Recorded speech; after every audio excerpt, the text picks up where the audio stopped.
Um, what I want to do today, and of course what you have on the screen, I've been asked to be here today, is to talk about the American Rescue Plan funding. The American Rescue Plan funding offers you quite a bit of opportunity, but it also comes with some danger. Every opportunity has some danger, right? And we want to help you take full advantage of the opportunity and avoid the danger. As we're talking about the American Rescue Plan, it was signed into law on March 11th of 2021. It is the sixth COVID-19 relief package to be enacted by the United States Congress and the American Rescue Plan. The total was $1.9 trillion. Today, of that $1.9 trillion, I want to focus on the portion of the plan that has a direct impact on our state and local governments. $350 billion of the plan was set aside for state and local governments. That $350 billion is going to be shared across the United States. Of the $350 billion, cities and counties in Tennessee are estimated to receive about $2.2 billion of that money. And in addition to the money coming to cities and counties, education agencies in Tennessee are going to receive another $2.2 billion. And that, of course, is on top of the $2 billion they received last year during the CARES Act. Now, let me talk a little bit about how the money will flow. In Tennessee, all counties and 18 cities, you will receive your money directly from the United States Treasury. Now, in order to receive that money, all counties and these 18 cities, and Memphis is one of the 18, you need to go to the United States Treasury website and use their portal to request your money. This is something we just learned about a week ago today, but in order to draw your money down, you do need to go and request it from the United States Treasury. Now, once you request that money, it will be headed down. Again, Memphis is a direct draw city, as is every county in the state. However, we do have about 320 other cities in the state, in addition to the 18, that the money will flow through the State Department of Finance and Education, or Finance and Administration. The education money coming to local education agencies, will flow through the Tennessee Department of Education on a reimbursement basis, which is similar to how other education funding is received. Now, up on the screen in front of you right now, you can see the list of 18 cities that will be receiving their money directly, and you can see Memphis is on that list, as are other cities in Shelby County. You can see on the list right there. Again, those 18 cities are what's known as entitlement cities. The other 320 cities, known as non-entitlement cities, their money will flow through the State Department of Finance. Again, it is important, if you are a county or if you're one of the cities on the list, as Memphis is, you do need to go to the Treasury website and request your funds. Now, once you request your funds, let's talk about how the money will flow. The money will come. You have an amount of money designated to you. We'll talk about that in just a minute. The money coming to you, though, is scheduled to arrive in two tranches. The first wave of money is available right now, with the second half, or the second tranche of that money, arriving a year from now. If anyone is listening in regard to the city money that's going to flow through the State Department of Finance and Administration, once that money arrives at the state will have 30 days to send it out to cities. Now, once you do receive your money, and this is important, you have until December 31st of 2024 to spend the funds, and local education agencies will have until September 30th of 2024 to spend the funds. A little later in the presentation, we'll talk about what constitutes spending, because there is a difference in that. Now, I wouldn't be the comptroller, and those of us wouldn't be here from the comptroller's office if we didn't want to raise a word of caution about this money. I mean, in fact, that really is why we're here. And so let's read together in the blue box on the screen. No expenditures of this money should be made before you are certain that the use of funds comply with the provisions of the American Rescue Plan. Now, you know, I have a 9-year-old son. And on May 1st, my son just had his 9th birthday. And on his 9th birthday, all of his grandparents came up and we had a little family party.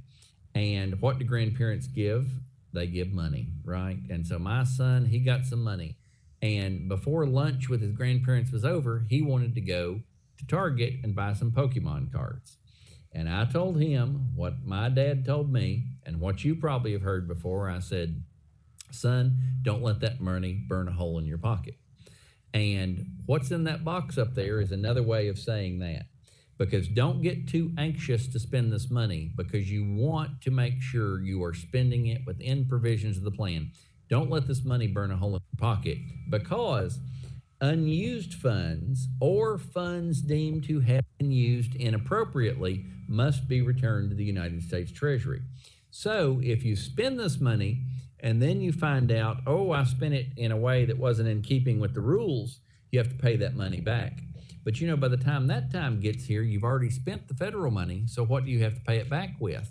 Local government revenues. And that's the last thing any of us want to happen. So let's be careful and cautious about how we spend the money. Now, with that being said, let's turn to what we know you can do with the money. The federal government has outlined 5 distinct uses that are allowable under the Act. And a week ago today, we received some expanded guidance, but let's talk about some of the things you can do. First, this money can be used to support public health expenditures. A few examples of this would include vaccination programs, medical care, testing, contact tracing, enforcement of public health orders, ventilation improvements to buildings, enhancing healthcare capacity. You can make capital investments in public facilities, like improving hospitals, health clinics, or you can make adaptations to public buildings to implement COVID mitigation tactics. For example, this is a public building. If you needed to create more space or expand or create extra ventilation, things that could be construed as a mitigation tactic, you can do that with this money. Secondly, you can use this money to address negative economic impacts caused by the public health emergency. The legislation talks about doing things like helping workers, households, small businesses, nonprofits, and impacted industries such as tourism, travel, and hospitality. Third, and there are some important distinctions here, you can use this money to replace lost public sector revenue.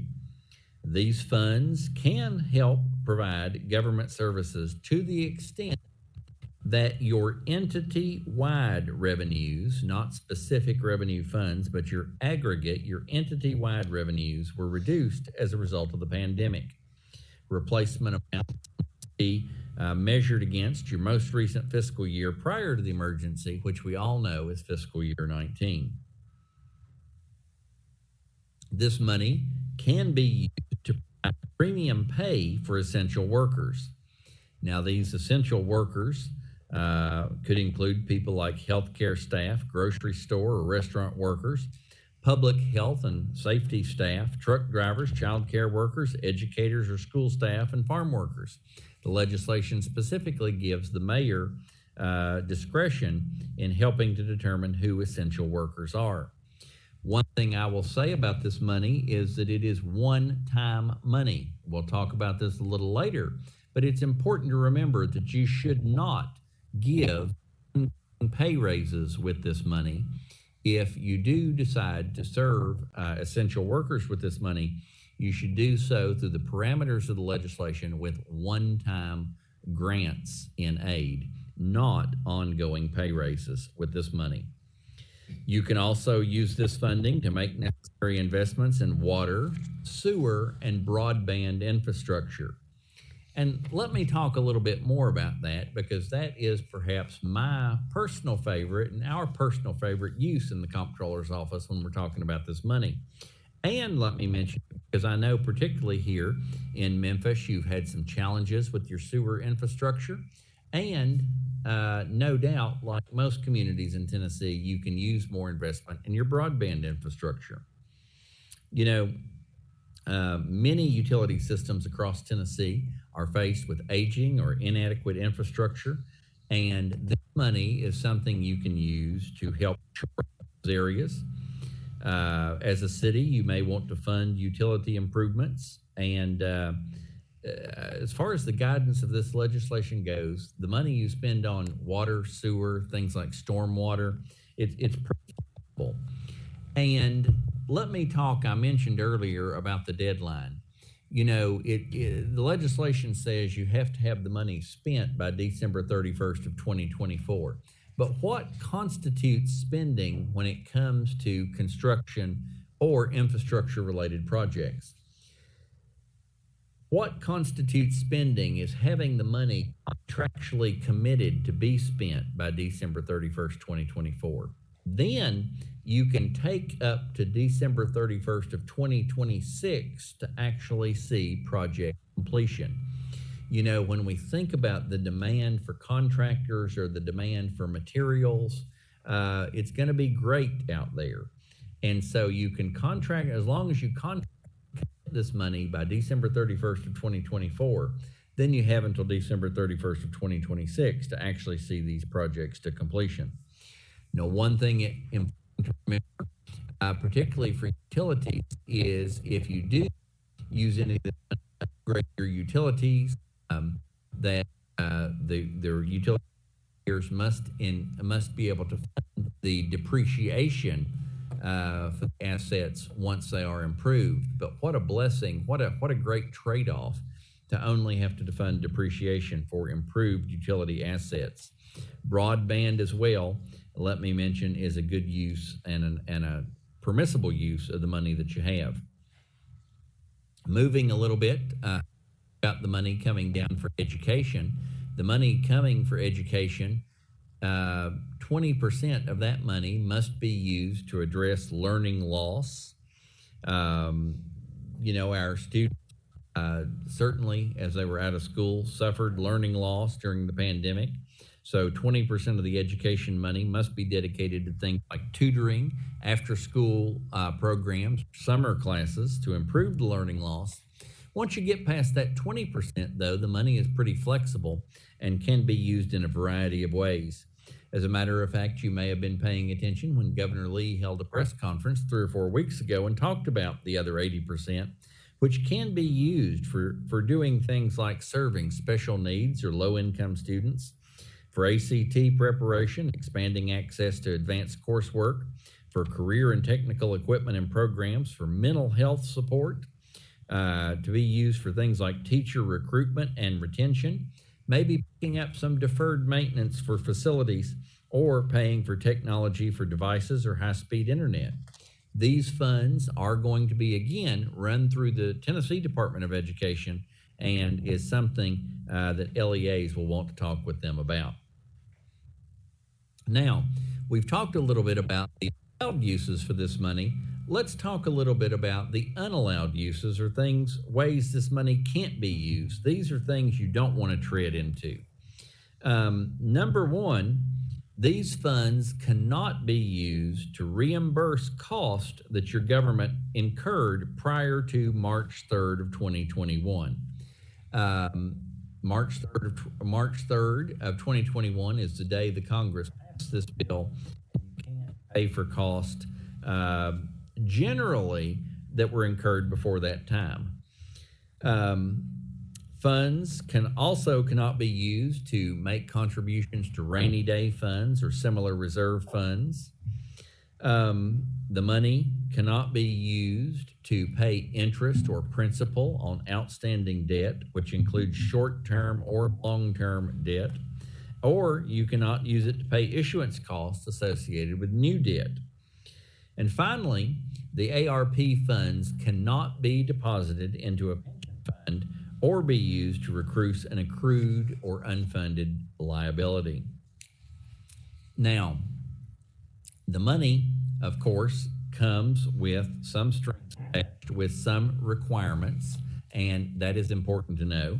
First, just as you do with your everyday local revenue, you must maintain adequate internal controls over the spending of these funds. You must also work to ensure that your local government is meeting periodic reporting requirements that will include interim reports, quarterly project and expenditure reports, and in your case, you will have to file performance reports. Performance reports, that is a report as to how you spend the money and what results you're getting as a result of spending that money. Those performance reports are required for communities with more than 250,000 people. Now, one reason I am here is that it is important to remember that all of these funds will be subject to audit by the comptroller or the comptroller designee, and we will be working with you on that. And I guarantee you, we don't want to have any findings in regard to the way you spent this money, because we don't want you to have to send any money back to the federal government.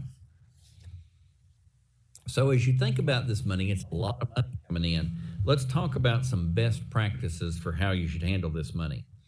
Number one, it's important that all American Rescue Plan funds should be maintained separately from other funds your government receives.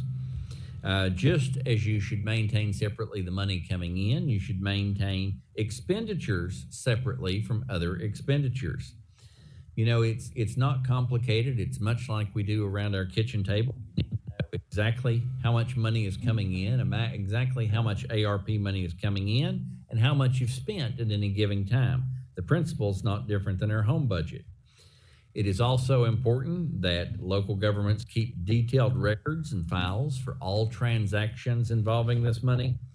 And, you know, more than anything, and this is one thing, as I have been traveling around the state and talking to people, that stands out the most. You know, sometimes it's easy to think about this federal money dropping in on us as just kind of money coming in out of the sky. But hey, we're all American taxpayers. We're all paying for this. My 9-year-old's paying for this. He just doesn't know it yet. A lot of money coming down. And so what do taxpayers appreciate? Transparency in what we're doing with their money. And so let's remember to hold transparency up high in our standards as we do this.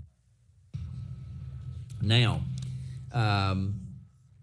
one thing to remember, and this is very, very important, I mentioned it earlier, the money coming down is one-time money. It is not recurring and therefore should not be used for recurring expenses.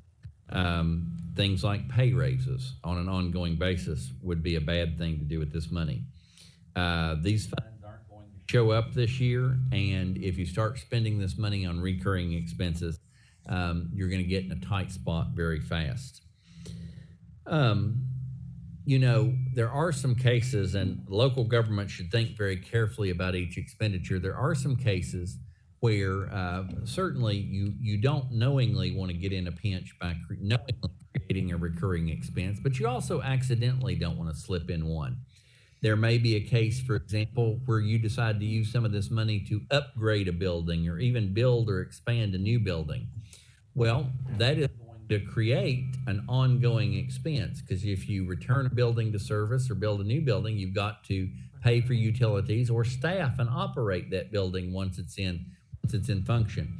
You know, there may be a case where you have enough money in your recurring budget. If you use some of this one-time money to upgrade or build a new building, you may have enough recurring money in your budget in order to go ahead and do that. You're fortunate to have a very good finance director here in Memphis that can help you with that, or Betsy in our office can help you decide whether you have enough money to do that. You know, the bottom line is, and I know that you know this, I know it's why you ran for office. I've been elected to a legislative body before, just like you. What you want to do every day when you come down here, whether it's your local revenue or whether it's this federal revenue, you want to use the money to do the greatest amount of good for the greatest amount of people in this community, right? And so, with that, thinking about doing the greatest good for the greatest number of people, let's talk about our advice in terms of how you use this money or how you make decisions before you spend this money. First, we want to urge you to use this money to stabilize your community. Now, when I say stabilize, I'm not just talking about your government. You also might want to dedicate resources to businesses that are suffering, people who are suffering, who have struggled through this pandemic. Stabilize your community. Secondly, though, think strategically before you spend. Again, think back to our premise. Think back and ask yourself, how can we use this money to benefit the greatest number of people? You should make yourself aware in a community like this, how are my county counterparts spending their money? Because you all don't want to be spending money on the same thing and just doubling up. Partner, collaborate, things like that. And third, not only collaborate with your government neighbors, but bring people together, business leaders, nonprofits, neighborhoods, strategize about where this money can be best spent. Also, pay attention to what's happening at the state level. The state is getting a lot of American Rescue Plan money. You want to know how it is being spent, again, so that you don't double up and so that everybody can get the best bang for their buck. Now, we did receive the first round of federal guidance just a week ago today, almost a week ago this very minute. We received the first round of federal guidance, but we do know that there is probably still some federal guidance yet to come, particularly the guidance that relates to how you have to report on this money. I can guarantee you that those of us in the Comptroller's office are working very closely with the Department of Finance and Administration to ensure a smooth and proper distribution of funds that will flow to cities. Again, you're going to get your money directly. But there is something that's important to you. By working with the Department of Finance and Administration, there is going to be a consultant hired to help you know how to spend the money. As a matter of fact, what we're hopeful for and what we think there's going to be is a web-based portal created where you can go and enter the proposed use of your funds and get kind of a pre-audit certification that how you're wanting to use those funds are allowed under the Act through the consultant that the state is hiring. And even though you are a direct funding city, you are still going to be able to take advantage of that portal. Next, let me say that I hope many or all of you have already received as many as 3 emails from me about this American Rescue Plan funding. We have 3 times sent out over 4,000 emails statewide to local government officials talking about this American Rescue Plan funding. If you have not received 1, 2, or 3 emails from me and you'd like to be on our email list, please be sure and get us your email address before we leave. And let me say that all of the information I've mentioned here, as well as those 3 previous memos, as well as a link to the United States Treasury funding portal, as well as a link to all the federal guidance, is available for you on the web at this website we have created, tncot.cc/COVID. If you go to that website, it's a one-stop shop for you to be able to get the information and the links you need. It's right there on the Comptroller's website. But it doesn't stop there. Sounds like a game show, but the winning doesn't stop there. We have also created for you an email address. If you have any questions about this funding and how this funding can be used, or any questions at all related to the American Rescue Plan, we have created for you an email address right there that you can email arp@cot.tn.gov, or a phone number. You can email us, you can give us a call. Let me say that when you send us an email, add that email add that email address right there to your contacts, because when we're responding to some people's emails, it is going to their spam folder for some reason. Add, if you email us, add arp@cot.tn.gov to your email list. And why is it important to email us? Why is it important to call us? Because I want to repeat something to you that my predecessor, a statement he made famous, and I agree with. It's always better to call the comptroller before the comptroller has to call you. And as a former assessor, Ms. Johnson can attest to that, right? So let me, before I come to an end of my presentation, talk to you about the money that's going to be coming this way. You can see on the screen right there that Shelby County is estimated to receive $182 million, with Tipton County almost $12 million, and Fayette County $8 million.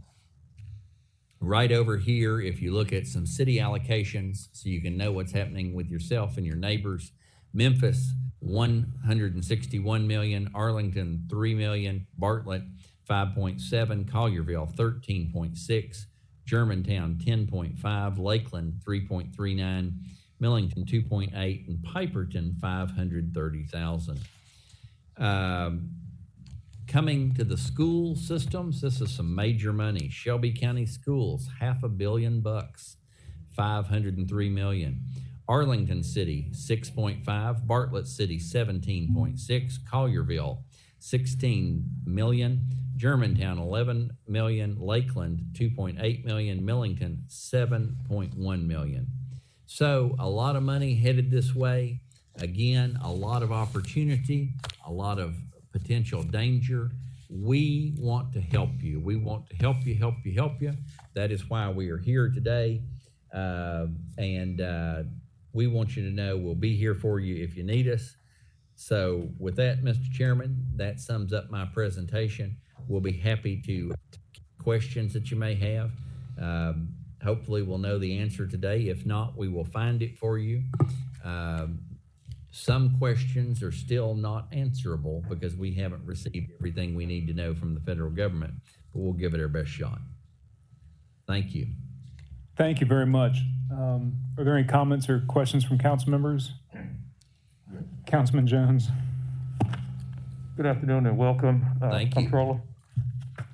First question that I have is, it's not part of your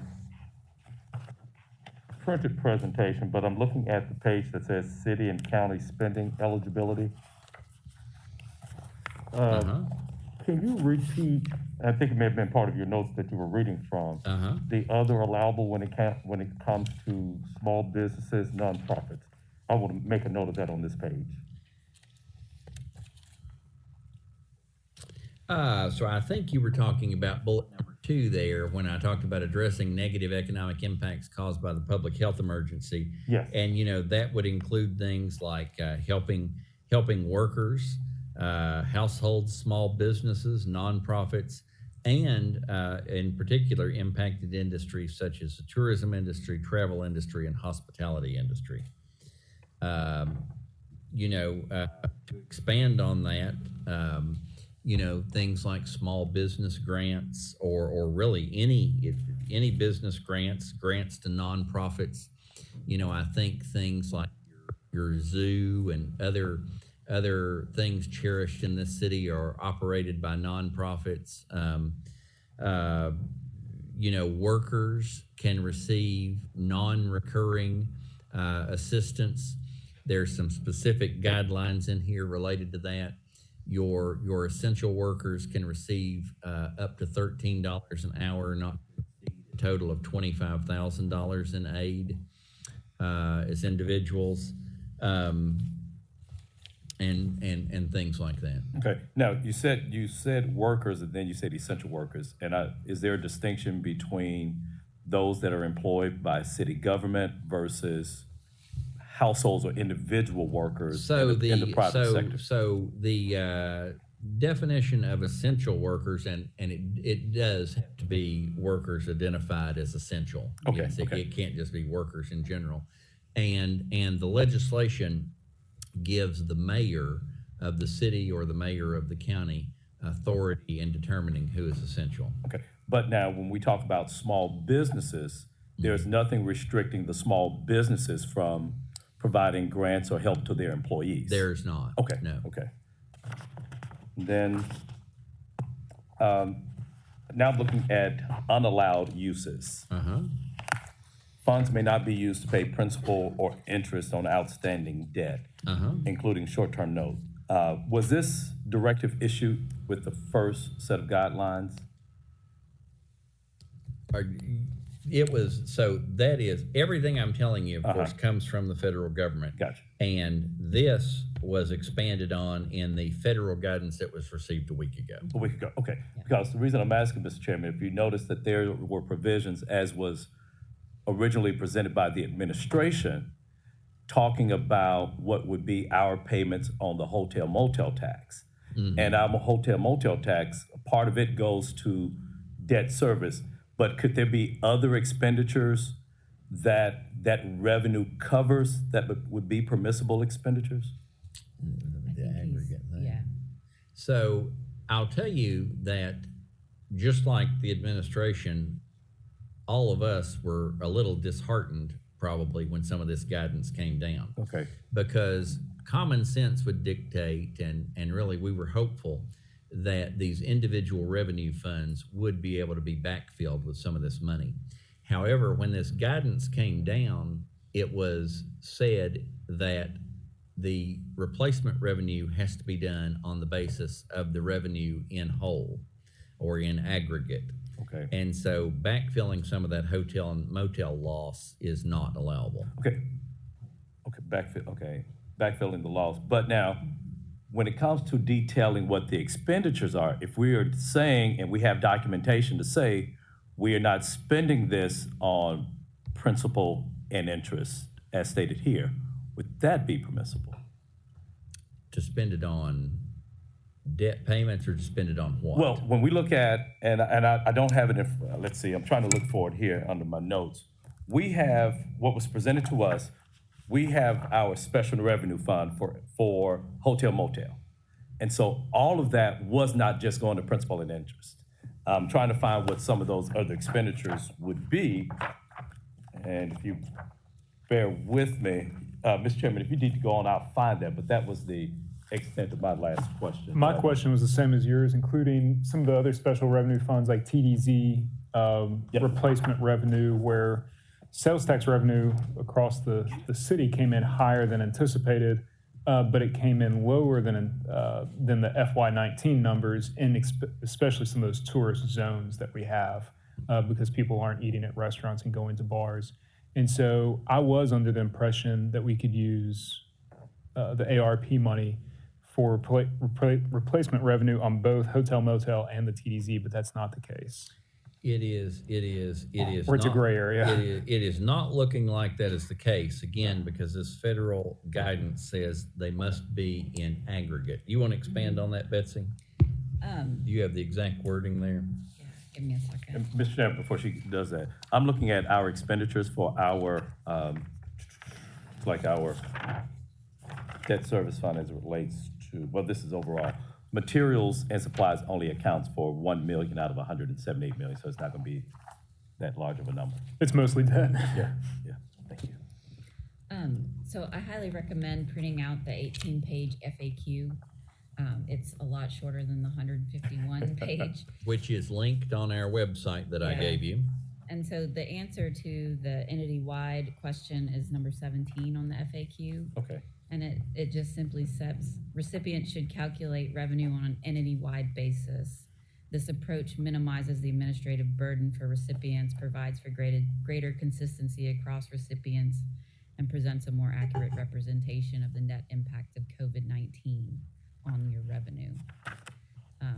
It does up here, when it defines general revenue, it also references the Census Bureau's concept of general revenue from own sources.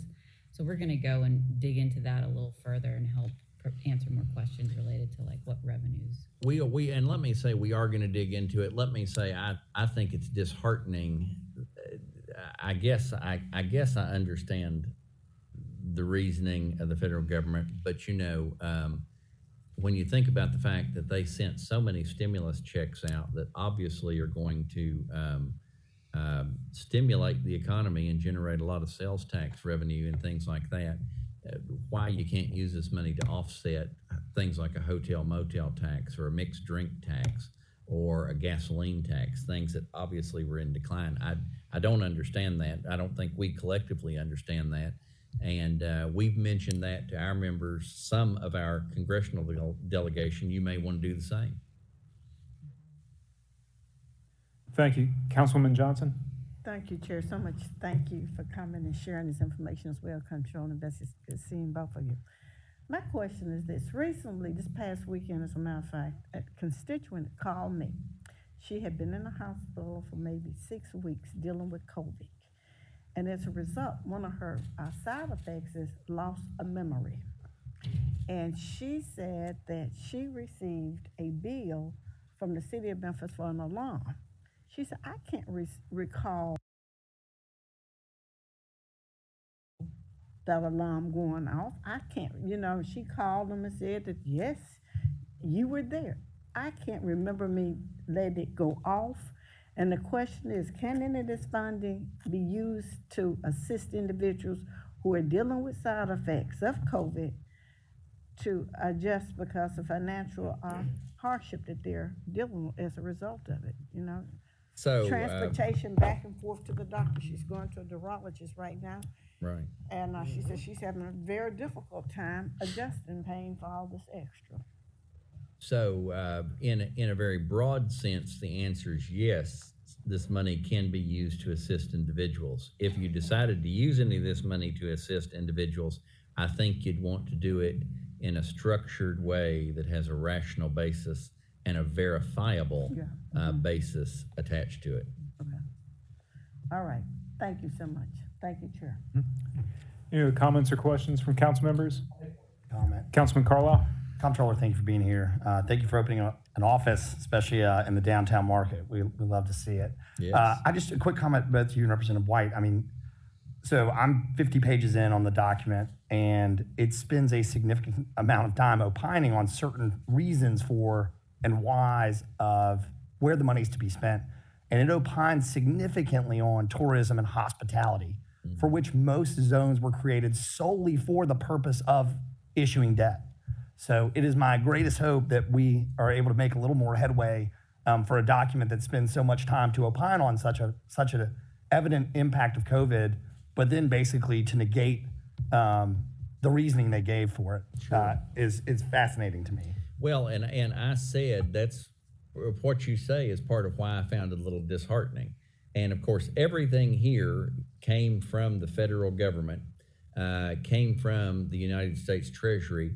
And so I would call Congressman Kustoff and call Congressman Cohen and others and, tell them what you just said and maybe see if they can get that on up the line so that future guidance provides some flexibility there, because it is frustrating. Yeah, we love nothing more than tourism here in Memphis, much like Nashville. So it's a significant importance to our economy. So other than looking at the convention center, that's a significant problem for us. I guess our advertising will go up for the meantime. Right. Thank you, Chair. All right, thank you very much. Any other comments or questions from council members? Comptroller Mumpower, thank you so much. Thank you. For being here, for presenting and being available throughout the years as we're. And let me say as well, Mr. Chairman, that what you said, we are available to you. We're available to you anytime. And please call us if we can help you. And if I'm not out of line, Representative White, anything on my time you'd like to say? I just want to say thank you very much, Council, for allowing us to come down and share this. This is a great opportunity, and as a resident of Memphis since 1966, we've got a lot of issues, and we could use this as a one-time gift, and it could be very, very fortunate for our community. But we wanted you to get up with the speed.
difficulties. We are back from recess now and in session.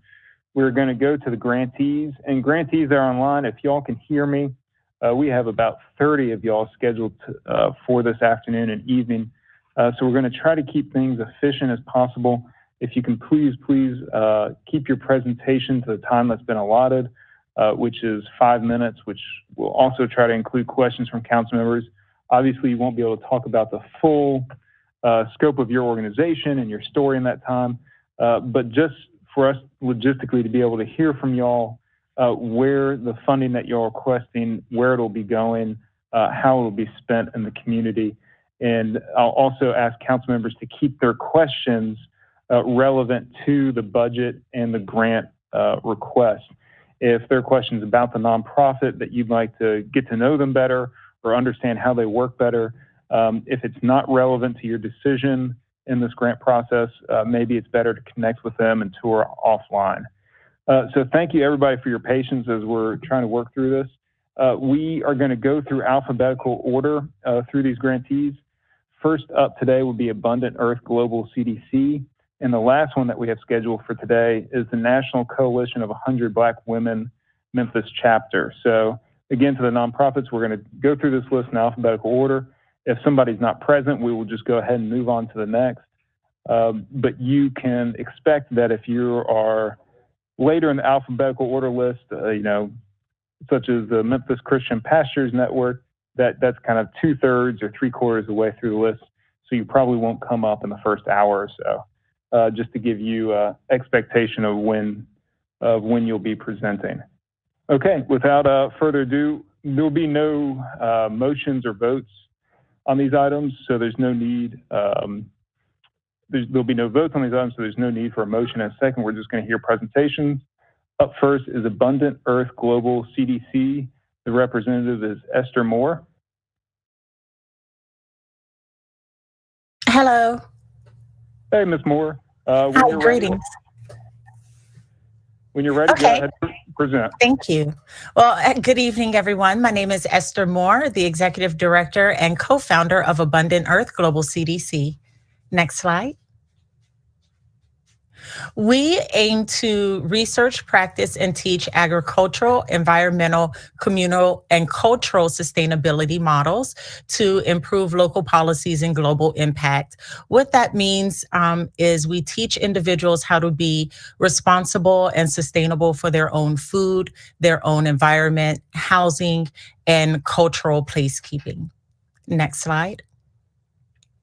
We were founded in 2017 and were blessed in 2019 to be able to purchase our own building and 1.5 acres of land that we currently use to grow fruits and vegetables that we will be using to give to the community.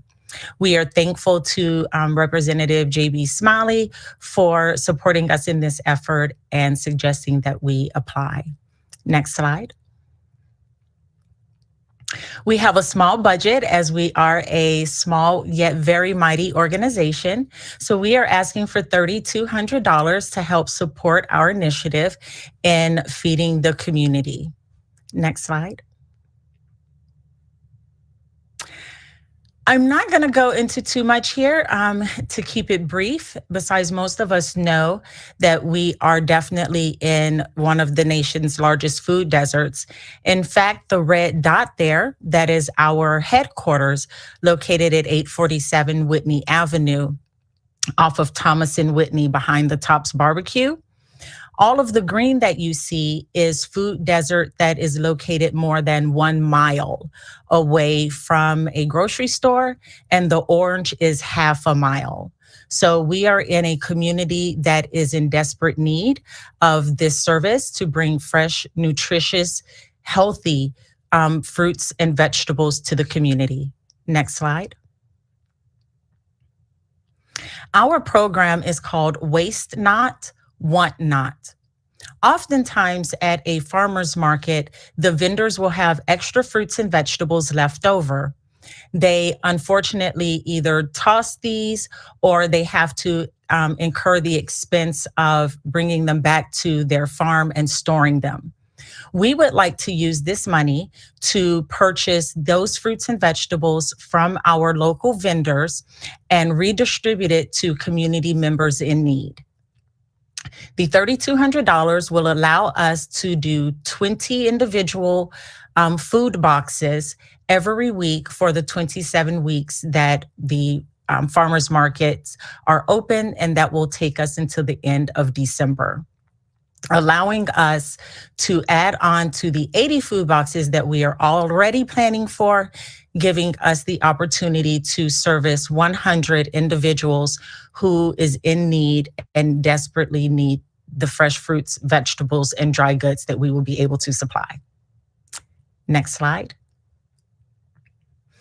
We are currently a full volunteer-based organization. There is no administrative cost, so 100% of this grant will go towards providing this food for the community. I want to say thank you so much for this opportunity to present to all of you. I'm now open for questions. Thank you so much. Any questions from council members?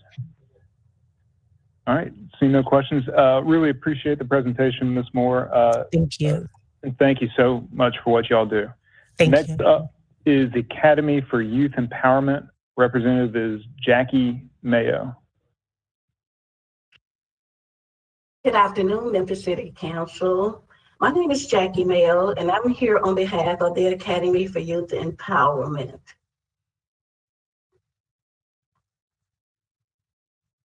The floor is yours to present.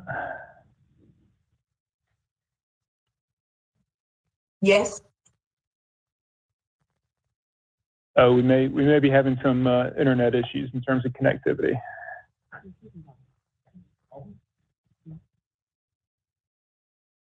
Ms. Mayo, can you hear us? Yes, we can hear you. Oh, sorry. Please present. Go ahead. Okay. We don't see the slides up, but we can start talking. Okay. Thank you so kindly. I can see it now. As I mentioned, good afternoon, Memphis City Council. I am here, Jackie Mayo, on behalf of the Academy for Youth Empowerment, with the Executive Director being Hazel Moore. Next slide, please. The mission of our organization is to provide personalized programs to our youth, empower them with the appropriate tools to help them to develop lifelong skills. And we feel that these skills will be needed to deal with life challenges. We also were founded based on the belief that all youth are capable in achieving their full potential if we address some of those barriers that they're faced with and deal with them on a day-to-day basis. Next slide, please. The organization was founded back in 1993. As you can see, that we've been in existence for 27 years. We became a 501c3 organization in 2000, which that means 21 years. And Hazel Moore, as I mentioned before, is the executive director of this organization. Next slide, please. The amount that we're requesting is $25,575, and you'll see that most of the money would go towards our youth activities and development workshops, which could consist of ACT workshops, career development workshops, and dealing with, doing resumes, filling out application. Also, we deal with them on a day-to-day basis in the summertime, providing them with an opportunity so that they are not on the street just hanging out. And some of those activities consist of tennis, swimming. This year we've added golf as well as dancing. And also we have other programs that we will continue to develop, some of the workshops that we continue to provide.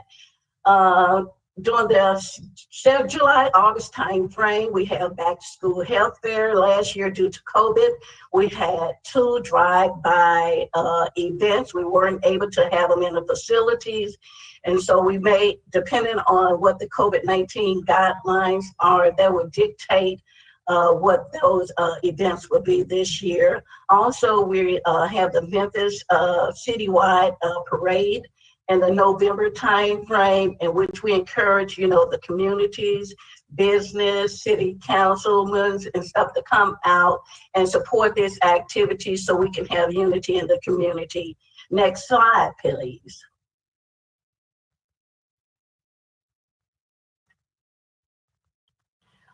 One of the problems that we're dealing with pretty much is the poverty eradication is our primary challenge. So what we're doing, when we looked at it back in the 2017 timeframe, the census showed that it was roughly 21.7% of poverty within the greater Memphis area, with 35% being child poverty.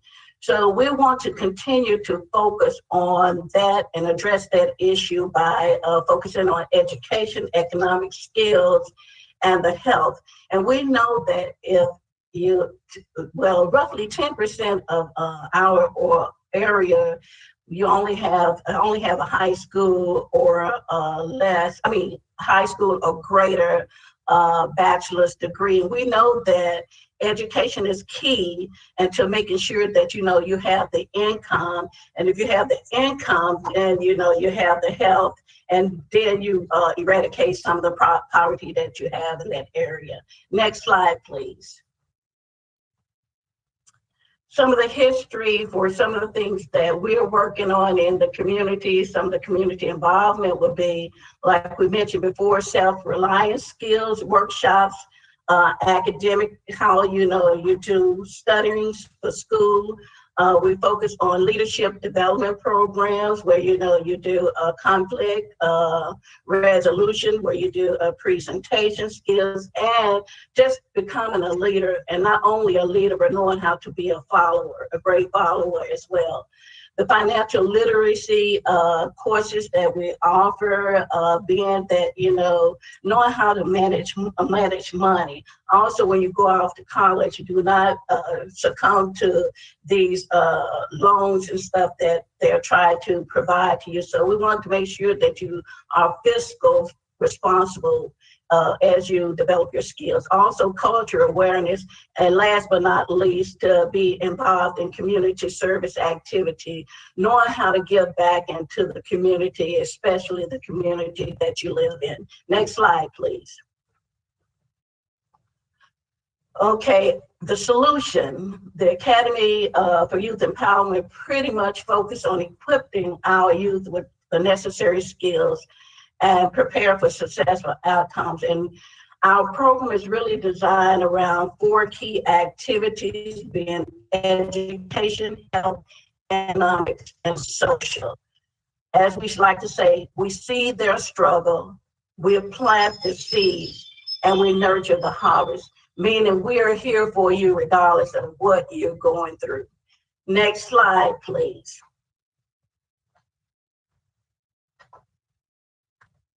When you look at the quantitative goals, we survive based upon volunteers. Over the year, last year, we had over 200 plus volunteers. We non-salary, none of our volunteers, the director, none of the board are paid to do the community work because we're passionate about giving back to the community. So everything that we give back to the community. We've had over 2,200 volunteer hours that was provided last year, which is down a little bit from the previous year, primarily due to COVID. We've served over 3,000 citizens this past year, whether it's being back to school. We've had another need this past year, with kids being at home, not having the appropriate clothing, as well as the coach. So we've had to change some of the things that we were doing to make sure that we met their needs while they were not in a school facility. And the resources that we have 47 people that we can count on an ongoing basis to give back. Also, we look at collaborating with other organizational partnerships so that we can reach the masses, or we can have a greater impact on the community. Next slide, please. And please begin to wrap up the presentation. Okay, and you see the list of the goals and the workshops we're developing. Thank you so kindly for taking out the time to hear the presentation of the Academy for Youth Empowerment. We appreciate you very, very much for making a difference in the community. Couldn't do it without you. Thank you so much. Any questions from council members? All right, seeing none, we're going to move on to the next presenter, which is African Heritage and Cultural Village of Memphis. Representative is Norman R. Redwing, Jr. Good evening. How's everybody doing today? Good evening. All right, the floor is yours to present. Thank you so very much. Let me open this up a little bit. It's kind of, let me see. Okay.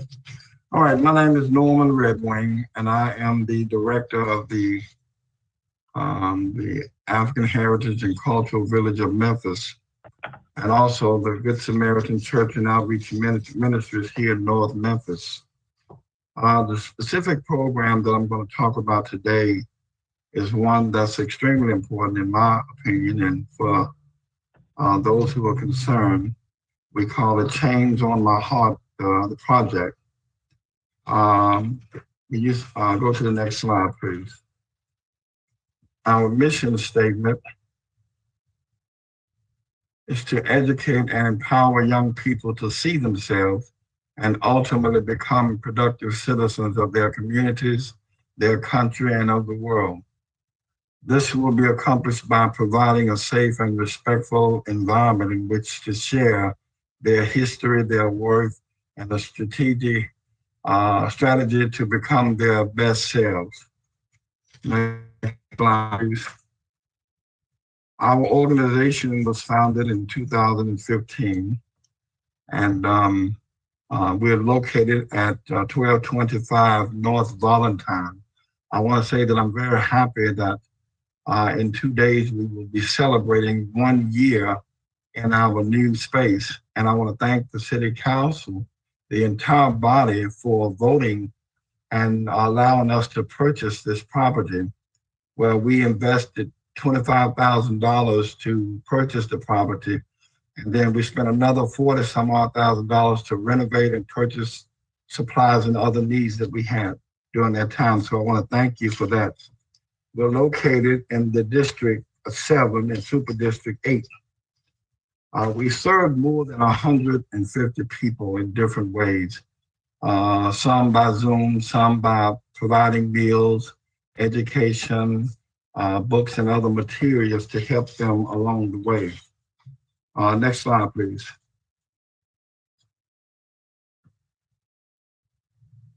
Okay, if you'll see well, it's not on there, but our request is for $40,000. And let me say this on the front end, is one of the things that we put emphasis on is helping people help themselves.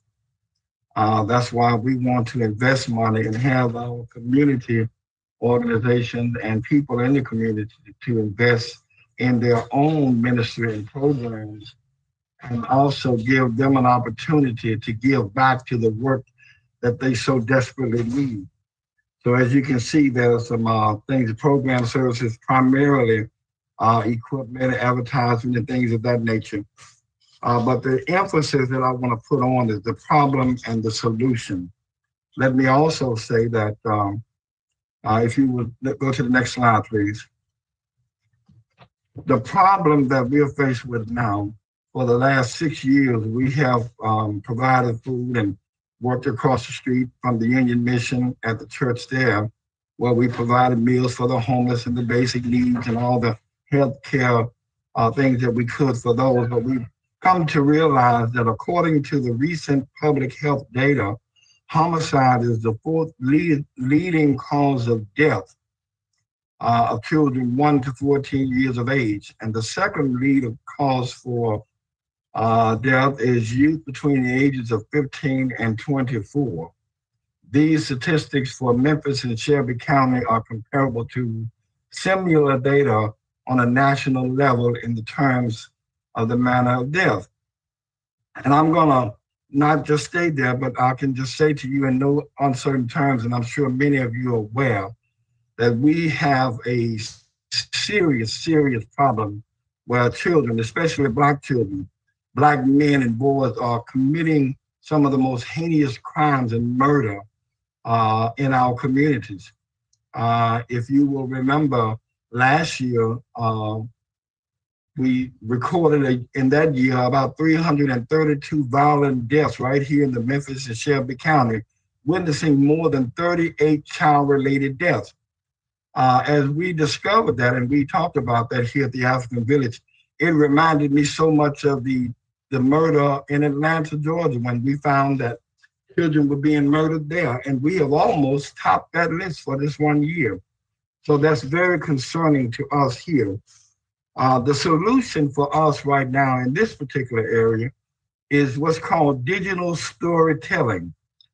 Digital storytelling is a well-respected media production model that provides a forum for individuals to share personal stories. And I'm not going to stay there, but I want you to understand that the proposed intervention model will use digital stories to foster grief support groups and accessible printed and digital resource on relative mental health issues. The goal is to acknowledge critical community concerns, advocate for intentional areas of change. For example, increase community engagement on violence and prevention, and reduce child victims and promote advocacy. Those are some of the things that we're looking forward to, because here we have come in contact with so many parents and grandparents and listen to their stories and hear their tears. One of the biggest problems is that we face with, and we've heard from these families, is that many of them are not receiving the therapy and the counseling that they need. So we have decided that we're going to add 4 professional therapeutic therapists and counselors on our staff to help the families deal with those issues, along with the digital storytelling. Mr. Ribbling, I love what sir. you're saying, but your presentation has already exceeded 6.5 minutes. I'm so very sorry. If you could begin to wrap up. Yes, sir, I will. I'm very sorry. If you turn to the next page, you will see that there's a few other things on our list that we're adding to what we've been doing all along, but we're going to add a little bit more to that. The quantitative goals for us has been, as we see, 430 weekly. The numbers of citizens we served, as we say, is more than 130. And we raised about $80,000, a little bit more dollars, and we've invested quite a bit in order to make this program successful. Thank you so very much. Okay, thank you. Any questions from council members? Seeing none, we'll go on to the next presentation, which is Aero Creative Incorporated, Representative Abby Phillips. Mrs. Phillips, the floor is yours to begin the presentation. Hi, thank you so much. I'm Abby Phillips. I'm the Executive Director and co-founder of Aero Creative. Next slide. Aero is revisioning the creative scene in Memphis. We're working with entrepreneurs and community to provide accessible art making. It's an unmet need in Memphis. Cities across the country have already incorporated this model successfully. Those include Birmingham, Little Rock, Detroit, Denver.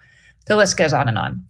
Our concept marries art and business, the creative entrepreneur and the consumer. The creative community makes a cultural impact through local recruitment of young talent and a boosted economy. I'm going to dive into our budget. Let me do the next slide, please, and give you an overview. We started in 2012 as Memphis Fashion Week. We then became Memphis Fashion Design Network, working with local designers to help them grow their business. And then in 2017, started working with all creative mediums based on the closure of Memphis College of Art, and saw a need in the community for that. Next slide. Now I'm going to dive into our budget. The following pages after this speak more about our specific programming, which you all can read, but I feel like going into this budget will be helpful. Also, we just moved into a new space in Midtown, our forever home. It's 23,000 square feet, so happy to walk anyone through and give a tour at any time. A large bulk of our budget comes from the purchase of the equipment from Memphis College of Art. We purchased 10 departments of equipment, and that cost was $148,000. and with a move cost of $25,000 moving out of the Memphis College of Art Rust Hall building. We received a grant from the Tennessee Arts Commission for $5,000 of that move, which happened in February, into our new building, and we're seeking an additional $20,000 for the remainder of the items, moving those out of Rust Hall. Our operating expense includes salaries, which is our executive director, programs manager, social media, and retail manager. Our marketing budget expanded this year as we moved into a larger building, and we're expanding our summer camp to the marketing budget is $55,000. The funds that we're asking for here would be allocated to our marketing budget in order to bring in more earned revenue for the organization. With moving into a new building of 23,000 square feet, our utilities will run higher. In our new building, we will be able to host 20 individual artist studios, provide accessible equipment to 10 artist mediums, provide classes to art enthusiasts in our community. The income from our community education is slated to hit $46,000 this year, and our leases should bring in an additional $126,000. So looking to kind of curb that annual expense of the occupancy. Our special events, unfortunately, have been cut due to COVID. So our costs this year for Memphis Fashion Week and the Positively Creative Summit are $25,000, and we look to bring in a revenue of $50,000 in that area. Co-working expenses, each medium has a dedicated shop resident to be on site to ensure safety and provide tutorials. So ceramics, fashion design, woodworking, photography, those are all the different creative mediums that we work with. Shop resident salaries will cost around $10,000 for all of those 10 departments. With shared businesses for the business expenses for the studios, such as marketing, accounting, and other business services. We're seeking support of our local resident artist who will be given a salary stipend, a free studio space, and access to equipment. Our local artist payout is based on sales from our retail store. We predict an income in store sales of $55,000. Arrow sells items on consignment for our artist, for local artists, and provides the artist with 60% of those sales. So that's where that number comes in. Our summer camp, we're going into our second year of summer camp. We took over the summer camp program from Memphis College of Art. And we hope to bring in this summer about $77,000 in revenue. The expenses come in $23,000 in salaries, $8,000 in materials, $4,500 in marketing, and $5,600 in maintenance. So we are asking for support to go directly towards our Mini Maker Scholarship Fund. This year, we've raised a little over $10,000 to make sessions available to over 57 students. With additional funding, we would be able to provide an additional 28 sessions for students. Our students come from Campus School, Memphis Delta Prep, Promise Academy, and more. The desired outcome from these funds is to be able to promote our class opportunities in more surrounding communities. The community education budget covers teacher salaries and materials for students. The Youth Creative Entrepreneur Residency. This is a program we've created with Light Memphis to promote creative youth in the African American and Latino communities. The budget covers 6 students over 2 years, or over 1 year, 2 each semester. We'll provide studio space, mentorship, work study salary in the Arrow store, material stipend, and for the students. By creating a youth creative entrepreneur residency, Arrow will be able to help keep the next generation of solo entrepreneurs in the Memphis community. And Next. Mrs. Phillips, you're over 6 minutes on your presentation already. If you could begin to wrap up. Of course. We can go to that, to the last slide. As I said, you guys can kind of read through what we do. And Arrow is poised with the ability to bring together youth education components along with business mentorship and programming, and a space for the arts community to support both. Thank you all so very much. I appreciate your time. Okay, thank you. Any questions from council members? Seeing none. And I will say, I apologize if I seem like I'm being overly brief or forceful of the time guidelines. We could say thank you and heap praise onto each of the nonprofits for the work that y'all do in the community. And you certainly have our thanks and gratitude.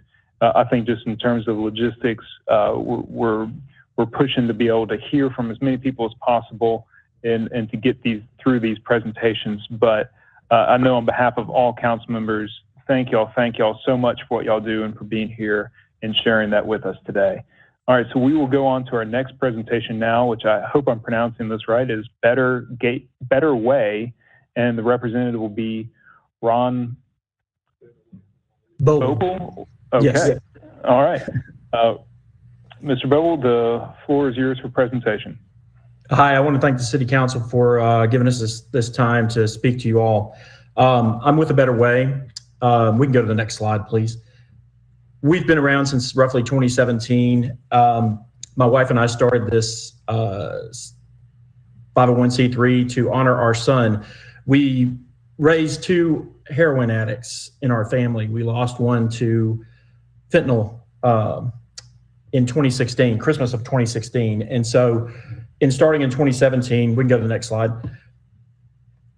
What we wanted to do was create a way to share with what we learned over the years of dealing with our children's addiction and to help provide some shortcuts for people that are trying to help their loved ones get through the battle of addiction, especially with opiates and fentanyl.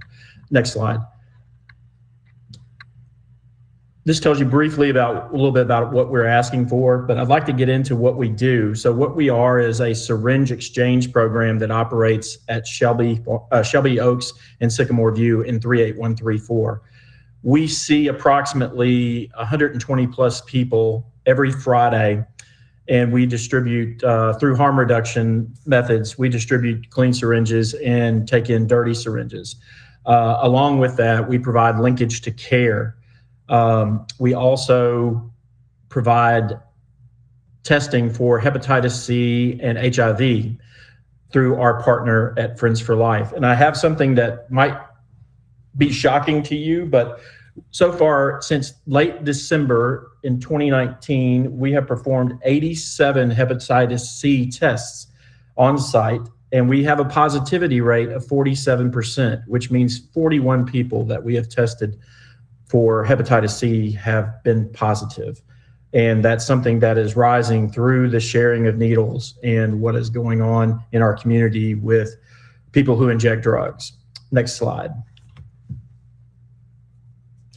This tells you a little bit about the statistics that, with overdose related deaths, they have done nothing but trend up in our community.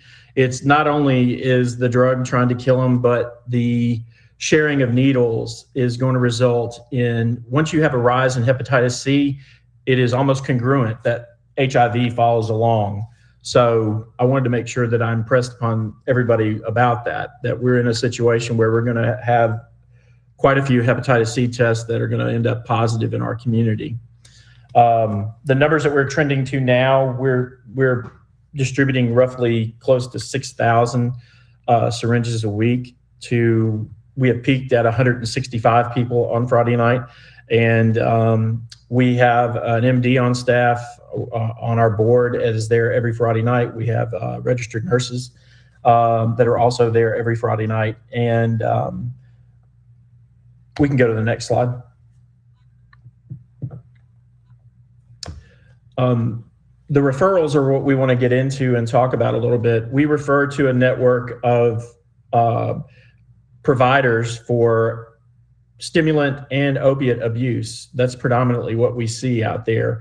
And I can tell you that the other thing that we're way behind the curve on is detox beds. When you are an opiate addict, you really need to be in a detox bed.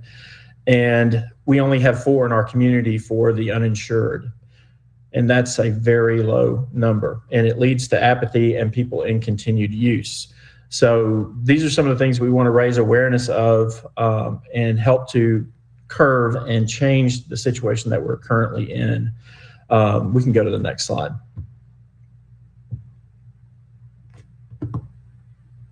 Or is that the last slide? Sorry about that. But if there's any questions, I know I probably covered a lot of things at one time, but if there's any questions, I'd be glad to answer them. Thank you very much. Any questions from council members? One from Councilman Jones. No, mine is not necessarily a question, but it's more so a compliment and just to say thank you for the needed work that you all do. The whole I guess the whole premise behind this grant program is to supplement services that are needed in our community, where we may not necessarily have the infrastructure to do so, but you all do. So just thank you for the work that you do. Yes, sir. We appreciate your help. Yeah, absolutely. All right, seeing no other questions, we'll go on to the next presentation. Thank you so much. I'm sorry, Councilwoman Logan. Did you have a question for Better Way? Yes. Thank you, Chair. I wanted him to speak to how this impacts the homeless. I know we've discussed that a lot, but how does that interface with homelessness? What you all do, how does that impact the homeless? Yes, ma'am. The greatest percentage of folks that we deal with are homeless, because most people that are in the life of addiction usually work themselves out of a job due to their addiction and their resources with friends and family, and find themselves living either in groups, but we have quite a few that are on foot on a regular basis in the area that we are serving out there. At any given time, there's anywhere from, I would say, 70 to about 100 people that, just a few square miles, that are living in tents, abandoned houses, and structures within our city. Thank you so much. And much. we work hard to connect those two services to basically get them into shelter. Absolutely, and you all do a great job, Ron. I appreciate it. You're in my district, and I see the work that you and your team, the work that you all do, and how impactful it is. So, thank you so much, and I appreciate working with you. Yes, ma'am. We're glad to have you. Thank you so much. All right. Thank you very much. Seeing no other questions, we'll go on to the next presentation, which is Big Green, represented by Lisa Ellis. Ms. Ellis, the floor is yours. Hello, everyone. Thank you for taking the time to learn more about Big Green and our work in Memphis. I'm Lisa Ellis, and I'm the National Director of Development for Big Green. I'm a native Memphian and joined Big Green in 2015, shortly after Big Green's arrival in Memphis. Next slide, please. Our mission is to create healthy places where kids can learn and grow. Since we began our work in Memphis in 2015, we have built 136 learning gardens across the city. Every day, 166,000 students walk through the doors of a learning garden school with access to garden-based curriculum and their very own school garden. We also have a waiting list of schools who would love to have one of our healthy places in their schoolyard. Next slide, please. Big Green was founded in 2011 in Colorado by Hugo Matheson and Kimball Musk. I mentioned that we began working in Memphis in 2015, and we have a local team of 7 full-time employees, 6 of whom are on our program team, and they are our boots on the ground. They're the people that are in our schools. We are located in District 5 and Super District 9, but our work covers every district in Memphis. Apologies for filling out the representative line incorrectly. We were encouraged to apply by Councilman Ford Canale. Next slide, please.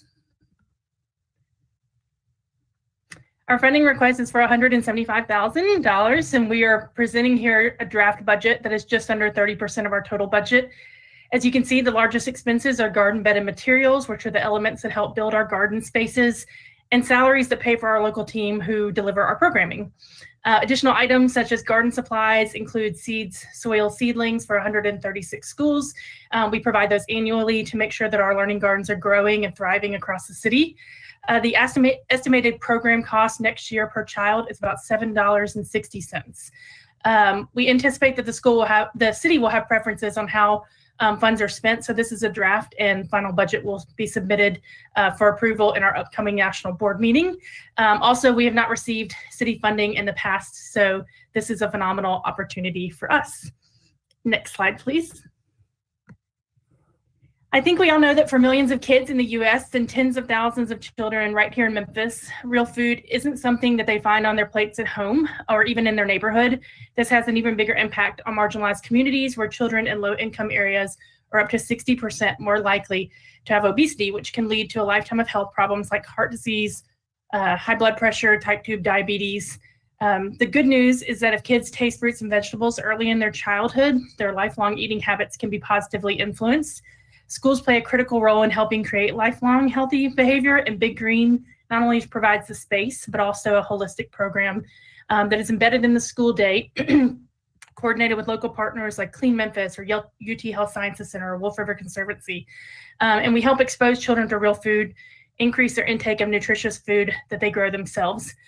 Prior to Big Green, school gardens barely existed in low-income areas of Memphis.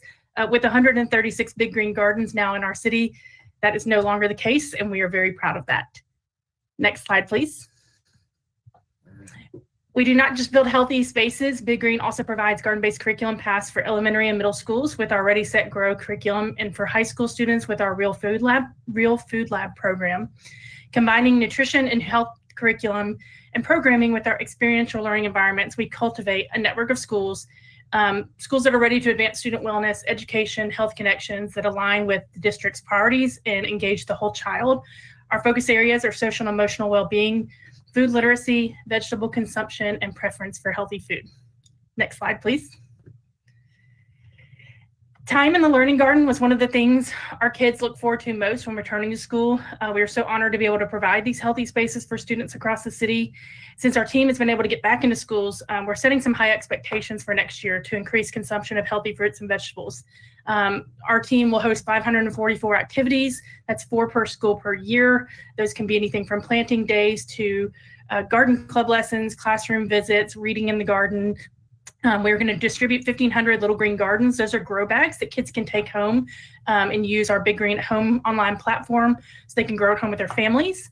We're going to distribute 1,000 microgreen educational kits, host 200 teachers, and continue to serve 166,000 students. Big Green is also working to ensure the community is involved in our work by volunteer hours, et cetera, even doing some of those virtually. In closing, Big Green has invested heavily for 6 years in our city, our schools, and our kids, and we would be grateful for the city of Memphis to invest in Big Green so that we can grow this work of creating healthy places where kids can learn and grow for many years to come in our great city. Thank you. Thank you. That was right on time. Any questions from council members? All right, seeing none, thank you so much. Appreciate the presentation. We're going to go on to the next presenter, and it was we're going to go to somebody that was overlooked on the scheduling. It is Bridging the Gap. Representative is Ms. Hunt. Ms. Hunt, do we have you online? Yes, I'm here. All right, the floor is yours for presentation. Thank you. Greetings, councilmen and women. My name is Shavonda Hunt. I'm the founder and president of Bridging the Gap Enterprises Incorporated. Next slide, please. Our mission is to provide critical support and results-driven programs to reduce and eliminate the causes and consequences of poverty for children, families, and communities in need through comprehensive services and strategic partnerships. Our goal of this year, we're located in District 1, represented by Councilwoman Rhonda Logan from Super District 9. Number of citizens approximately served here are 45,000 citizens. Next slide, please. Our funding request is $2,500. Basically, those funds would be allocated to provide the materials and technology costs to run the program at locations in the Raleigh area. Particularly, we're requesting to have, or if someone is willing to offer their churches or schools as our site locations, that would greatly be appreciated. There is no cost for staff. We will be utilizing social work and graduate interns for counseling, school counseling. Next slide, please. Okay, and I'm not going to read all of that, but Bridging the Gap Enterprises Incorporated was formed out of a responsive need for the community as a result of the pandemic. This is why we've not been in operation for 2 years. The COVID-19 pandemic caused school closures throughout Tennessee that resulted in lost classroom time for students. Many of our students are more than 2 grades behind. With that being said, there are thousands of students in our Shelby County school system who will not catch up academically without the adequate social emotional support. Moreover, schools, when they abruptly closed last year due to the pandemic, I began receiving emails and phone calls from parents requesting virtual counseling for their children to address needs such as grief due to family members dying, from the COVID pandemic, as well as isolation and more. I did the best I could. However, the demand became too great and I realized I could not do this work alone. It was then when I consulted with other professional school counselors and school social workers to assist in this effort. From there, the foundation was laid. As a professional school counselor, I see daily how the stress of the pandemic has negatively impacted our children's mental health and well-being. To compound issues surrounding the pandemic has been the rise in youth suicide and the witnessing of murders of multiple young Black men and women at an alarming rate this past year. So I asked the question, who's listening to our children? Parents are busy, so who's helping our children cope with all of these issues? Our children desperately need our support. I'm sad to announce that we had one student who committed suicide, an 8-year-old student, second grade student at our school last year. One life is too many. Lastly, on March 29th, Governor Lee announced that he was allocating funds to address the social and emotional well-being for our youth. So Bridging the Gap Enterprises is proposing to provide social and emotional support through our research-based programs, which is detailed on our website. Our children's mental health cannot be overlooked. We're asking for your support to help us close the mental health gap for our elementary school students in the Raleigh area. Next slide, please. To raise awareness about the importance of mental health programs, Bridging the Gap Enterprises has provided virtual meetings for parents and information sessions about the benefits of social emotional support for our young children during these unprecedented times. We could provide more services with your help. Please help us support our children in the Raleigh area. Our children will be empowered by being provided coping skills and strategies to assist them in overcoming these unprecedented times. Next slide, please. And just a little bit of statistics, 2 out of 10 elementary school students are at risk of committing suicide without the proper mental health support. There are thousands of students who need mental health support in the Raleigh area. Please support Bridging the Gap Enterprises Incorporated. We want to reduce that number by providing mental health awareness, suicide prevention, and post-prevention strategies, as well as trauma-informed programs and practices for the community. Thank you for this opportunity. All right. Thank you so much. Any questions from council members? Yeah. Councilman Jones? So thank you for the presentation. The question that I have, your program is implemented during the school year or throughout the school year or during the summer? We are proposing to provide it to start in the summer to align with the summer learning programs that the school district is already providing. I proposed this same presentation to our Shelby County schools. However, I was told that they had already allocated their funds. So my position on that was that we cannot dismiss the fact that the children need the social and emotional support in addition to trying to recapture the learning that they've lost. So one cannot be without the other. So that's why I'm asking for your support. Okay. Now you said it's proposed that it's starting during the summer. Are there any impediments or challenges that may prevent you from doing so this summer? The only challenges at this time, because I'm proposing to host the program in the Raleigh area, is to garner the support from the school districts, or not the school district, the schools in the local area or churches where I can actually have the graduate volunteers come in and run the program. So it's basically finding a location, but I have people that have already committed and who want to do the work, the graduate students, social work students, and counseling students. Okay, so I asked that because I don't have the material, the printed presentation in front of me.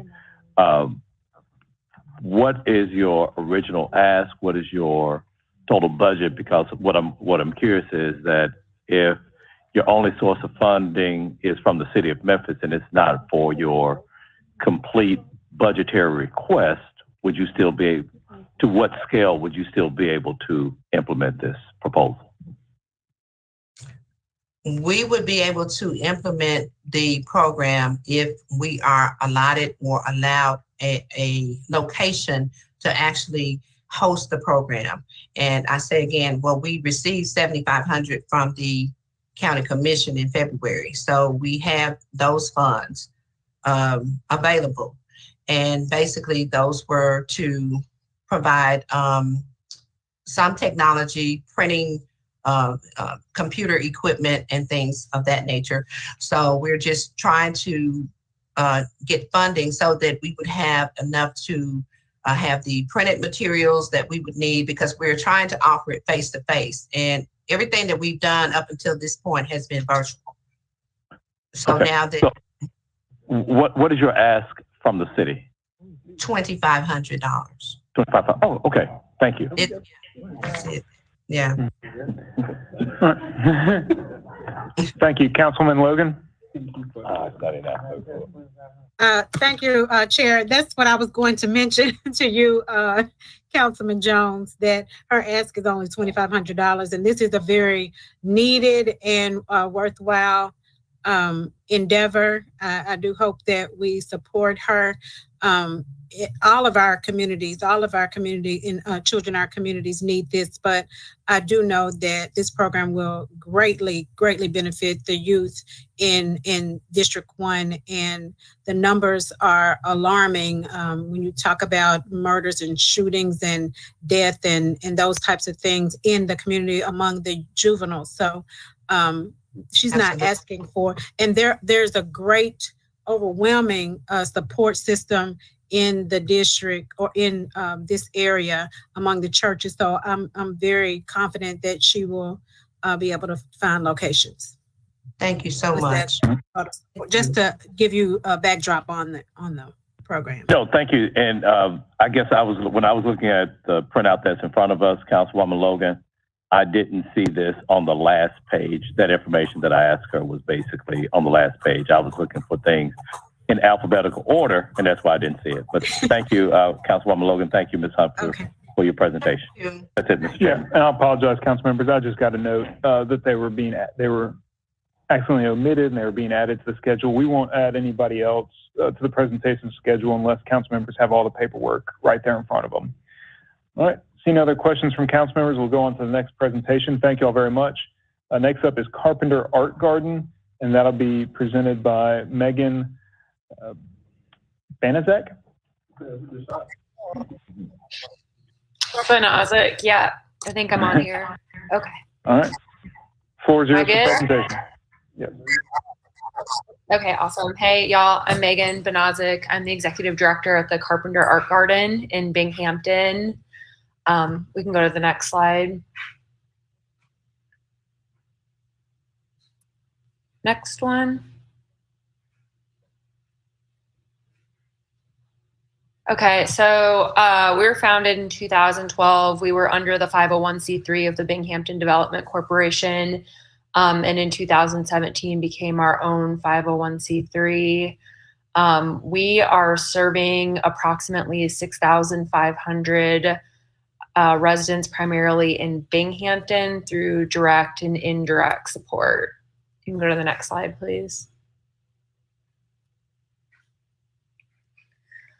So we are asking for $100,000. This will support our programming. It's under 30% of our total budget.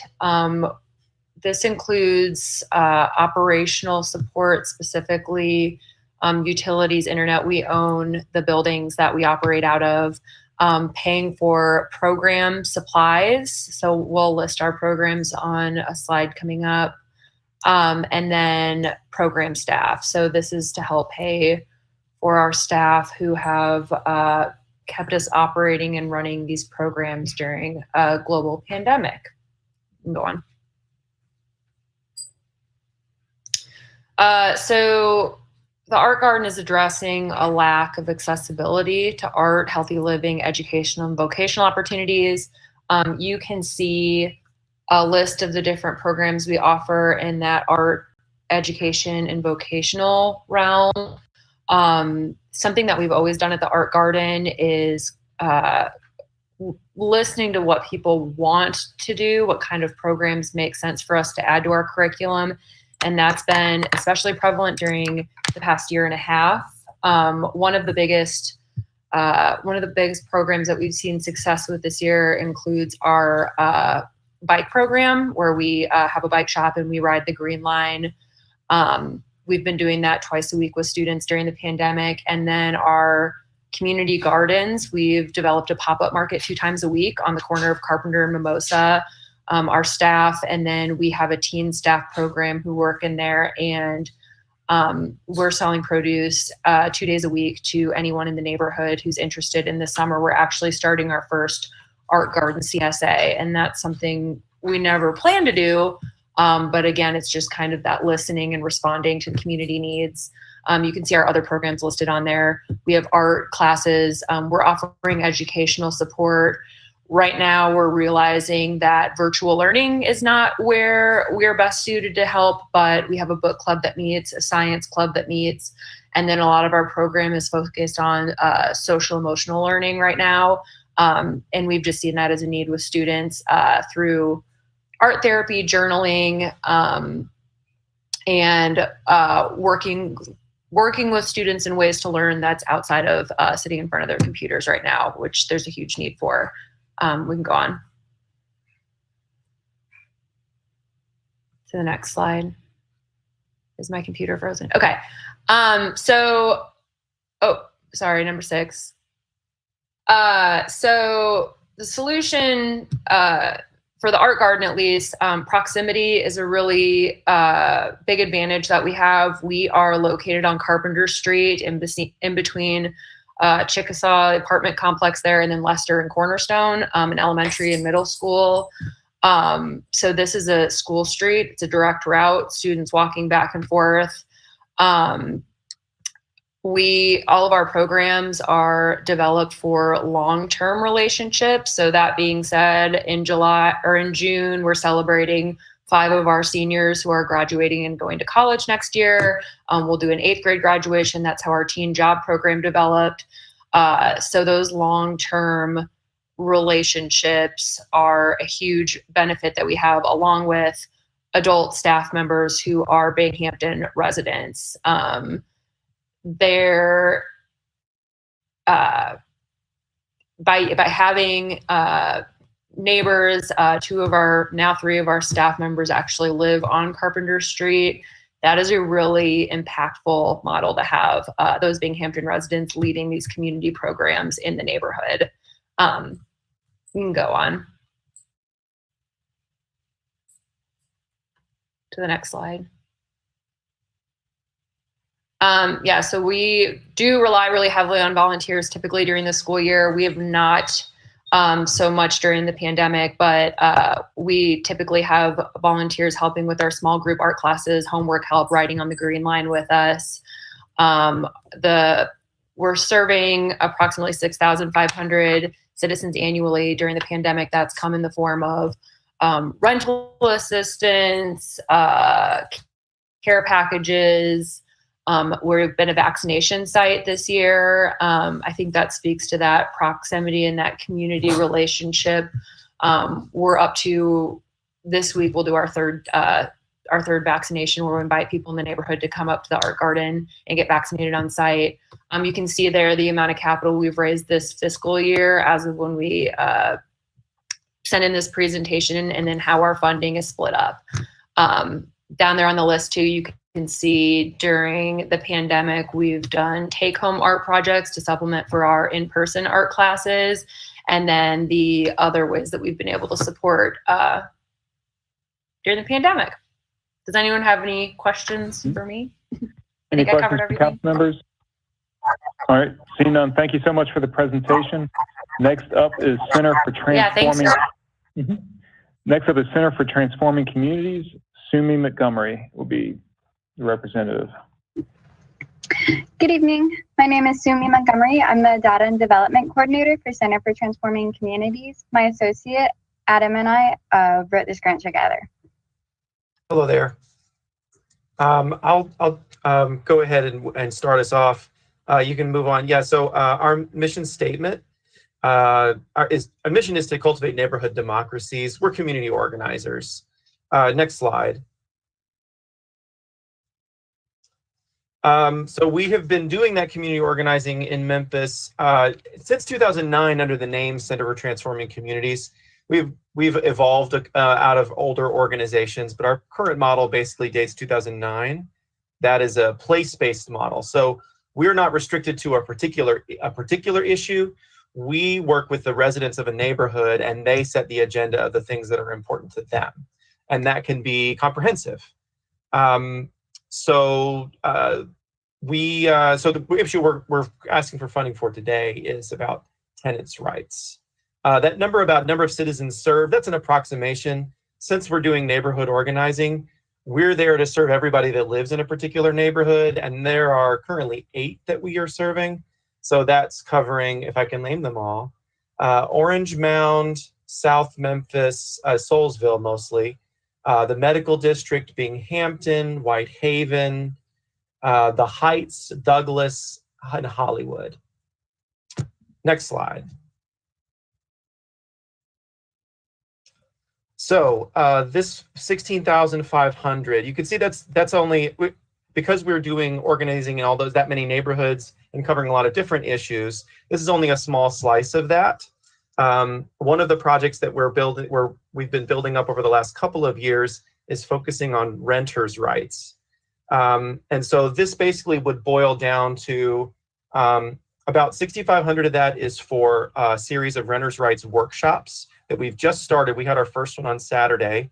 We had about 12 people attend. We want to do that 15 more times in different neighborhoods to try to catch as many renters as possible so they know about what's available to them, with the goal of forming a renters' rights organization that can do this advocacy and be tenant-led.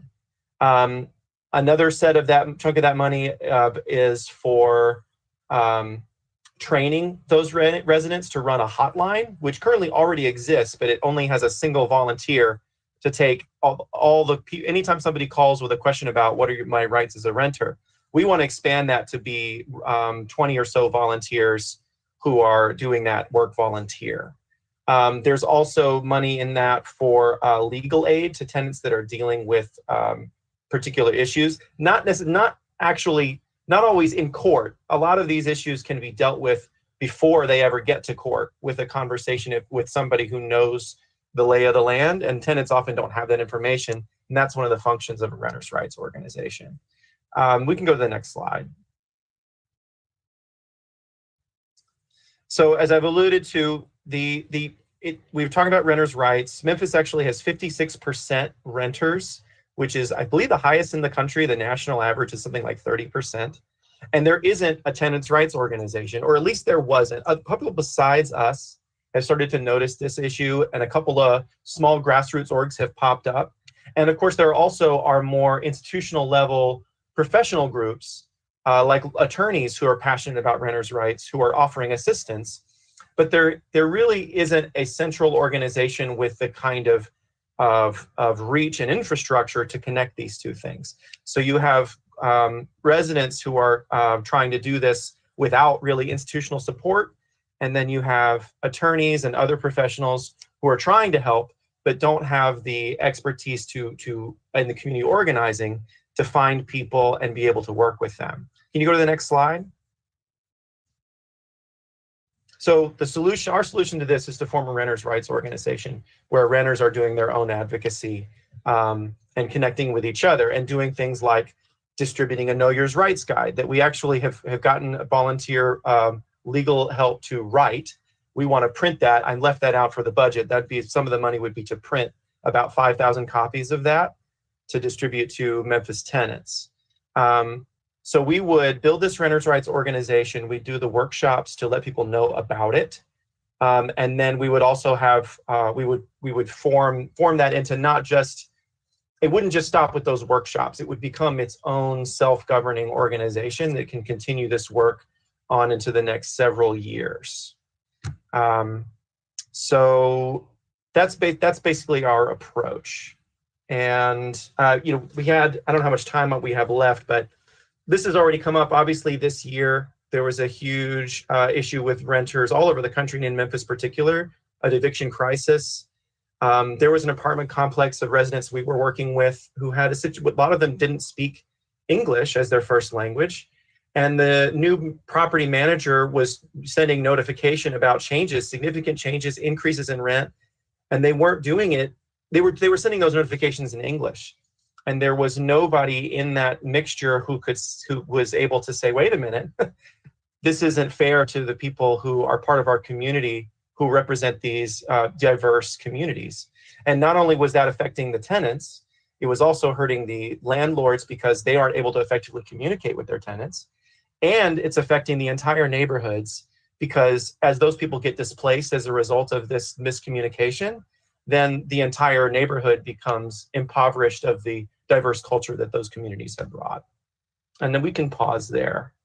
Okay, thank you very much. Any questions from council members? All right, seeing none, we appreciate the presentation. Next up for presenting is Communities and Schools of Memphis. And the representative is Sanji Branch. Good evening. Thank you for this opportunity. Next slide, please. Communities and Schools of Memphis is a part of the National Communities and Schools Network. The network has been in existence for over 40 years. Next slide, please. We began our work in Memphis in a pilot of 2 schools in 2014, serving approximately 900 students. Since then, our organization has expanded our partnership portfolio to include 21 schools. The 21 schools that we serve are all Title I schools and some of Memphis's most economically depressed neighborhoods. And you see here that our organization does support schools, partner with schools within both of our school districts, the Shelby County School District as well as the Achievement School District. And you see the council districts that are represented. Next slide, please. We are requesting $65,000 from the council, and the funds that we are requesting are will be used to help to support the implementation of our model. And you see here the 21 schools that are in our partnership portfolio and the districts that they represent. And so the $65,000 request would basically equate to $3,000 per school for the implementation of our model of integrated student support services. Next slide, please. As we all know, we have, as an urban community, experienced a lot of inequities as it relates to the distribution of resources throughout our community. And the pandemic has only elevated the need for us to keenly focus on how we better ensure that the students and families who need the supports the most actually receive them.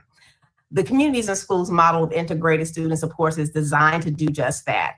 Unlike most approaches to wraparound supports, our model of integrated student supports ensures that there is a data-informed approach to how schools and how partner organizations work inside of those schools to ensure that the students who need the supports the most actually receive them, and to ensure that the targeted supports that every child needs actually is organized and coordinated at the school level. We like to believe that when we're able to embed full-time staff members in our partner schools, it allows us to clear the pathway so teachers can teach and students can learn.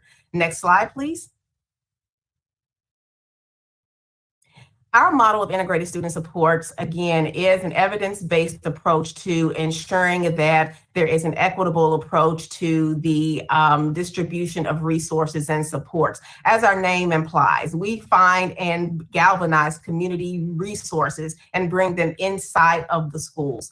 Through our model, we are able to ensure that through a tiered approach, a 3-tiered model approach of integrated student supports, that we're, one, able to support the entire school population, that we're also able to then drill down those supports to ensure that there are effective approaches to small groups and then case management supports for students.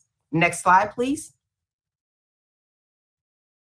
Our work is designed to ensure that we are able to improve students' attendance, behavior, and course performance. And we know that unless we're able to identify and, more importantly, mitigate the external factors that impede a student's ability to achieve academically, our students are going to continue to fall behind. Next slide, please.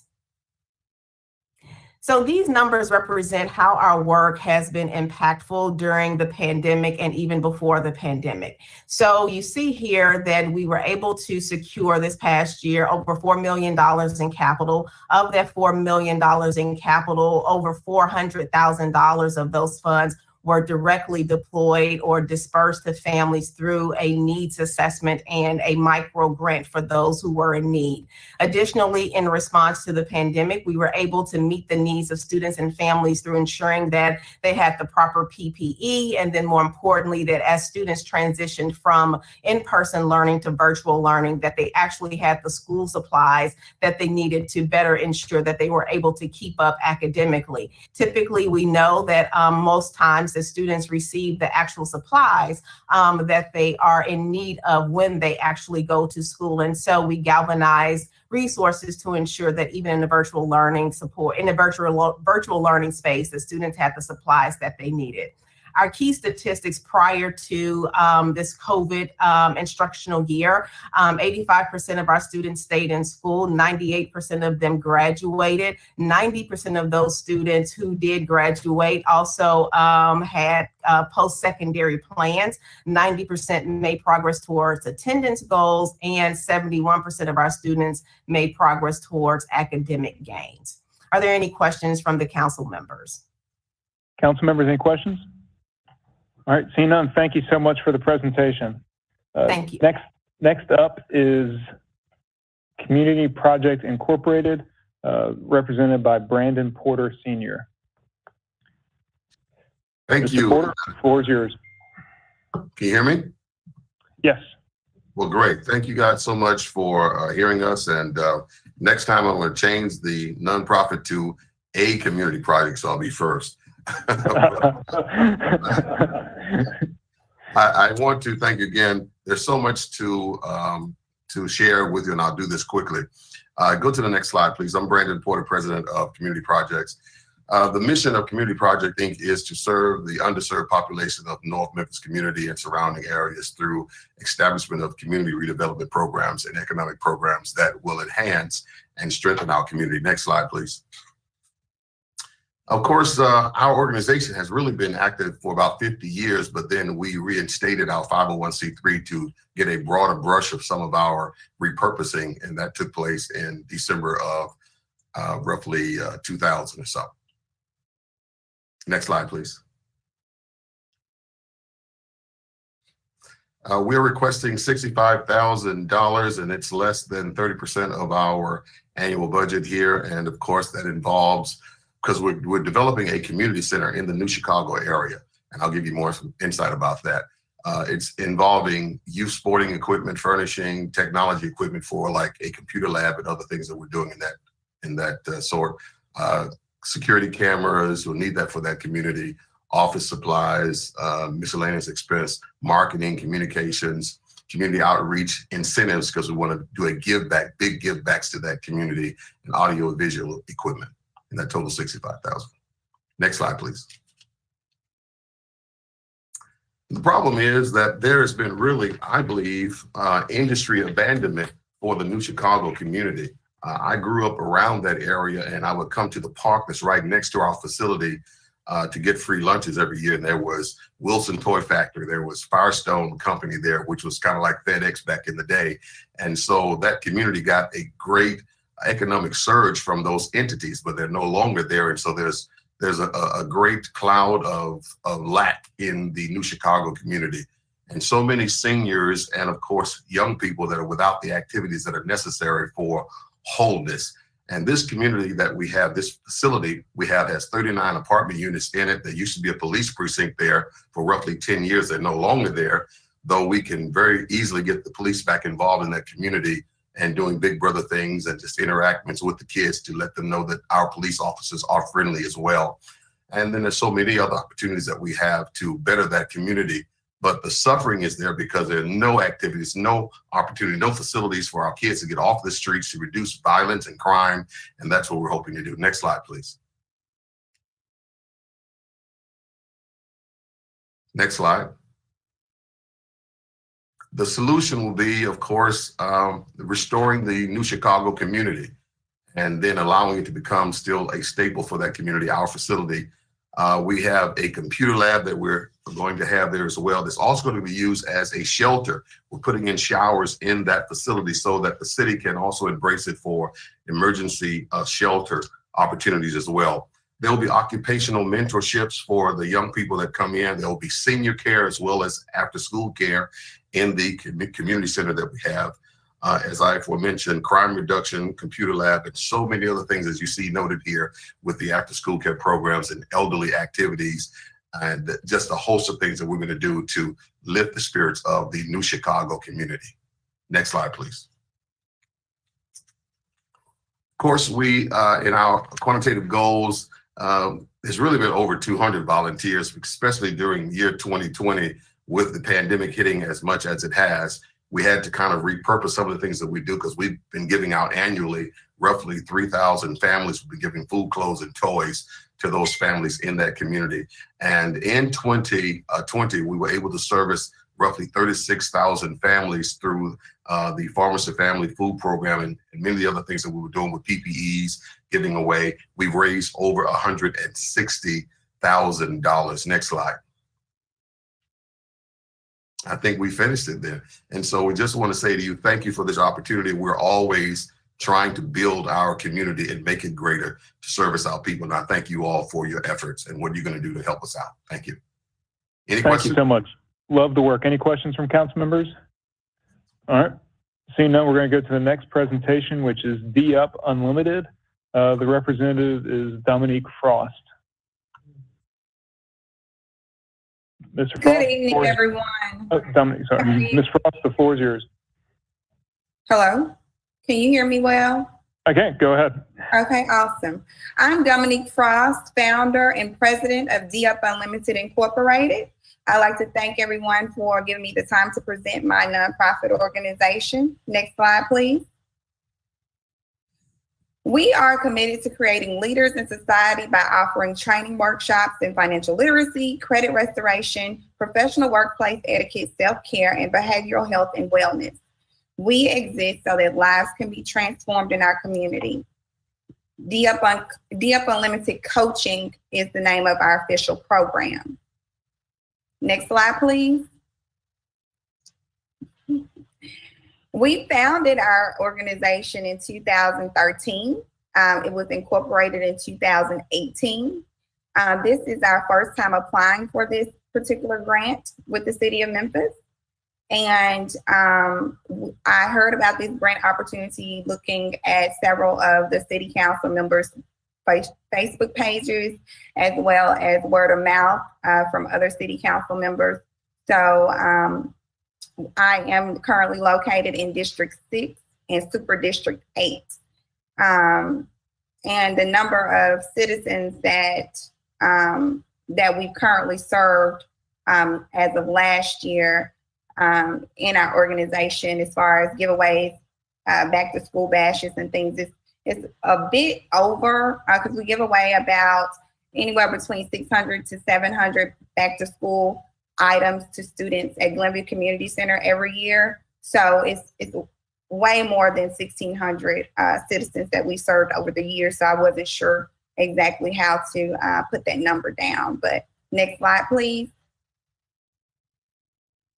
We are requesting a total of $14,700. This would go mostly towards our events and community engagement budget.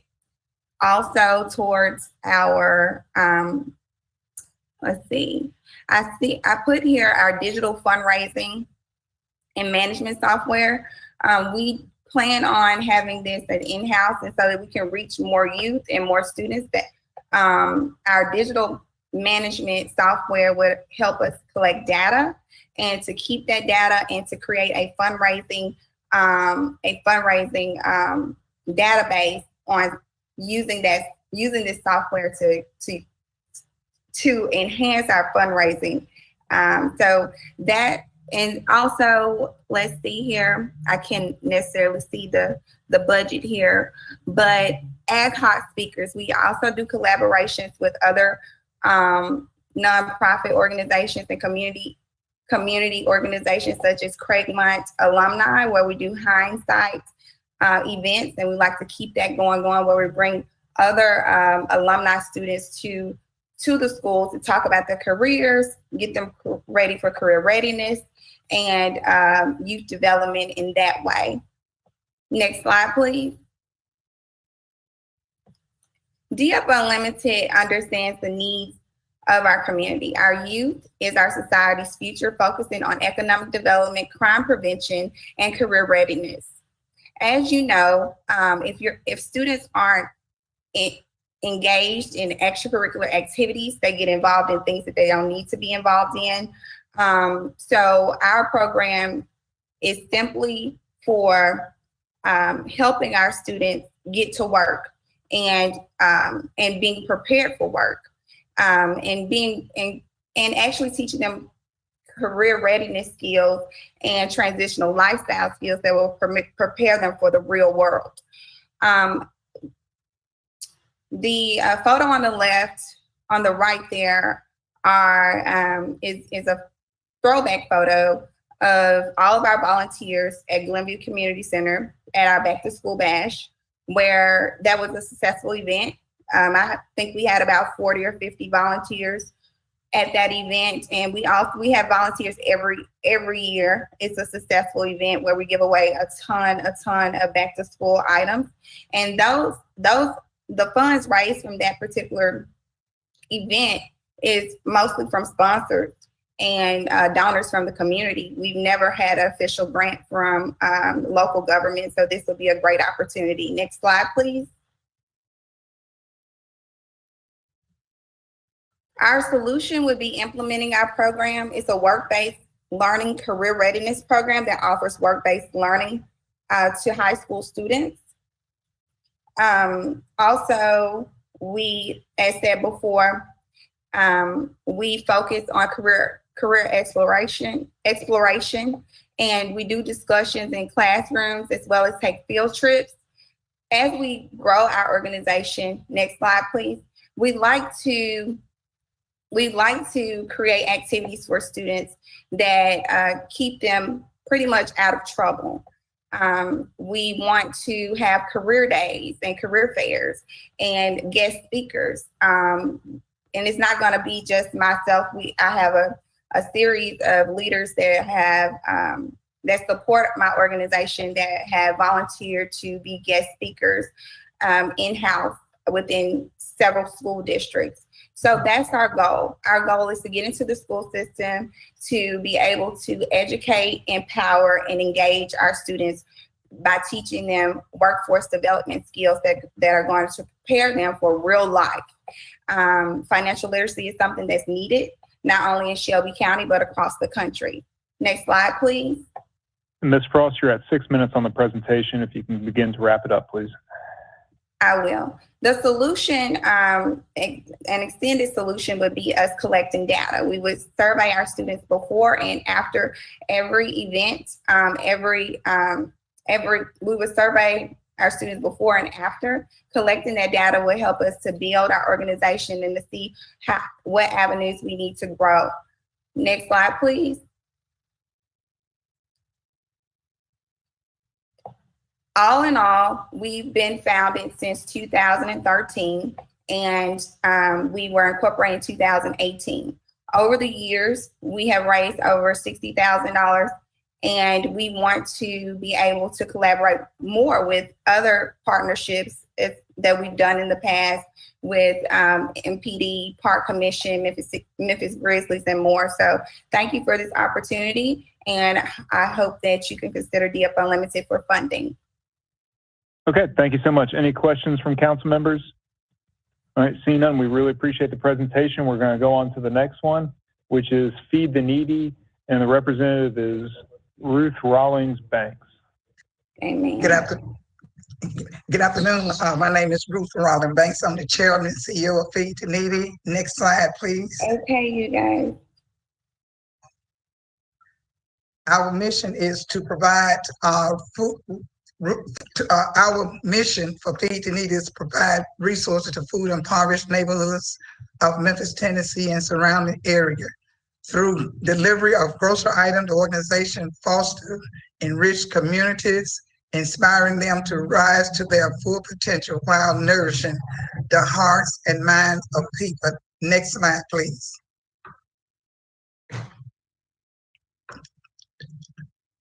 This organization was founded in 1994. We became a 501c3 in 2013. We have received funding from the city of Memphis year 2017, 18, 19, and 20. We're located in District 6, Super District 8.2, and the number of citizens that we have served is 46,500. Next slide, please. Thank you. We are requesting a total of $80,000. That $80,000 is for food only, and that is for our Thanksgiving and Easter food basket to purchase non-perishable and perishable items that will be placed in our Easter and Thanksgiving food basket. Okay. The question was asked about including information about how the organization will address the public need. Supporting poverty does not impact the overall crime rate because portion of the crime rate is directly tied to the need to survive, and that is for food. And addressing poverty is critical to our communities that are interested in decreasing their crime rates. The history of our involvement since Feed the Needy inception 27 years ago, this organization has targeted underserved communities in and around Memphis, Shelby County, and the greater Mid-South. Last year, on the onset of COVID-19, it forced us to change our plans. We shifted, and during the first few months of the COVID-19, Feed the Needy provided some 1,787 meals to our first responders and healthcare workers. 2020 Thanksgiving, we distributed some 3,600 food baskets to our residents here in Memphis and Shelby County and greater Mid-South. Some of those recipients received the food basket were from some of the members of the Memphis, the full Memphis City Council. I had the opportunity to distribute food basket to some of their recipients. In 2021, Feed the Needy distributed 2,550 Easter baskets to our neighbors and 2,200 meals to our first responders and healthcare workers. And we was also able to reach out to the hospitals and distribute some 180 food baskets to the non-essential workers at the local hospitals. And those baskets was picked up at the Memphis Police Department, who we partner with as a satellite location for distribution. Feed the Needy is working to help break down barriers and end the hunger crisis. Our local law enforcement agency and community partners have been a tremendous asset in delivering food to the citizens that are homebound, suffer from various illnesses which limit their ability to get food. The next slide. And our solution is that Feed the Needy, we look for ways to partner with other business and to get them to come in, and we apply for other grants to help us to feed more families. I think that's the last slide. Yes. Oh, yes. Oh, our quantitative goal. Number of volunteers, we had 200 volunteers last year, which we had over 2,600 hours, where we normally typically do 5 days. It took us about 5 weeks to do what we had to do. The number of citizens we served was 46,500. Our capital was $238,409.99. And the number of grants deployed, I will not read that list, it's there. And any other statistic about the program, this organization Feed the Needy continue to look for new partners and sponsor to collaborate with to assist in combating hunger in our community by applying for other grants. Thank you. Okay, thank you so much. Any questions from council members? Councilman Warren. I just wanted to say I appreciate you getting that food out this past year. Thank you. All right. Thank you. All right. Thank you very much again. And we're going to move on to the next presentation, which is Greater Memphis Media. Representative is Brian Clay. Mr. Clay, the floor is yours to present. Thank you, Councilman Morgan. First, I want to say thank you to the Memphis City Council for allowing us to make this presentation. Next slide.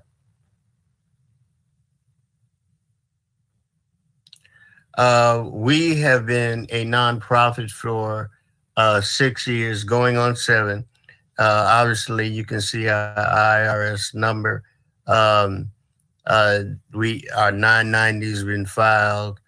You can see the attachment. Previous Memphis City Council funding was $65,000. Next slide.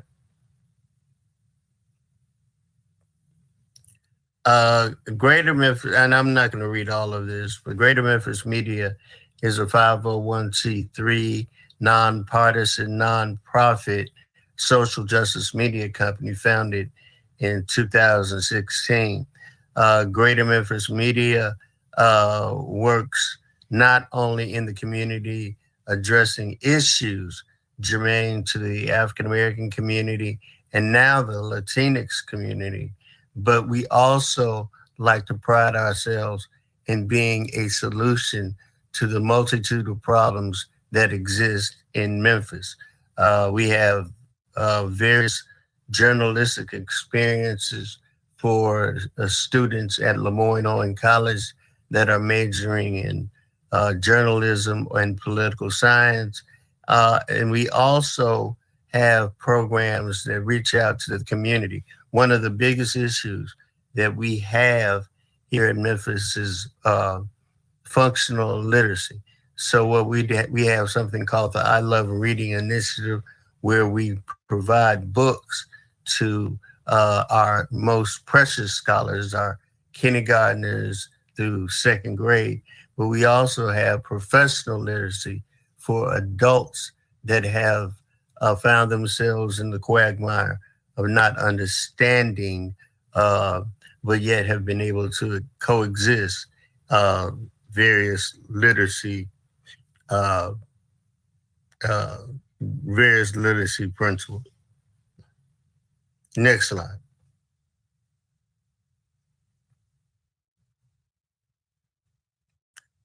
Next slide.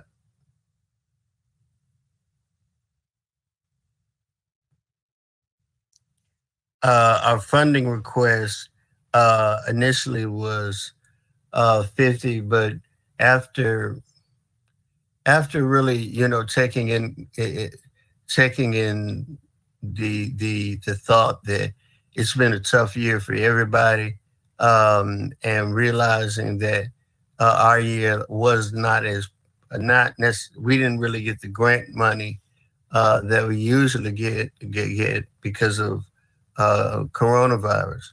And so now we're just asking for 40, but we have a lot of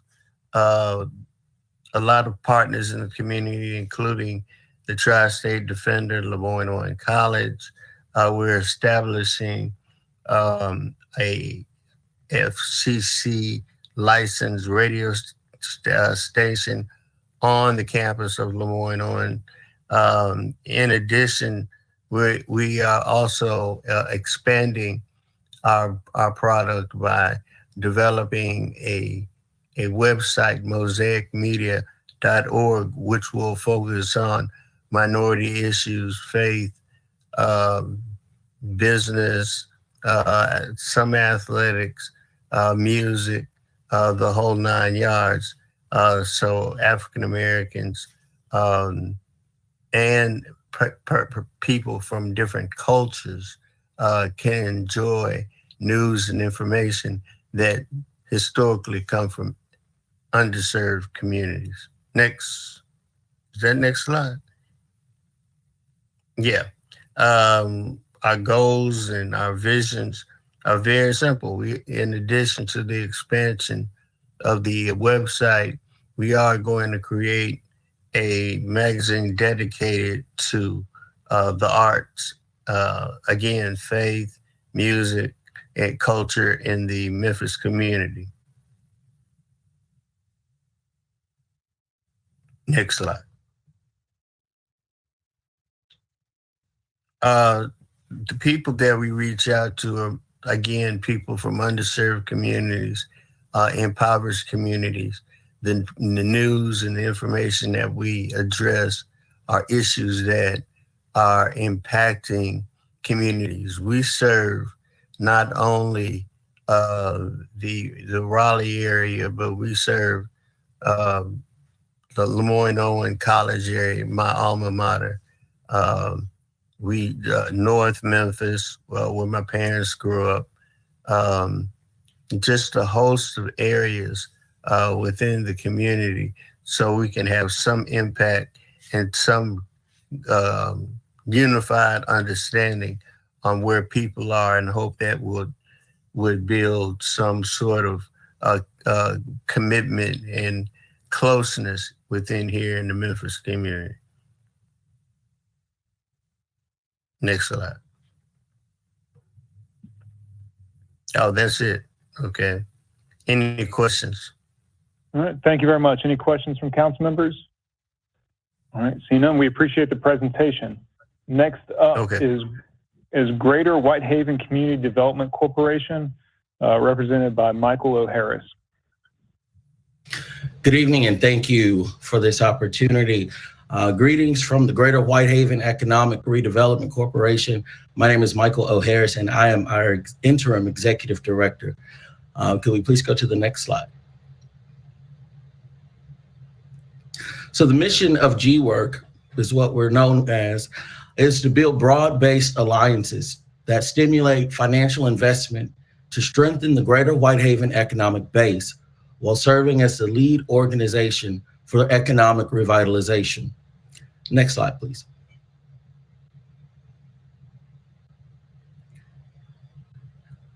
Our organization has a rich history dating back to the original Whitehaven Community Development Corporation that was founded in 1991. We've been a 501c3 since 1991. We've received funding in 2017 and 2020 from the City Council. And I also did the wrong thing here. We were asked to apply by Councilwoman Robinson in District 3. Next slide, please.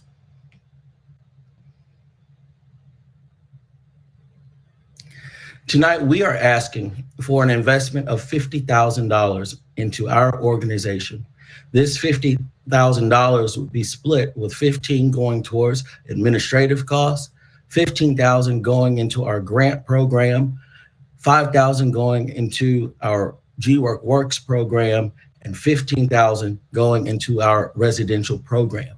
What's unique about all of our programs is that there are no administrative costs that come out of the program, and they are exactly direct investments back into our communities as we work for our revitalization efforts. Next slide, please.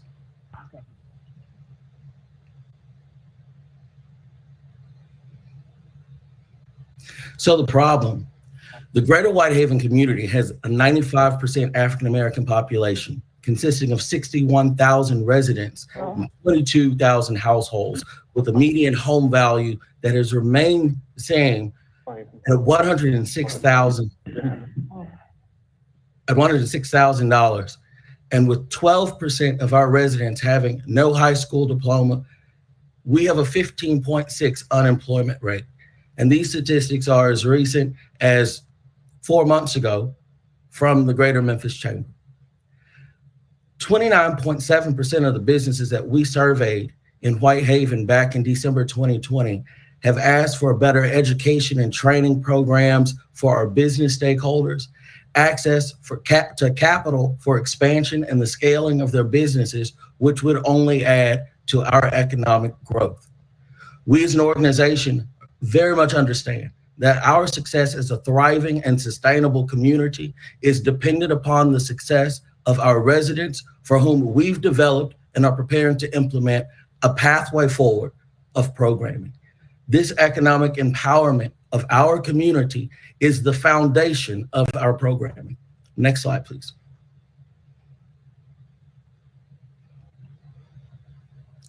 So when we think about solutions, what have we done?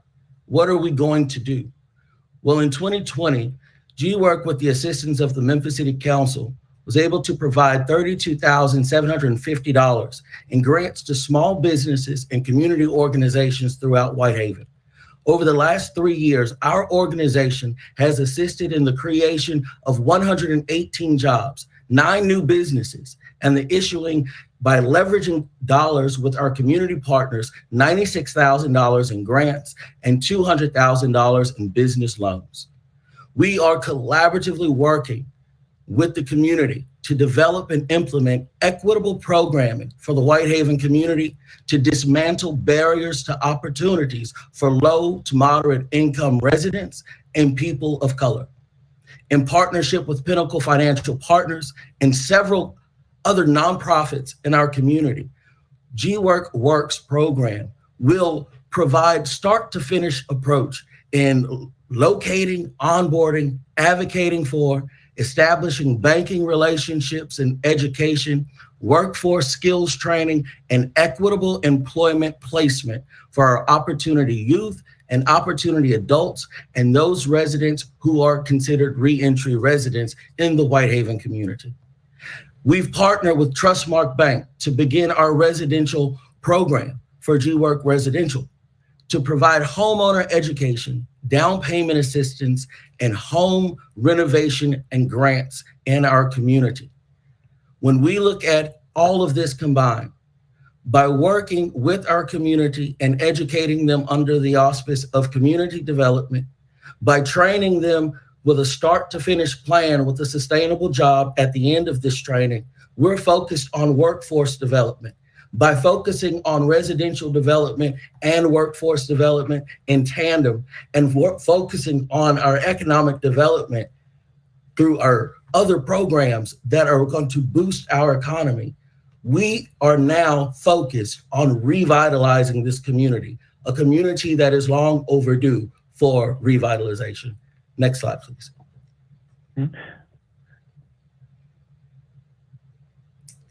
Last year, we invested 840 hours in volunteer time. We've served 200 citizens. This number is a little off. We'd raised $24,000 at the time of this, but here recently we've received an additional $30,000. We have 30 support resources deployed, and all in all, G-Work has supported the just under $2.5 million in economic investment in Whitehaven. That's a great number, but we'd like to see more. And our goal is to scale our programmatic offerings and significantly increase this number and serve more residents of our community. And for that, we will be extremely grateful for the council support in $50,000. I am now available for any questions. All right. Thank you very much. Any questions from council members on this item? All right, seeing none, I think we'll go on to the next presentation, which is Grooming Greatness, represented by Maurice Johnson. All right, how is everyone? Doing well. Floor is yours for presentation. Thank you very much. Maurice Johnson again is my name. I represent Grooming Greatness and Grooming Grace. Next slide, please.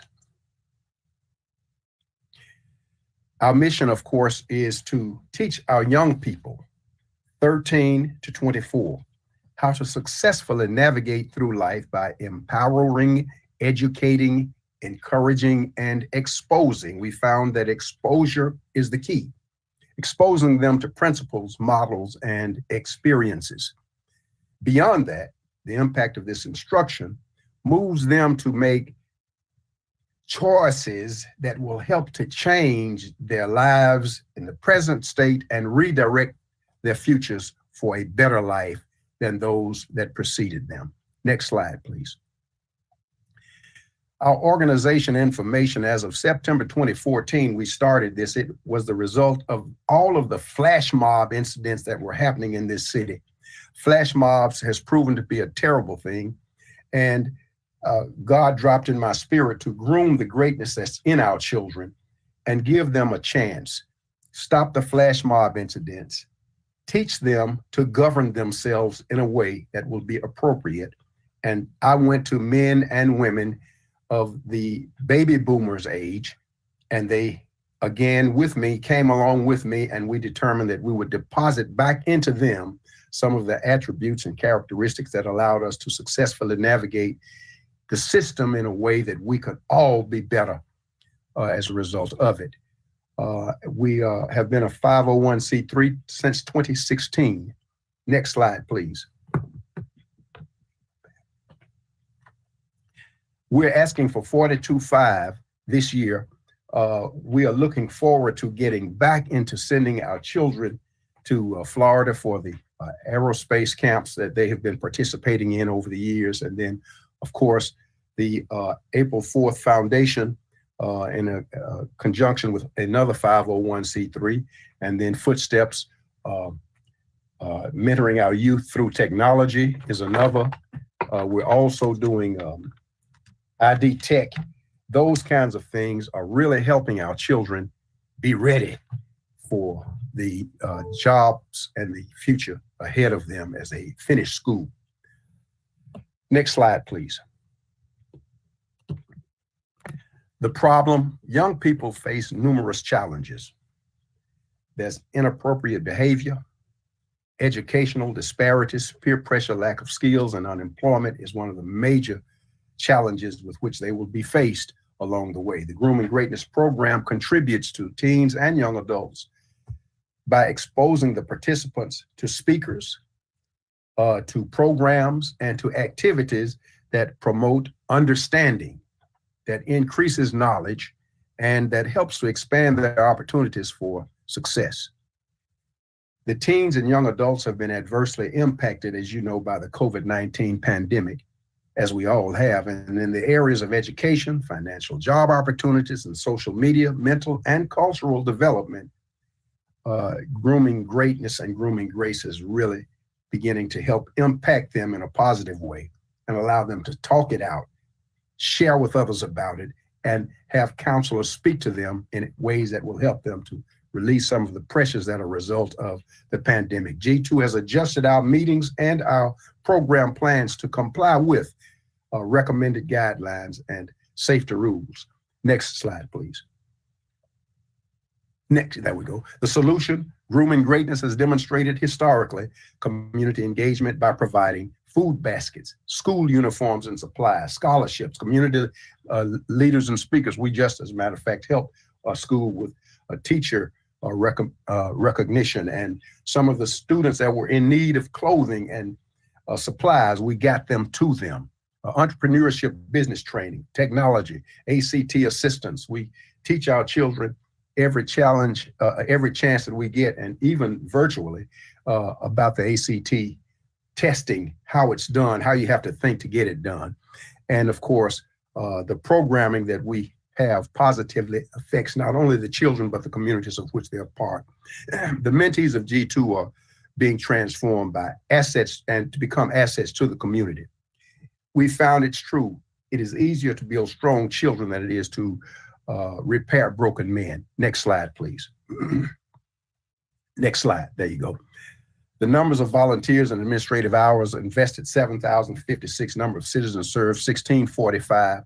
The amount of capital we've raised is $59,150, and the number of support resources deployed 54. Are there any questions? Councilman Smiley? How you doing, Reverend? Hey, how are you, Councilman Smiley? Quick question for you. I was a bit confused. What do you mean by flash mob? Oh, the flash mob incidents of 2014 is when we had, about 20, 30 students that they bomb rush an establishment and take things off the shelf and walk out with it.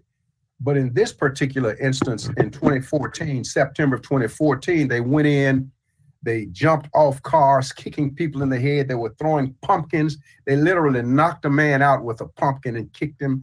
And they were laughing and having fun. And I realized that our children have lost their governor. They think they're having fun, but it's at the expense of others.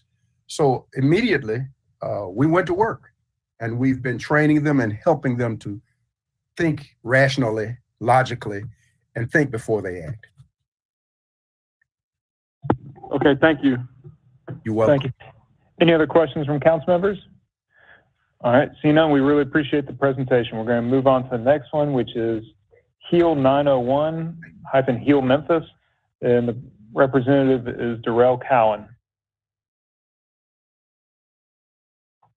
Good evening, good evening, good evening. Good evening. The floor is yours to present. Yes, sir, most definitely. Just waiting on my slides to come up, sir. Awesome. My name is K. Darrell Cowan. I'm the executive director and founder of HEAL 901. HEAL 901 is a nonprofit organization, next slide, and our motto and mission, next slide, please, is cultivating the minds of young leaders. And the way we accomplish this goal is by our two flagship programs, and they are coaching boys into men and athletes as leaders. Both of these programs are evidence-based programs proven to curb sexual assault and domestic violence in women and girls. And in this instance, we engage young men as their allies to be able to help this. Understanding that one of the largest bills in the city and the county is one of the largest crimes reported, rather, is domestic violence. And we understand through studies that a lot of those individuals who have the same characteristics of sexual assault perpetrators also carry the same traits inside of our domestic violence perpetrators. Next slide, please. Organizational information. Here, 901, we received our 501c3 notification from the IRS in 2017 in December. I am the executive director. There's a mishap in our district. We're located in City Council District 3, Super District 81. And that was the only discrepancy on that slide. Next slide, please. When you get to our funding request, it says $61,000 is what we're asking for. There was a mistake on our budget where you see the 67. And the reason that you see that that 50,000 where it says core programming and training, that we're normally spending 30,000, I'm asking for the city of Memphis to invest 50,000. And when it comes to planning and administration, I'm asking for more funds than I've actually spent normally on that. And there's a reason why. Our illustrious mayor, Mayor Jim Strickland, has made a public statement in the news stating that he wanted to do something with gang intervention and have an organization serve as case management when it comes to individuals who have been involved in violence, want to leave their lifestyle, and having case managers and social workers walk them through the process. Well, I'm pleased to announce that HEAL 901, we have been working with UPass, United Parents and Students, as well as Urban Peace Institute. Urban Peace Institute is an organization out of California, and that's exactly what they do.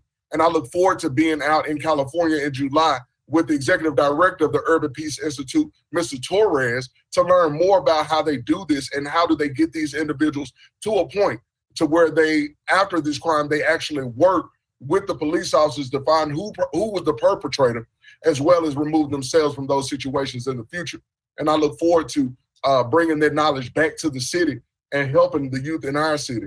And when it comes to coaching boys and the men, we can go ahead and go to the next slide, please, Ms. Ashley. When it comes to coaching boys and the men, what we understand is there are several issues that plaguing the city. In early 2019, Fairleigh boys basketball team lost their ability to play postseason sports due to an on-court brawl. That brawl between Fairleigh and Westwood that generated national media attention and involved at least 300 people. The moment that I saw that, I felt the need to do something, being a member and a graduate of Fairleigh High School and a member of the Whitehaven community. I understand how important it is for these youth to have that opportunity to play postseason, as well as understand the importance of how to contain that aggression.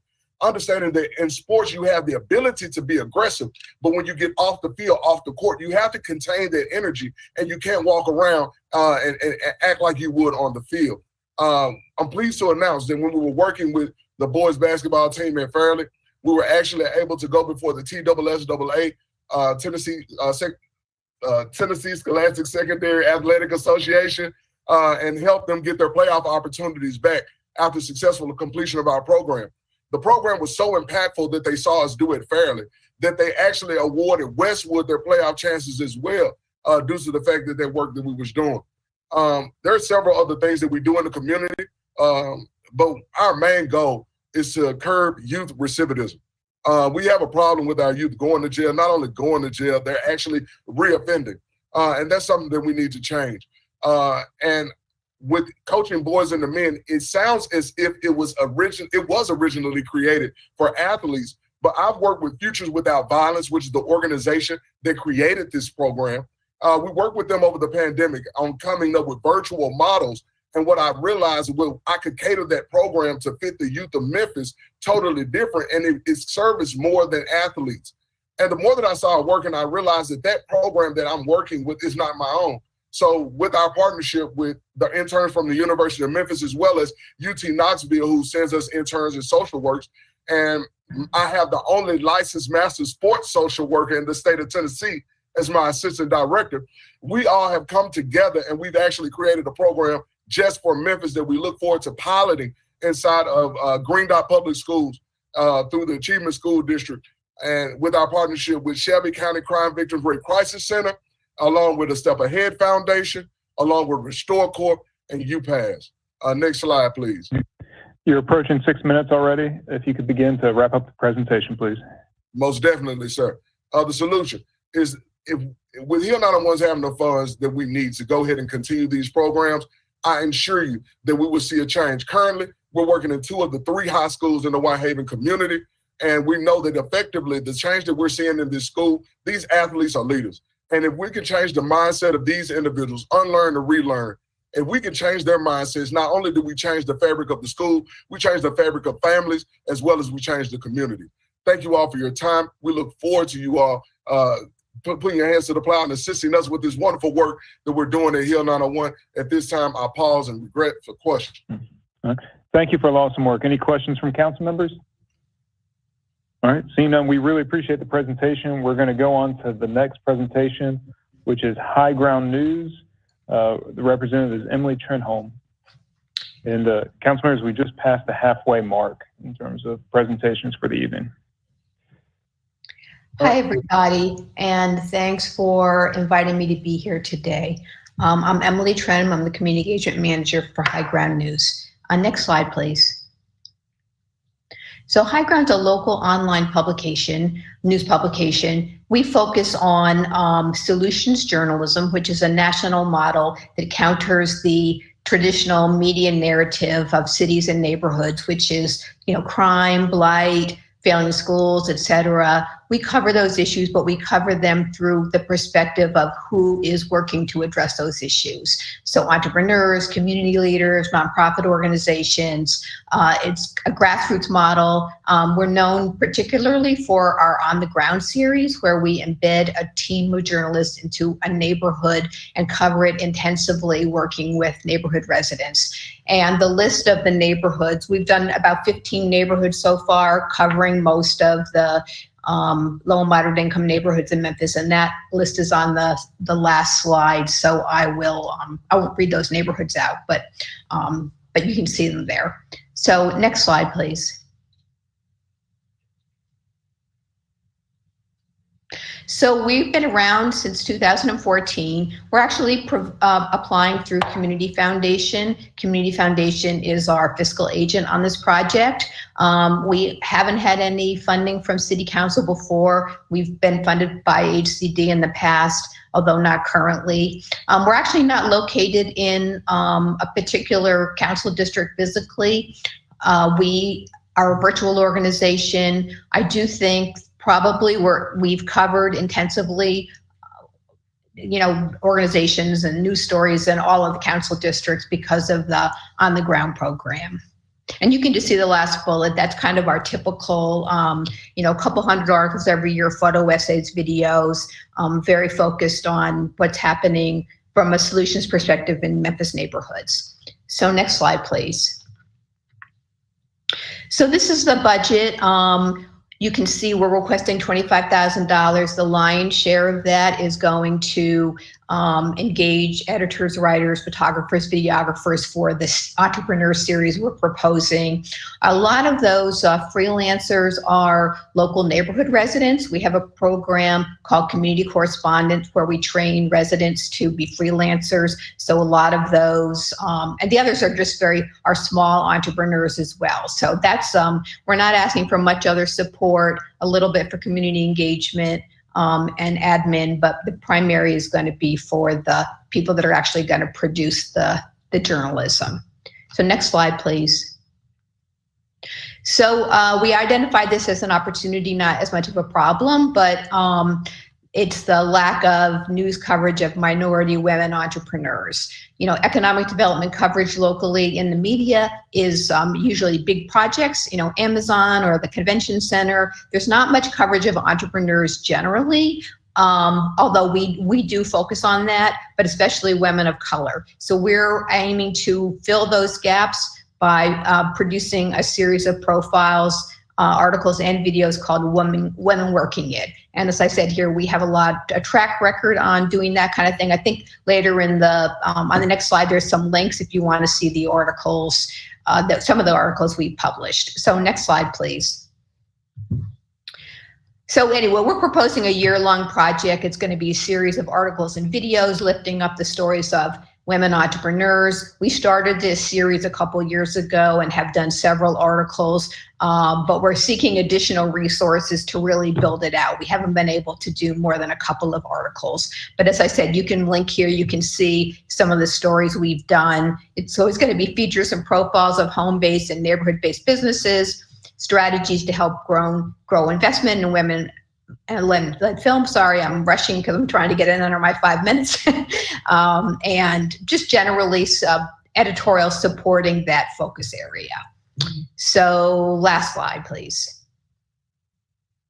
So we're proposing to publish 12 articles and 3 videos for the funding we're requesting. Also, there's a big community engagement piece. We do editorial advisories, which are story brainstorming sessions to identify people we would profile, but also economic development topics that our stakeholders in the neighborhoods feel like we should be covering. We do program evaluation. We do extensive social media. You can see there, those are our on-the-ground neighborhoods. So the entrepreneurial stories would be drawn exclusively from them.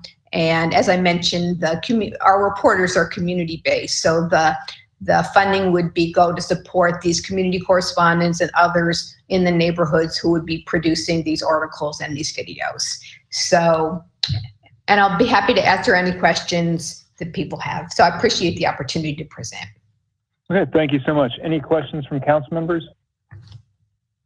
All right, seeing none, we're going to move on to the next presentation, which is the Husband Institute, and that will be presented by Nye Taylor. Good evening. Yep, Estelle, the floor is yours to begin. Okay, can you hear me? Okay. We can. Okay. My name is Nye Taylor, and I am representing Ricky Floyd, who had a prior engagement today. If you could go to the next slide, please. The Husband Institute mission is to give direction, protection, affection, and correction to young males, guiding them to be successful and productive leaders in society. Next slide, please. Husband Institute was founded in 2013, received their 501c3 in 2016, located in District 7 and Super District 8, which is also in the heart of the Fraser community. Next slide, please. Husband Institute is asking for $12,500 to assist $10,000 with their events and community engagement. and also $2,500 to continue to have work done on their behalf to implement and continue to create great programs that help to impact the lives of young men ages 10 through technically 24 years old. Next slide, please. Husband Institute has a history of community involvement. They are located in what they call a hub church through the Faith and Foundation Partnership, meaning that they have several agencies and organizations that work on site at the Pursuit of God Church, including Husband Institute, to provide economic development, youth empowerment, help to decrease crime and drug prevention, as well as establishing entrepreneurial and work-based learning and recreational activities for young men. Next slide, please. The majority of those who attend the Husband Institute live within the Fraser community. 73% of those have an absentee father in the home or live with neither parent. Many have experienced situations due to crime, incarceration, and other factors, gun violence, domestic violence in home, and also within their neighborhood. Next slide. Their mentoring program is a all-male mentoring program, but they also work with Regroup, which is a on-site retail store that helps young men develop skills and also build self-esteem. They work with coaches, instructors, and volunteers throughout the community, not only in Fraser, but throughout Shelby County, and have an array of partners. Some of those partners are Agape, Bellevue, Arise Partnership, For the Kingdom, Royal Ambassadors. They also do local job fairs, and the list just goes on. They do very great work within their community to make sure that young men have an opportunity to experience real life experiences that help them to develop life skills, and also teaches them about fatherhood and valuing self-manhood, exploring careers, learning skills. They bring in speakers and different people to help young men learn about different trades, post-secondary education, as well as also financial literacy. Next slide, please.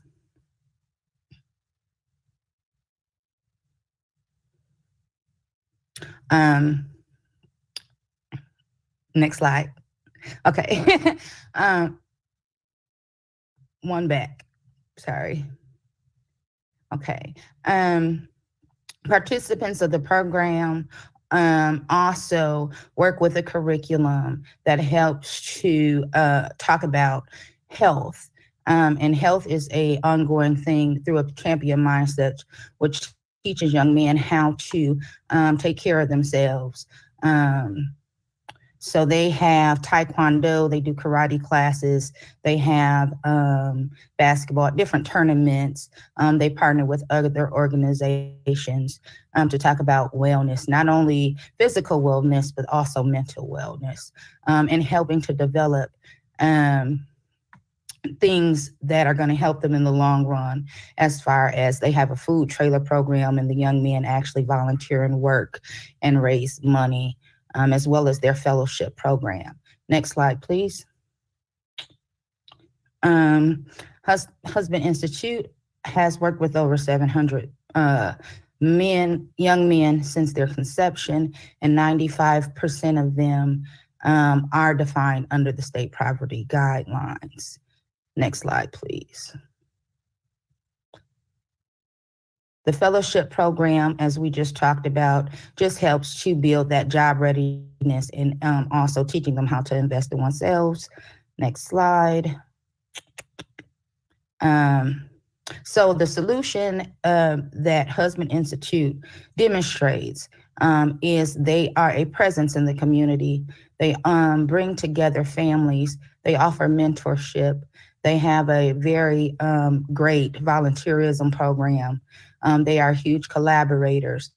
They believe in building capacity and instilling a spiritual awareness, as well as making vital connections and rebuilding Fraser. Because that is the lifeline and the heart of that community. So most of the individuals and young men from that neighborhood come to Husband Institute to basically experience a safe haven and being around positive male mentors. Next slide, please. And please wrap up if you can. I sure will. Next slide. Kind of talked about that. We talked about the Faith and Formation Engagement Initiative. That is a partnership with Agape Child and Family Services, who is also housed within the Pursuit of God, and work alongside with Husband Institute to provide on-site staff and programming for those who live in the Fraser community. Next slide. And we can go to the next slide after that. The key goals is just learning to connect, building neighborhood connections, and increasing supports and opportunities for youth, and also improving the developmental outcomes and safety and implement strategies that will affect and generate men that are strong, positive presidents within our community. Last slide. Those are the media links. They have had several media links. They continue to maintain a strong presence within the community. Next slide. Please wrap up. I'm wrapping up now. Can you go to the very last slide?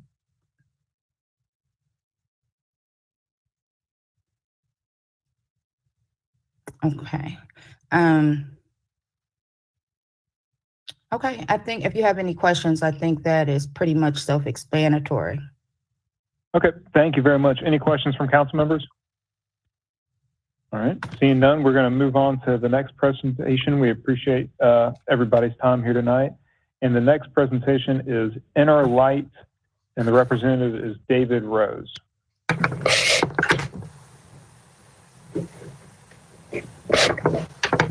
Mr. Rose, the floor is yours to present.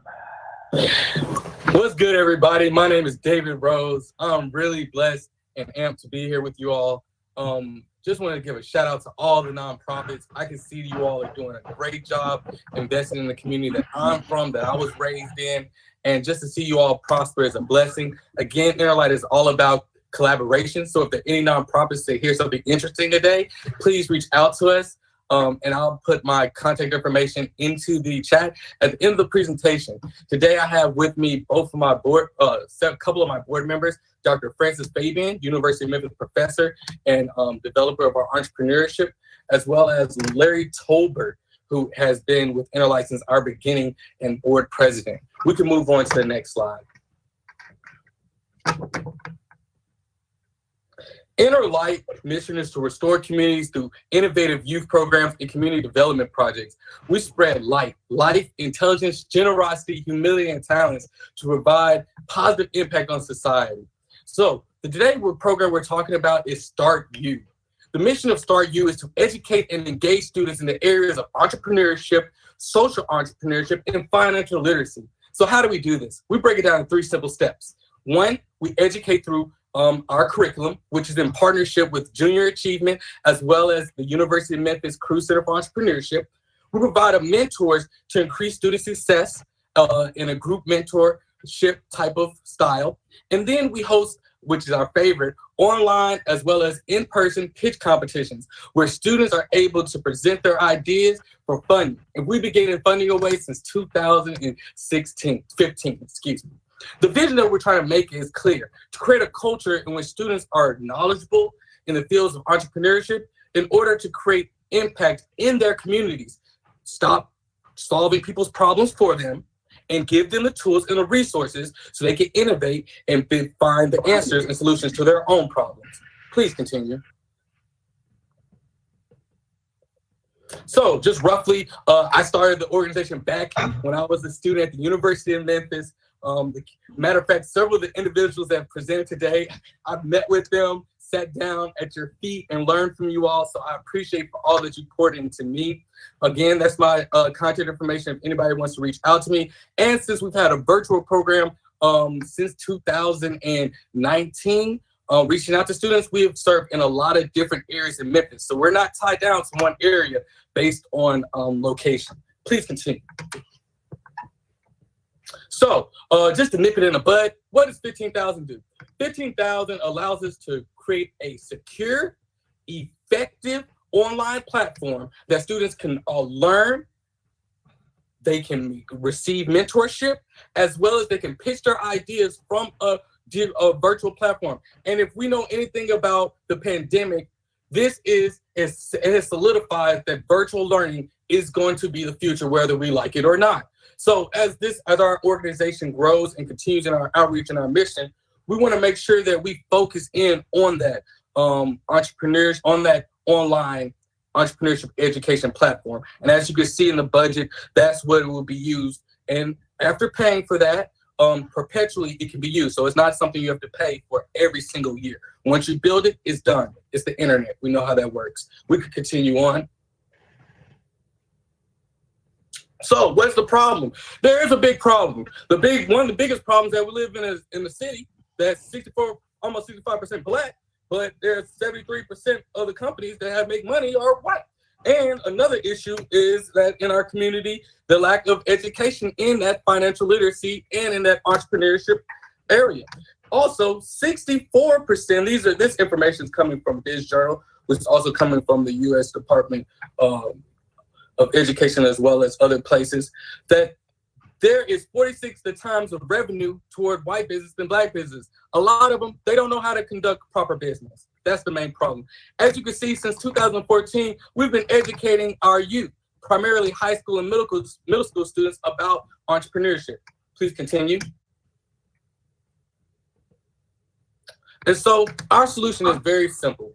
With this online entrepreneurship platform, not only in partnership with Junior Achievement, not only will we be able to reach countless more individual students, we've also been able to reach younger demographics, elementary school, and start training them early on about entrepreneurship principles and how that can actually be a career. And as you know, just a couple things it does to provide networks for these students, right? Because you have to know where to draw these resources. It also provides a positive outlet for at-risk youth and young adults. Please continue. And so these are a couple of things we've accomplished. Like I said, Inner Light is all about collaboration, growth, but return on investment, right? We want to pour into resources and things into individuals and see them create a return on investment. Why? So they can bring back more money to the city of Memphis. Why? So they can invest into other people's lives and so they can pay it forward, right? That's what we're doing. We're sowing seeds now, and then we're making sure that we cultivate them so that they can then do what? Innovate and grow. Appreciate your time. If you want to find out more about us, see in depth what our activities or our programming is like, visit our website at www.innerlightoutreach.org, where you can find videos. Thank you for the opportunity, and shout out to all of the nonprofits here. All right, thank you so much for the passion in the presentation. Any questions from council members? All right, seeing none, we're going to move on to the next presentation, which is Knowledge Quest, and the representative is Marlon Foster. Thank you all for the time this evening to share. Next slide, please. As I mentioned, Knowledge Quest, we've been around for 23 years in the South Memphis community. All three of our program sites are in District 6, represented by Councilman Ford. We also want to acknowledge our Super District 8 representatives of Councilwoman Johnson and Smiley and Mr. Martavius Jones. We are, with these three sites on Walker Avenue, what we are carrying out as a H2O methodology is what we call it, where we have three programs. One is extended learning, our after school pre-K through 12, Greenleaf Learning Farm, the conversion of 30 formerly vacant lots. There's also a college dormitory, on-site processing, a corner store that's under construction. And then our last program is our Family Stability Initiative, which is what we're requesting funding for through this initiative. Next slide, please. Next slide, please. All right, and on our budget, we're requesting $100,000, and this represents 25% of this particular program's budget, but it represents 15% of our overall operating budget, and 100,000 represents about 3%. I mean, the 100,000 does of our overall operating budget. We're looking to use these resources to hire 2 social workers to be able to expand our team for reaching families through this methodology of aligning our programs together. Next slide, please. So the challenges, many are listed there, but we have median income of less than $15,000. Our third grade reading proficiency rate is about 28%. Internet in the home is around 18%, 22% respectively for 126 and 106. So with our programs around mental health, around physical health with the farm, after school, the case management effort that we're seeking support for actually brings all those together, where we try to work within this kind of defined geography with 3 sites on Walker Avenue with a defined group of families really over this defined span of time of cradle to career. Next slide, please. The solution, again, we mentioned the 2 social workers of about 6 that we're going to need. This got exacerbated during COVID, where we saw from March of 2020, we distributed 250 electronic devices trying to get ahead. This was prior to the school distribution. We actually went to a lot of telehealth services. We produced about 20 hours of virtual programming.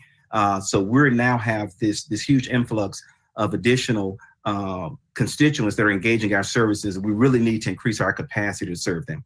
Next slide, please. Here are the program proper stats that we're sharing from the result, what will be the result if funded. This is just the capacity of those 6 individuals. But to give you some 2020 numbers that we think will be the same going forward, this particular our Family Stability Initiative served 236 families. There were 669 children within those households. On the telehealth side of strengths-based mental health counseling, we had 437 telehealth services. That includes 17 sessions with grandparents. We had 5,469 engaged views on our alternative therapies. That's therapeutic groups, yoga, Zumba, things of that nature. We held 53 therapeutic groups around grief, a lot around grief and other mental health sessions based on the pandemic. For our after-school program, we engaged 102 students in a day program to support our local schools where parents could continue to work. Pre-COVID, our numbers are about 325 every year at those 3 sites. We have an average daily attendance at those school-based efforts of about 70, and we're still doing hybrid after school now in school and those that are at home viewing in, as well as we're hosting a school during the daytime to help them leverage their space. For Greenleaf Learning Farm, we distributed 3,000 food boxes at a value of $25 per box. That was over 22 weeks. We partnered with Project 275 and other farmers, and all of these resources were distributed within 3, 126 and 106, all in District 6. All of our programs, all of our families live within this area. I live in this area. We hire staff in District 6, and we don't charge any fees for any of the services that we extend to the community. Next slide, please. I think that's it. That's the last slide. Yeah, so we'll take any questions. But again, thank you for allowing us to participate. Okay, thank you so much. Right on time. Any questions from council members? We really appreciate the presentation. We're going to move on to the next one, which is LIGHT. Let's Innovate Through Education. And it's going to be presented by Lakeitha Glenn. Okay. Am I unmuted? We can hear you. The floor is yours to present. Thank you. I'm Lakeitha Glenn, the Executive Director of LIGHT Memphis, also known as Let's Innovate Through Education. Next slide. LIGHT is a youth entrepreneurship program that focuses on equipping African American and Latinx students with 21st century skills to create wealth through entrepreneurship. What makes Light unique is that our students go through a 16-week curriculum-based program and actually create a business that provides services or goods, and they keep all of the revenue after the 16 weeks. We also wrap our students in 8 years of support, and that changes for each student. But it looks like continuation of education for business development, as well as internships and networking opportunities. Next slide, please. Light is one of the best kept secrets in Memphis, Tennessee. We were founded in 2015, founded in 2013, and we were incorporated as a 501c3 in 2015. We have received prior funding last fiscal year from the City of Memphis HUD SIF grant in the amount of $15,000 for our programming. We are located in District 5, Super District 9, and we serve about 2,500 students per year. Next slide, please. Light Memphis is asking for $100,000 from the City Council. What this would look like is we would like to bring on additional staffs to increase our reach and accessibility for students in the Memphis area. We're looking to bring on a full-time and 3 part-time teaching assistants for that initiative. We're also looking to build out our recruitment processes and our partnerships. Light enjoys great partnerships with Memphis Athletic Ministries, Memphis Ambassadors Program, Bridges, Streets, and Code Crew. We offer these partners workshops at no charge whatsoever because this should be free. But all students that go through our core program do receive seed funding for them to launch our venture. But when we go into our partnerships, we're really teaching students to have the ideation, the networking ability, personal branding, and basic financing in order to be a productive citizen and be able to get a job as a business leader in our great city. What we are also finding is that we are working with co-working space. I did not realize this budget. Co-working space and partnerships, and what we are doing now, the coronavirus certainly has allowed us to, I'm thinking that this is not the right budget. I'm sorry. This is not Light Memphis' budget.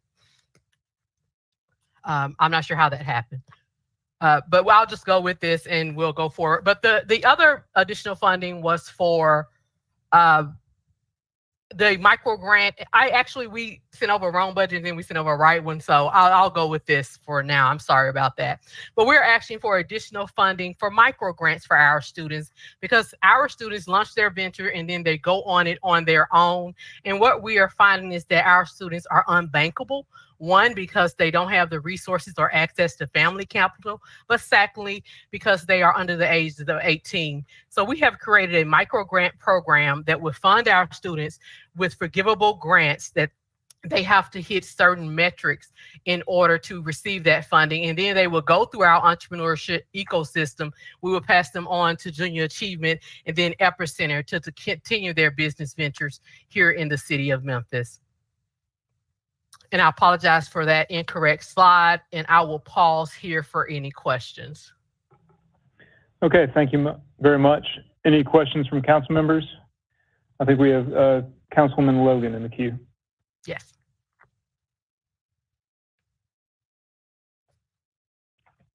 I'm sorry, no, I wasn't in the queue. That must have been from the last time. Thank you. I apologize. Councilman Jones? Thank you, Mr. Chairman. Ms. Glenn, since we don't have the accurate information, can you provide us an overview of what your financials are, what your ask is as part of this? Yes, I can pull that up. I have it in front of me. I was asking for $30,000 for administrative expenses and salary, $20,000 for our finalist program, Light Lunches 80 Ventures. We were asking for the city to support a portion of those fees because our fees are $750 per student on average. Our Innovation Fellows internships and prototyping, as I mentioned, we pay for student stipend, and $30,000 were for external education series, and where we are looking to go into the city of Memphis community centers and provide our services to students at the community centers, as well as the micro grants was $5,000. As I just shared with you, they would be forgivable micro grants for a total of $100,000. Thank you. Thank you for asking. Thank you very much. Any other questions from council members? All right, seeing none, we're going to go to the next presentation, which is Laymen in Action, and that'll be presented by Leo Tate. Yeah, yes, my name is Leo Tate. I'm with Leo House. Our mission state and goals are to provide adequate total care service, including temporary and long-term housing opportunities.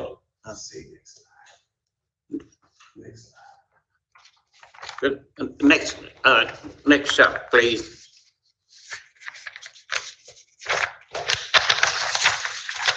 Okay. Leo House of Memphis and missions and goal to set provided adequate total care service, including temporary, long-term housing opportunities, vocational and other rehabilitative assistance, and employment and job placement advantages for homeless, veterans, at-risk youth, and other within the clientele serving the greater Memphis Mid-South area.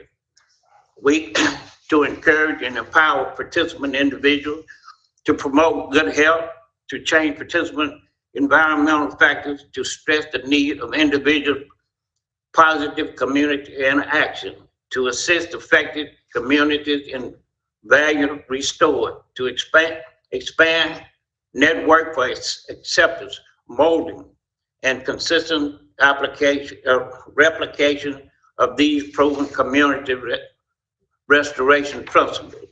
Next slide, please. Next slide, please. Organization founded in 2000, 501c3 organization since 2007. Never been funded from the city council. Representative Leo Tate, represent email, phone number, address.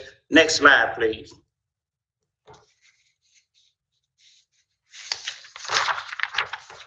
We're asking for funding for $21,900. That's planning, administration, overhead, logistics, event, community engagement, food, beverages, weekly meals, recruiting resource partnership, co-working space, facilities, grant incentive, and internship. Next slide, please.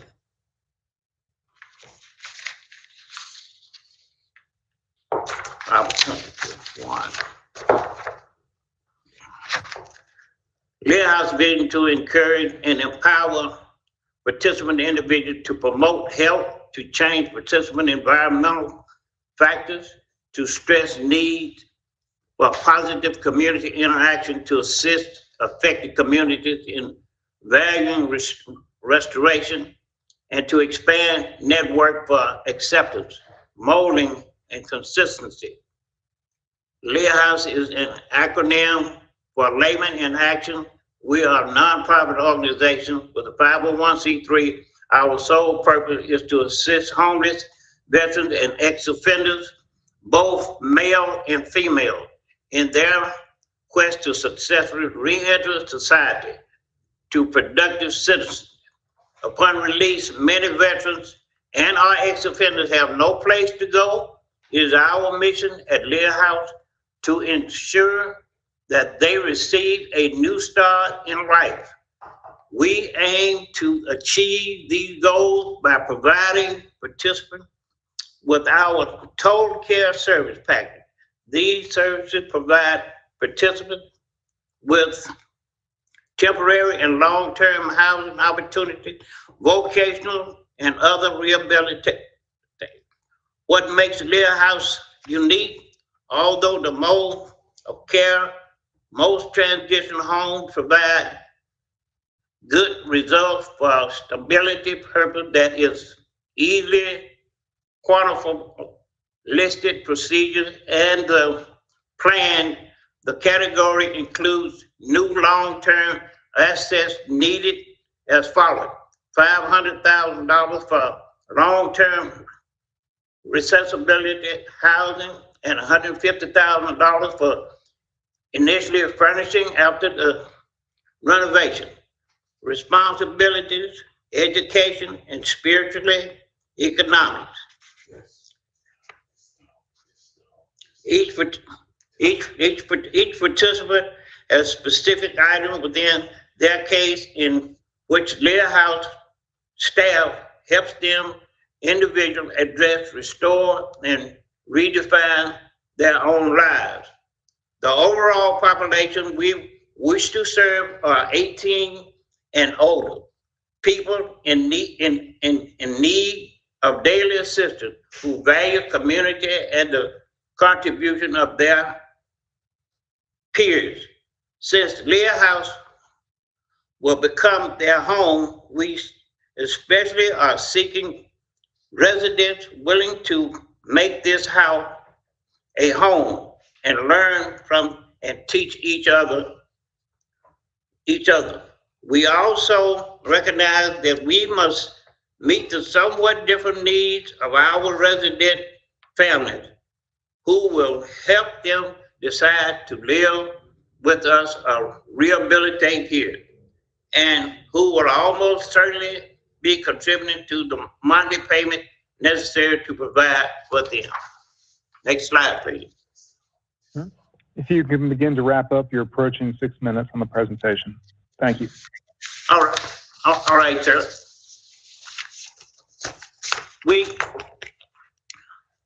I'm one of the oldest volunteer chaplains for the Shelby County Pelham Farm 201 Poplar, and I've been in prison ministry for over 50 years.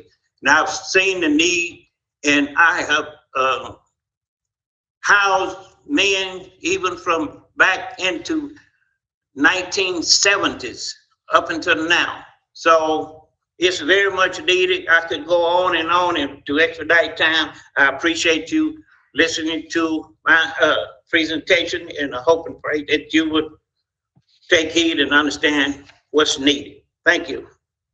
Thank you so much, Mr. Tate. Any questions from council members? All right, seeing none, we're going to go on to the next presentation, which is the Memphis Brooks Museum of Art. Dr. Emily Neff will be presenting. That's my first rodeo. I never did this. This is Carl Person. I'm going to start and then hand it over to Emily. Good afternoon, everybody. I'm Carl Person, Board Chair and President of the Memphis Brooks Museum of Art. The museum has received tremendous support from City Council and the City Administration over the years, and we appreciate that as a city-owned facility. Our mission here is to just bridge the gaps in education through empowering our young folks through the experience of art. There's between 10 and 12,000 young people from Shelby County schools who visit our museum over the years. And with that, I'm very proud to introduce our Executive Director, Dr. Emily Neff. Thank you so much, Carl. Let's go ahead and go to the next slide, please. Thank you, Councilman Morgan. Thank you, City Council. We're really glad to have this opportunity to ask for your support for our educational programs at the Memphis Brooks Museum of Art, specifically those that are focused on youth empowerment. And you'll see in a couple of slides that one of those programs specifically focuses on crime prevention, specifically youth incarceration. You can see our mission statement here. I think most of you already know that we are the oldest and the largest art museum in the state of Tennessee, and one of only three the only one in 3 states that includes 5,000 years of human creativity. And so we connect the world through art for all Memphians. But what you may not know is that we partner with over 100 organizations throughout the city, both large and small.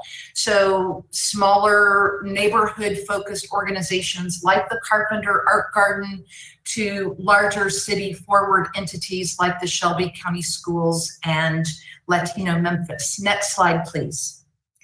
So next slide, please. Yes, thank you. So as Carl already mentioned, we are a city-owned asset. The city owns our building in Overton Park. We reach about 60,000 visitors per year, and in this pandemic year in which our attendance has dropped for all the obvious reasons, we pivoted to online programming, and already those statistics have been staggering, with one program, for example, reaching 11,000 people. Next slide, please.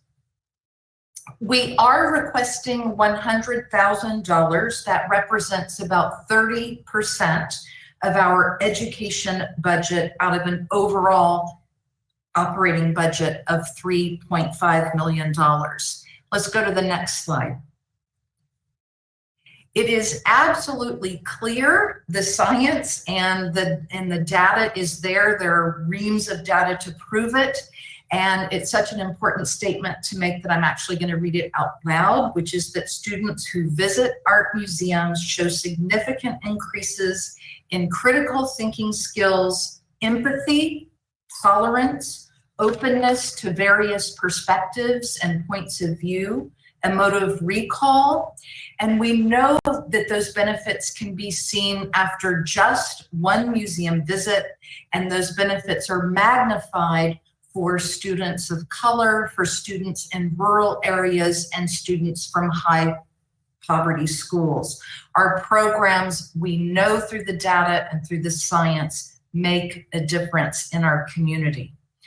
Especially after this year of remote and hybrid teaching, it has put such an enormous strain, as you know well, on our teachers, our students, our parents, and our schools.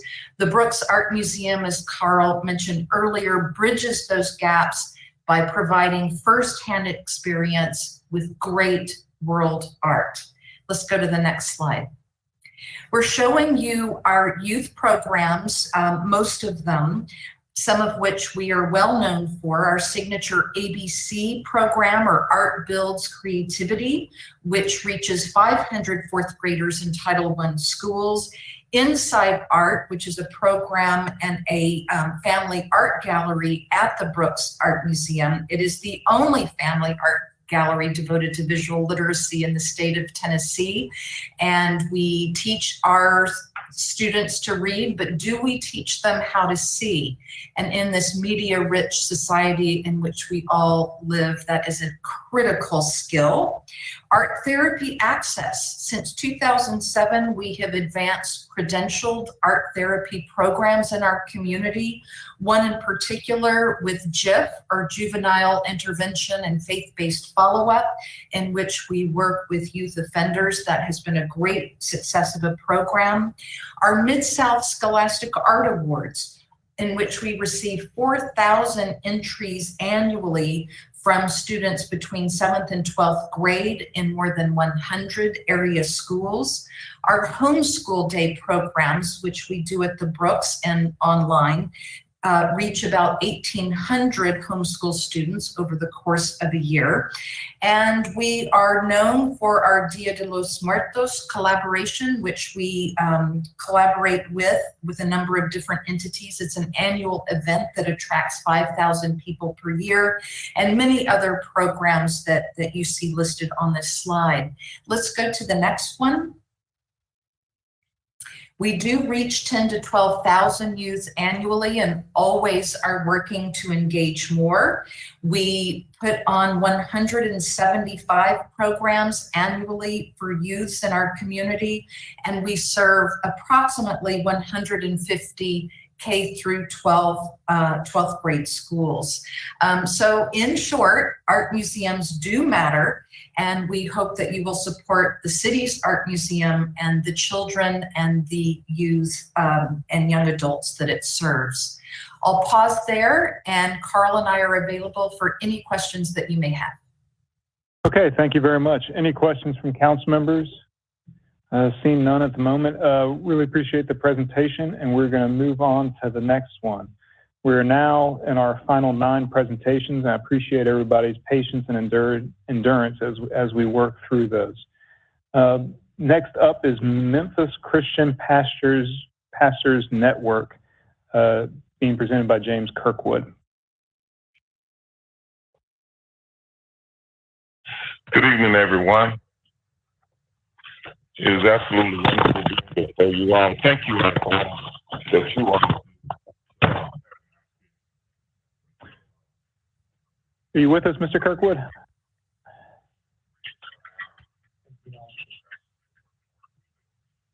Mr. Kirkwood, we cannot hear you if you can hear us.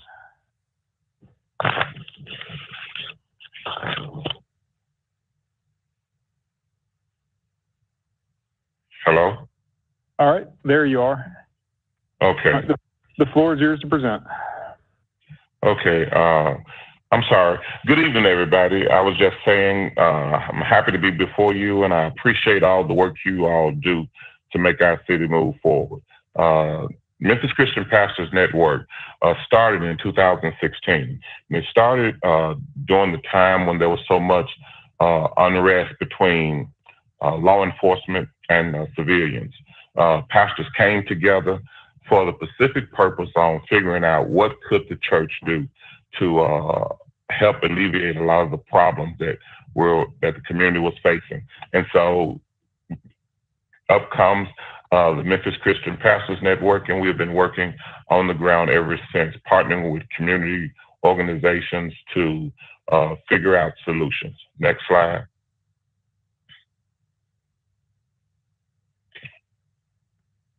All right. In 2019, we organized ourselves to get a 501c3 because we saw that the work we were doing, we needed to go a little bit deeper in regards to finding funding to do the work that we were doing, and that we was really having a lot of impact, and things got a lot of involvement, a lot of more momentum, and so we sought to organize. Next slide. And I apologize because I really thought I was going to be doing this here tomorrow. So I'm on my cell phone, and our budget, we put together, we're asking for $20,200. And that budget is to put forth the solutions that we have to make it, to help individuals become employed. So if you would go to the next slide, and we can get into one of the problems and the solutions we have. The problems we tend to see within Memphis, you see a high rate of poverty. And so the Memphis Christian Pastors Network, one of our pledges is to work to reduce poverty. And how we do that is help individuals get jobs and get connected to real skill training through MoreTech, through TCAT, through Southwest. And we partner with companies who are looking for employees. We go and find employees to go to work so that we can reduce poverty. When people go to work and make a good living, poverty begins to decrease. And so that's our goal. That's what we're focused on. That's what we're doing. The next slide. And so the solution is we were sitting at the table and we kept hearing companies say, we can't find anyone. And then we kept hearing people when we go to the table saying, we need a job, we need a job. And so I went to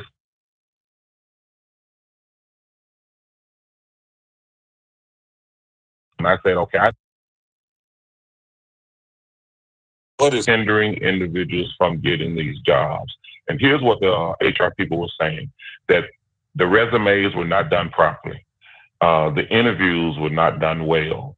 And sometimes you can tell that individuals really don't believe they can get the job. They come in with a losing mentality. And so we put together Upskill 901, working with the chamber. The pastors, Memphis Christian Pastors Network, we organized to come up with a job readiness summit, whereas we make sure that when you leave that summit, you have a resume, you have interviewing skills, putting them through mock trials, interviews where they know what to say, what not to say, how to dress. But the big component of our summit is we begin to inspire, to water individuals with hope and inspiration, because a lot of times what is missing with individuals is just a loss of hope. That's what poverty really is. Poverty is really a mindset. And so after the summits, individuals are ready to go and connect to whatever job fairs are going on or go get jobs. What we've seen is when they leave, they are ready and they go get jobs. And we have testimonies where people got 2 jobs and, you know, they was just so engrossed. Also, our solution is working together with area churches. So Memphis Christian Pastors Network, we citywide. We work in a lot of different places, Frazier, Whitehaven, Hickory Hill, Orange Mound. We're in all those different locations working with our partner churches. Our organization is made up of about 70 churches throughout our city, mega, small, white, and black. And so everyone comes together to put forth a solution. Next slide. Right. And so our goals this year is to put on, and I can't see that, but our goal is to put on at least 16 job readiness summits starting up in June, starting up in June, hitting the ground, putting these programs back into place since the COVID restrictions are being coming to an end, and hopefully we'll all be able to go forward. But getting back out, opening the doors so that people can get involved and get engaged so that they can go and get these jobs.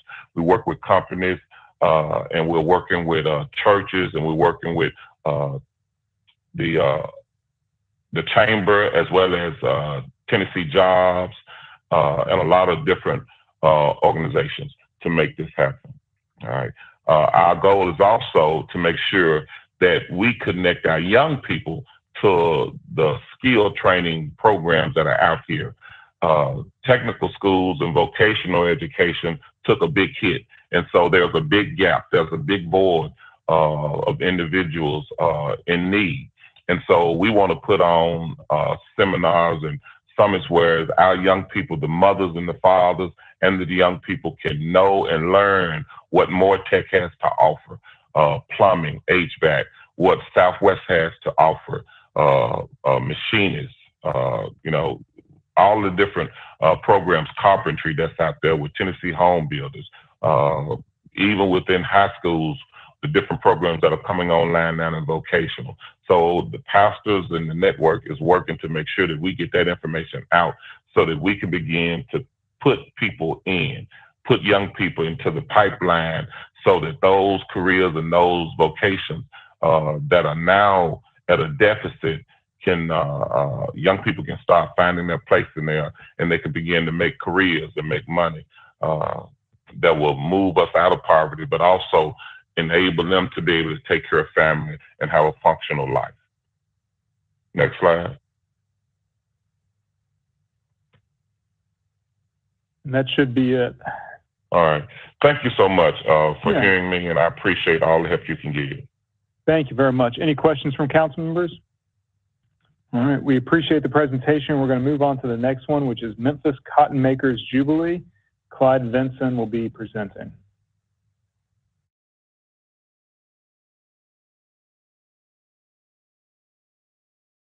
Mr. Vinson, do we have you?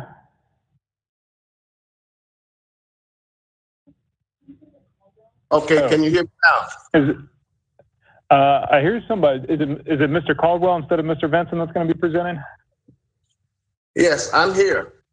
Okay, my apologies. The floor is yours to begin the presentation.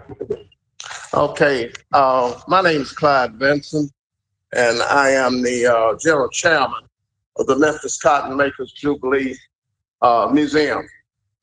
For those that are not aware, the Memphis Cotton Makers Jubilee was founded in 1935, with its first celebration being held in Memphis in 1936. And that tradition had persisted until 2019, when we had to take a break because of the pandemic. Now, our goal is to establish, and I hope you could have seen these pictures behind me, but it don't seem to get it to where you can see them. I don't know if you can see those pictures or not. These are the pictures of past kings and queens for the Memphis Cotton Makers Jubilee. And the most notable was the first king and queen, which was King Eddie Hayes and Queen Ethel Vinson. Now, we have programs going with regards to youth development.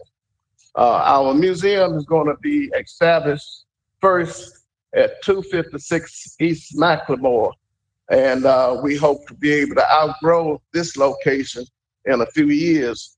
And at that time, we'll be moving to the residence of Dr. and Mrs. Benson at 1509 South Parkway East.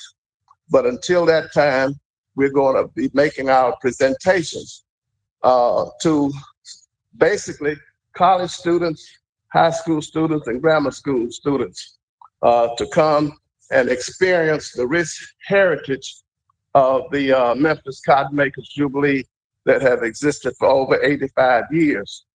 And the reason I know that is because the Jubilee was born the same year that I was, and I'm 85, so the Jubilee must be 85 as well. We're going to use as host for taking visitors on tour of the museum, college students and high school students, which means we will have to train them in the art of explaining these different pictures and art artifacts that we have on display. And then we'll dress them up. We're gonna make them look nice. They'll be wearing a t-shirt, something similar to the one that I have here, which is not a t-shirt, it's a sports shirt. That's what they'll be wearing. And we're gonna stress volunteerism. The main route to success in adult life is to have a volunteer life in your youth life. And that's what we're going to be stressing. And that's the reason we're going to bring these youth in. We're going to have somewhere in the neighborhood of 75 youth that will be involved in as tour guides for the museum. We're going to invite all of the colleges, high schools, and grammar schools to be able to have their students to visit the museum, which we hope will be up and running by the time school opens in August. And we'll have all displays on, and we expect to reach somewhere in the neighborhood of 25 to 30,000 students per year. In addition to that, we're going to have a traveling display. That is because we know that everybody don't get out to visit museums. So we're going to take a traveling display to some schools and to some churches and to some businesses and to some social organizations throughout the city. We're requesting $50,000 to help us in this initiative, which will be used for the daily operation of the museum. I will note that there are no salaries that are involved because we emphasize volunteerism. And the Jubilee has a proud heritage of having members to work with the Jubilee. We call for a lifetime. And a lifetime means that they will work with the celebration and the museum for in excess of 50 years. Now, I've been involved with the Memphis Cotton Makers Jubilee since 1960, and we're now setting up on 2021, and I'm still going. And we have a lot of other members that fall into that same category. I appreciate your time. I appreciate your interest, and any assistance that you can give us in this endeavor, we will greatly appreciate it. Thank you very much. I'm open to questions. Thank you so much for the presentation. Any questions from council members? All right, seeing none, we're going to go on to the next presentation. Thank you very much. The next one up is Memphis Filmworks, and it is Lakeson Mason that will be presenting. Good evening, everyone. My name is Lakeithan Mason. I'm the founder and executive director for Memphis Filmworks. Next slide. I'm grateful to have the opportunity to actually talk to you about Memphis Filmworks, because what was just said with the Memphis Cotton Jubilee is exactly what our mission is to connect and create powerful stories that reach the heart and empower communities to work towards a better and more positive environment. Next slide. The organization itself was incorporated as a 501c3 in 2016. We are currently in District 5, where we are housed at the Playhouse on the Square, Super District 8-3. Next slide. What we're looking to do is to actually empower and engage youth ambassadors to take on the history of the past and the present, to make sure that we have a forward storyline of the heritage of Memphians. And so we're looking to develop and design a program to actually employ paid interns to learn about Memphis history, Memphis culture, and Memphis heritage. We're also asking for $2,000 in support for back office support and also any management support that's related to making sure that we're shepherding our paid interns to learn this history in a validated manner. Also on this call is our board chairperson, Angela Williamson, who is a known curator and author and works very closely with the Withers Museum Art and Gallery. So she brings extensive experience in assisting us with the curating of our history here and our culture here in the Memphis area. Next slide. The problem, what we've seen pretty much is that much of our history has gone undigitized in the Memphis area.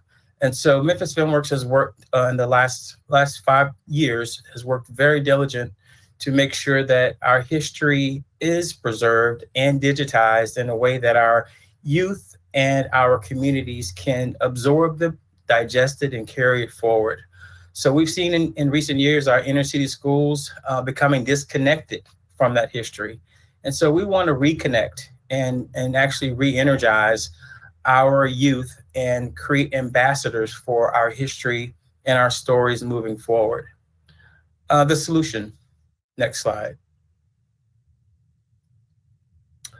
So we're proposing a new paid internship program of 7 to 8 individuals that are high school age and middle and high school age, where we will be focusing on neighborhoods that are in the North and South Memphis area, where there are landmarks, heritage landmarks, where there are cultural landscapes, where there are museums, and where there are historical sites. And we want to bring them, for lack of a better expression, out of the museum and into the digital age and digital stage, where students can not only learn from them, but they can also vocalize them and work alongside those museums that need their docent expertise. Memphis being a high tourism area of our history, it is very important that we continue to have ambassadors for the Lorraine Hotel story, the Trail of Tears, the Chuckalissa Museum, Slave Haven Museum, Mason Temple. So we're very excited about doing that. We've also had the opportunity about a year and a half ago, the Kresge Foundation supported our ability to record 400 family and resident narratives in North, South, East Memphis, and now we're in West Memphis. So we've accumulated and archived 400 stories, and many of those are individuals who have contributed to the Memphis story in the last 50 years in a very significant way, including that of Dr. Miriam DeCasas Willis, the Honorable Fred Davis, and centurions like Miss Thelma Dallas Glover of Orange Mound, who was the oldest living resident in Orange Mound. Next slide. So we'll continue to support a cohort of youth that will influence how others act and how we sow appreciation into our neighborhoods. How we know that our neighborhoods are changing, the dynamics of them are changing, but the origination of the impact that many of our neighbors have made will not be forgotten. And that is the reason why we are making sure that we're investing very early in creating history ambassadors from the youth age to carry our history forward. And I believe that is the last slide. All right.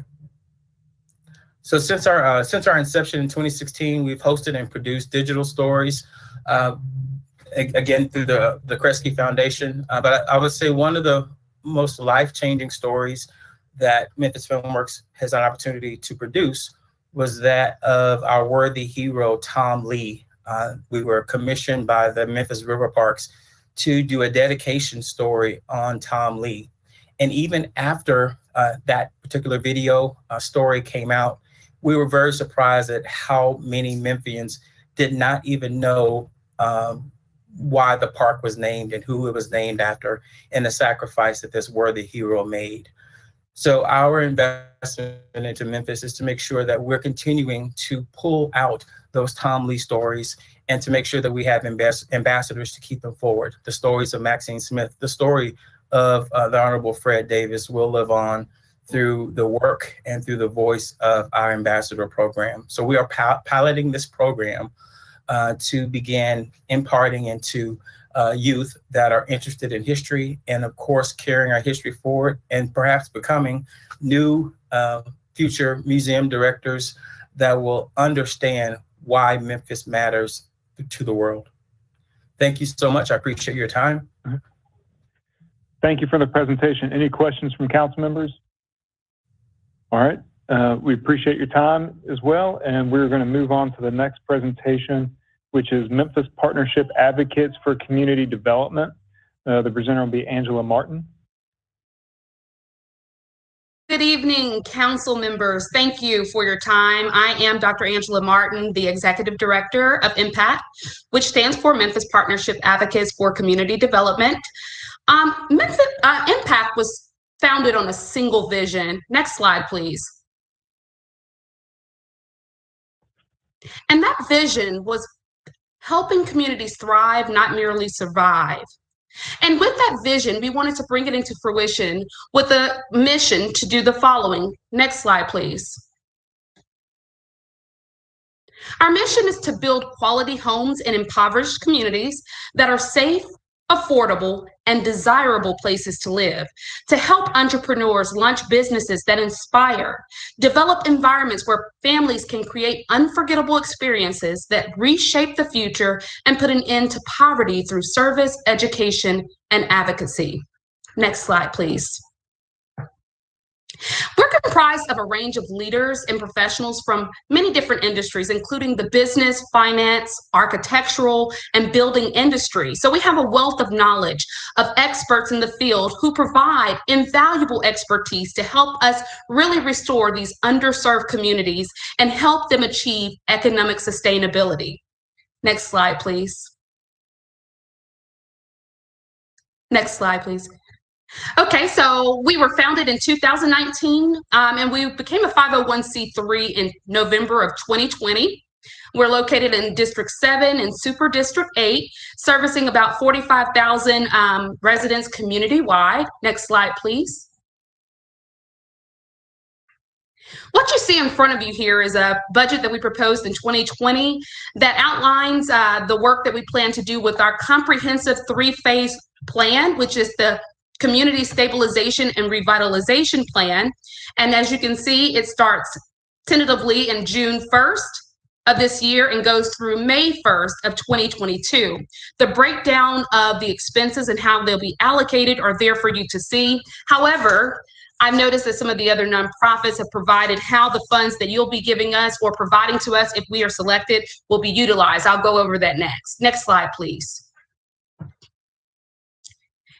In support of our comprehensive program, we are wanting to implement phase 1, which is blight remediation. And to execute that, we were requesting $150,000 from the City Council. With this $150,000, we plan on hiring residents from the Fraser area, as well as participants from the Memphis Manhood University and the WOWS program. And as you know, these are programs initiated by Mayor Strickland.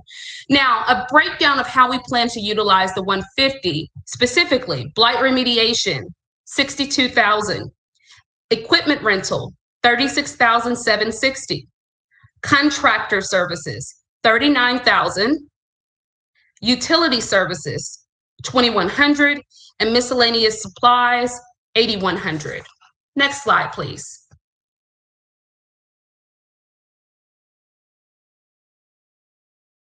So with the problem that we've identified as a general and a specific problem. In general, we all know that poverty and crime are inextricably connected. And these are two major issues that are afflicting the Fraser community right now. In fact, Fraser is among the lowest income neighborhoods in America, falling at the bottom 6% of the entire country. 74% of children in the Fraser area live below the poverty line. So the specific problem that we notice in the Fraser area is this, specifically this Northgate West Side area, is that it's currently overrun with abandoned, dilapidated properties and illegally dumped trash. A 2019 property condition survey that we administered revealed that 203 of the homes in this area are already candidates for demolition. So we've noticed that this economic distress has resulted in a loss of vibrancy within the neighborhood, which in turn has resulted in a loss of investment, jobs, and business development. Next slide, please. In addition to this, we realize that there are health and social impacts as well, such as unstable housing, high unemployment rates, and insufficient job access. Some of the health conditions related to crime and chronic stress as a result of that crime create social and emotional impacts, as well as physical conditions known as social determinants of health. This includes obesity, heart disease, asthma, but let's not forget mental health issues, etc. And we hope that by eliminating the blight, we can help reduce these issues as well. Next slide, please. So for brevity, I will just talk about the blight remediation plan in terms of the objectives we plan to execute. First thing we want to do is perform a complete scrubbing of that Northgate West Side area, beginning at Fraser and going all the way down to the Thomas Street area. We want to prioritize those 203 unsafe structures that have been nominated as candidates for demolition. We also want to rehabilitate any salvageable units and infill lots with safe, affordable housing. Next slide, please. Now, we all know that blight remediation, beyond it consisting of removing trash and garbage, removing those abandoned and blighted structures, and maintaining the vacant and overgrown vegetation, we also realize that we have to figure out a way to maintain the cleanup after we have removed it all. So we are creating a community association to monitor blight and prevent illegal dumping from occurring or reoccurring in the area. Next slide, please.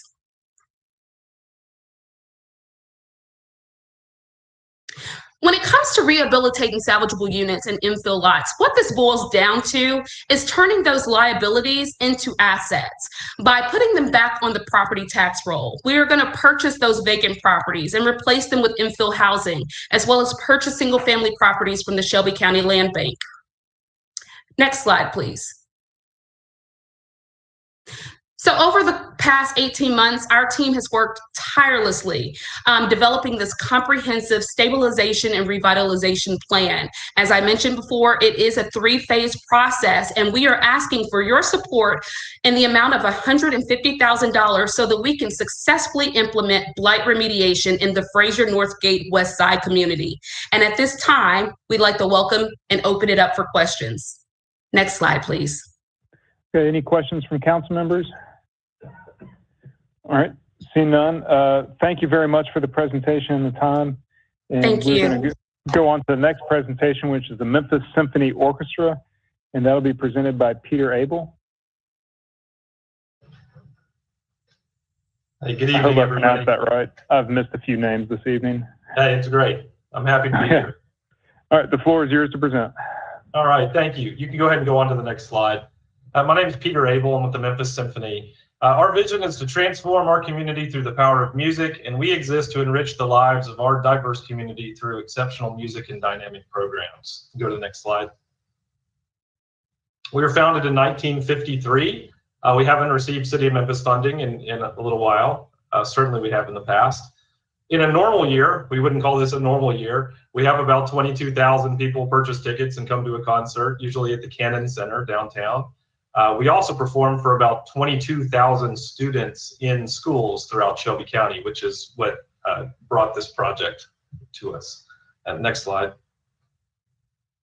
The budget for this pilot project with Shelby County Schools high school orchestras is $83,000, $83,804 to be exact. The vast majority is artistic expenses to be able to actually bring the orchestra in for 6 different concerts throughout the community. Of course, we have production for that and marketing for those programs as well. Next slide. These are actually Dr. Joris Ray's words. Arts education is essential to developing the whole child and preparing them for success in society. It was part of the Reimagining 901 plan. In fact, they put arts education at every level.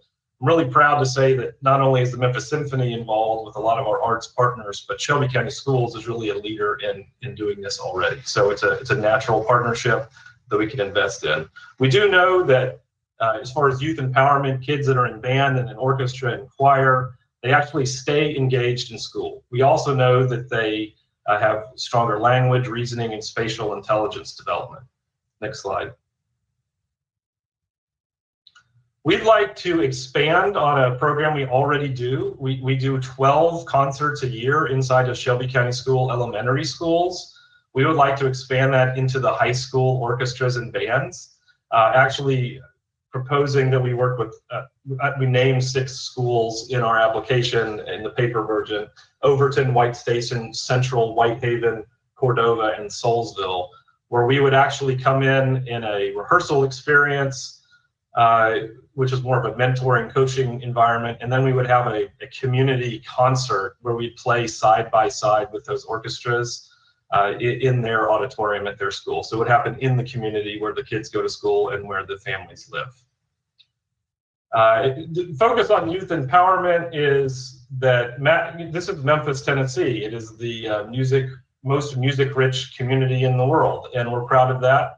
And we also think that it's preparing young people for the next generation workforce, 21st century economy.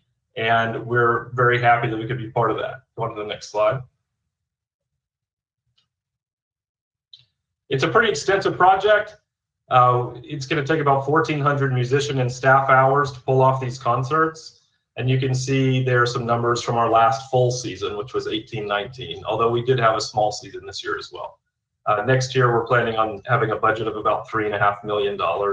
Like I said, we would have 6 proposed high school partners. Each concert would involve 36, that's our salaried musicians in the orchestra, and our support staff to be able to pull off those concerts. And that is the final slide. I'd love to have any questions if they're out there. Okay, thank you very much. Any questions from council members? All right, we really appreciate your presentation, all the work y'all do. And we're gonna move on to the next presentation, which is Memphis Youth Arts Initiative. Corey Travis will be presenting.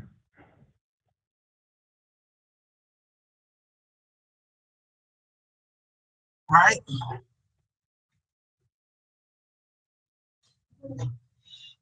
All right. Good day. How are you? The floor is yours to present. Okay. Hello, everyone. My name is Corey Travis, the founder and executive director of Memphis Youth Arts Initiative. First, let me just say I'm so excited to be in this circle of organizations. I've heard so much today that it's just so enlightening, and I'm thankful for being in front of council today. Next slide, please.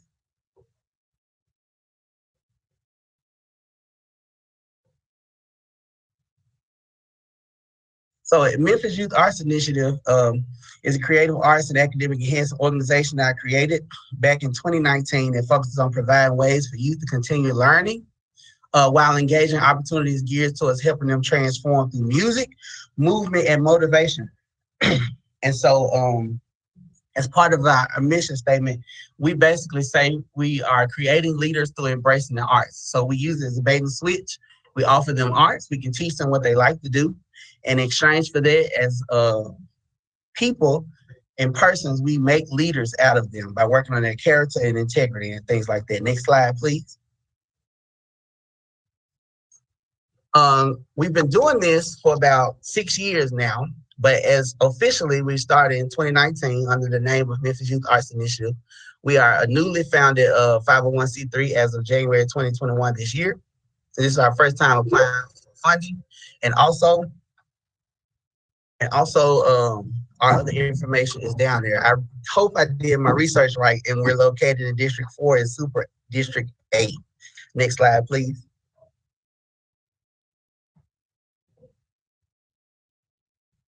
All right, we're requesting $23,730. And with that money, we want to put it in 3 places.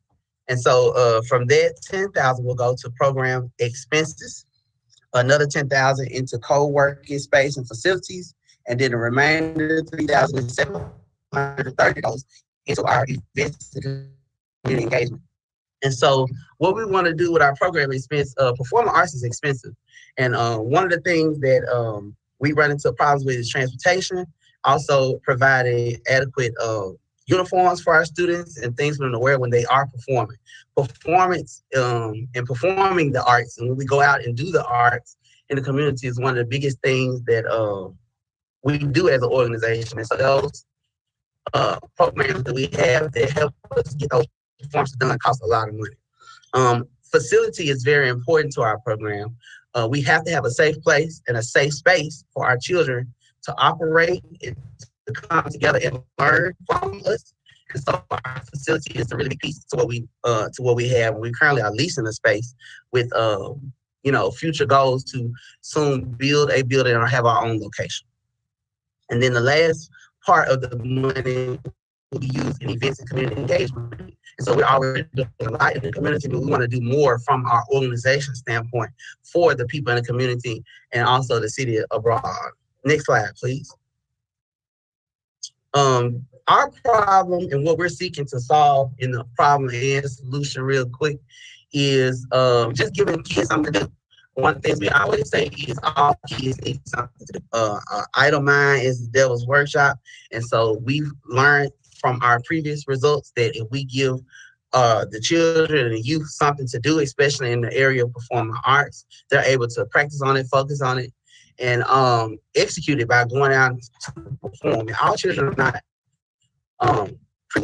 sports or want to be in sports. And myself being a former Shelby County Schools teacher, coming from the district, they're performers.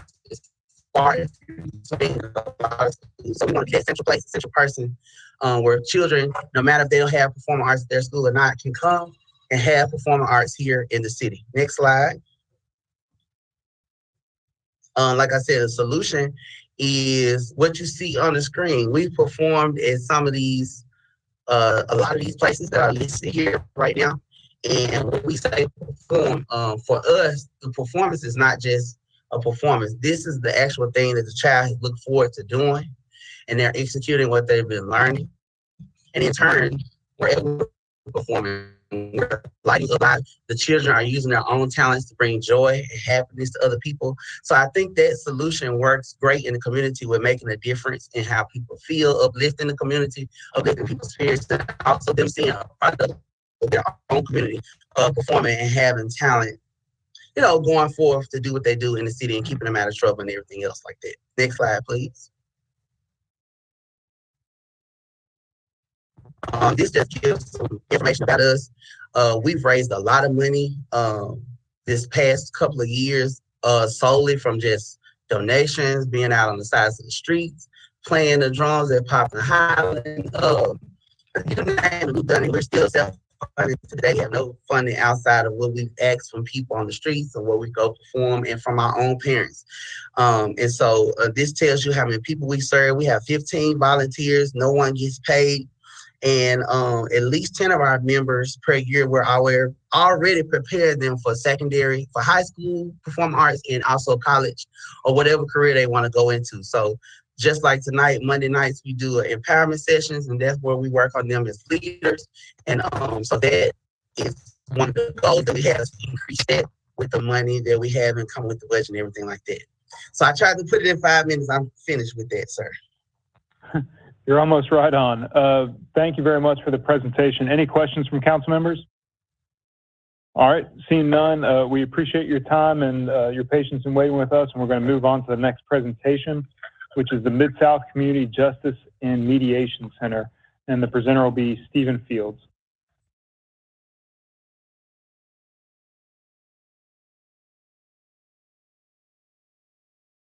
Are you with us, Mr. Fields? Oh, Shields, sorry.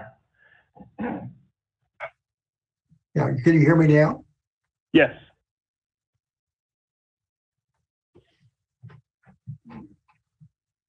There we go. Now we've got, I'm chair of the Mid-South Community Justice and Mediation Center. And so if we can take a look at the mission statement, you'll note that what we're providing is access to justice through an alternative of mediation and other conflict resolution techniques other than a judge making a ruling and a final judgment against some of our fellow citizens. And we have been, next slide, please. We have been a 501c3 now for several years. We've never received funding from the city of Memphis. We have 46 volunteers, a diverse group of volunteers. We have a diverse group of board members. And so we have a modest budget on the next slide, as you'll see. We have a very modest budget. We're asking for $4,800. Our budget is very modest because of the diverse work of volunteers who work for free. We have board members who work for free, despite the fact that we believe we have a very positive impact upon our fellow citizens. And so, for example, if you take a look at the problem, which is on the next slide, and let me sort of describe it differently. We live in probably, I can't remember the exact statistic, of the first or second highest poverty level in the country. Those living below poverty, those living at poverty, those in low income, they're facing chronic stress. The fact is, when they get pulled into the legal system, and it adds acute stress on top of that. And then we know the final blow then to stay in poverty is a judgment that is rendered against them when they're pulled into court to be evicted, to owe money, and that sort of thing. And so the question is, we have proposed a solution. The next slide.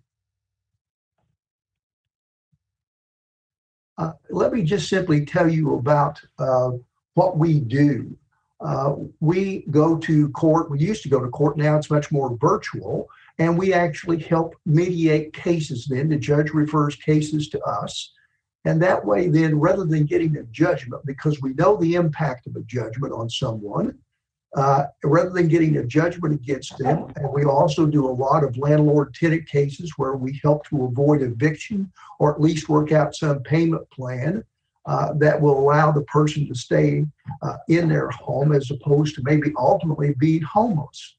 And so we have that, what's called the Mediator of the Day program. That is getting ready to be expanded because the courts have said they have to deal with the backlog of cases.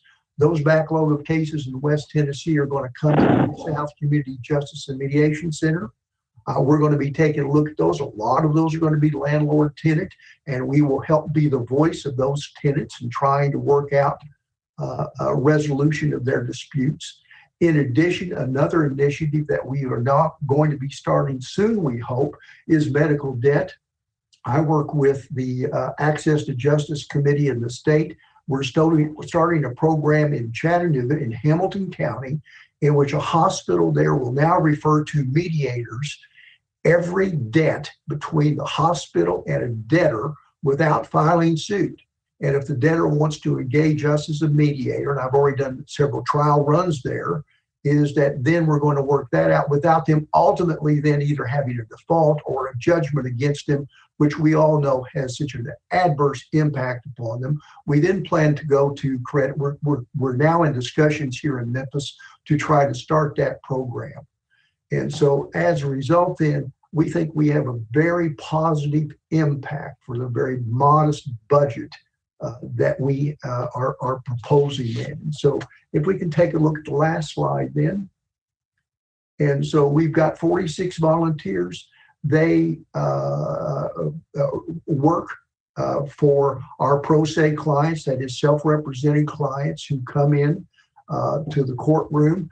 We're also expanding like our sister organizations in Knoxville and Nashville, in which we're now getting calls from individuals who simply want to get a problem resolved without ever having filed a lawsuit, much like the medical debt program that I just explained to you.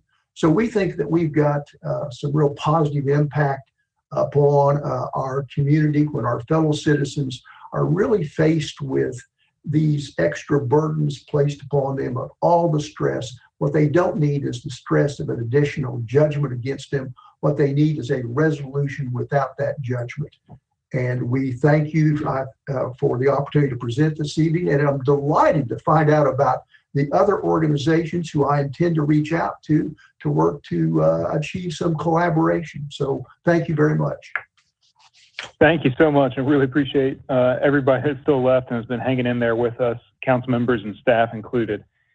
Any questions for Mid-South Community Justice? All right, seeing none, we're going to go on to the next presentation. Thank you very much, which is My Cup of Tea, and the presenter will be, I believe, Mike Carpenter. That's correct? Hey, good afternoon, or good evening, I should say, at this point. Thank you, Mr. Chairman. The floor is yours to present. Great, thank you. And thanks to all the council members and yourself for hanging in here on this. The county commission budget season is something that I don't miss, and I know the city council budget season is also grueling as well. So thank you all for doing this. I am Mike Carpenter, as you know, the director of marketing and development for My Cup of Tea. My Cup of Tea is a social enterprise nonprofit that what we do is we import and sell high quality tea, but we provide jobs, most importantly, for women in the Orange Mound community, packaging that tea, selling that tea, and also resource them in other ways. We have about 70 tea products. We have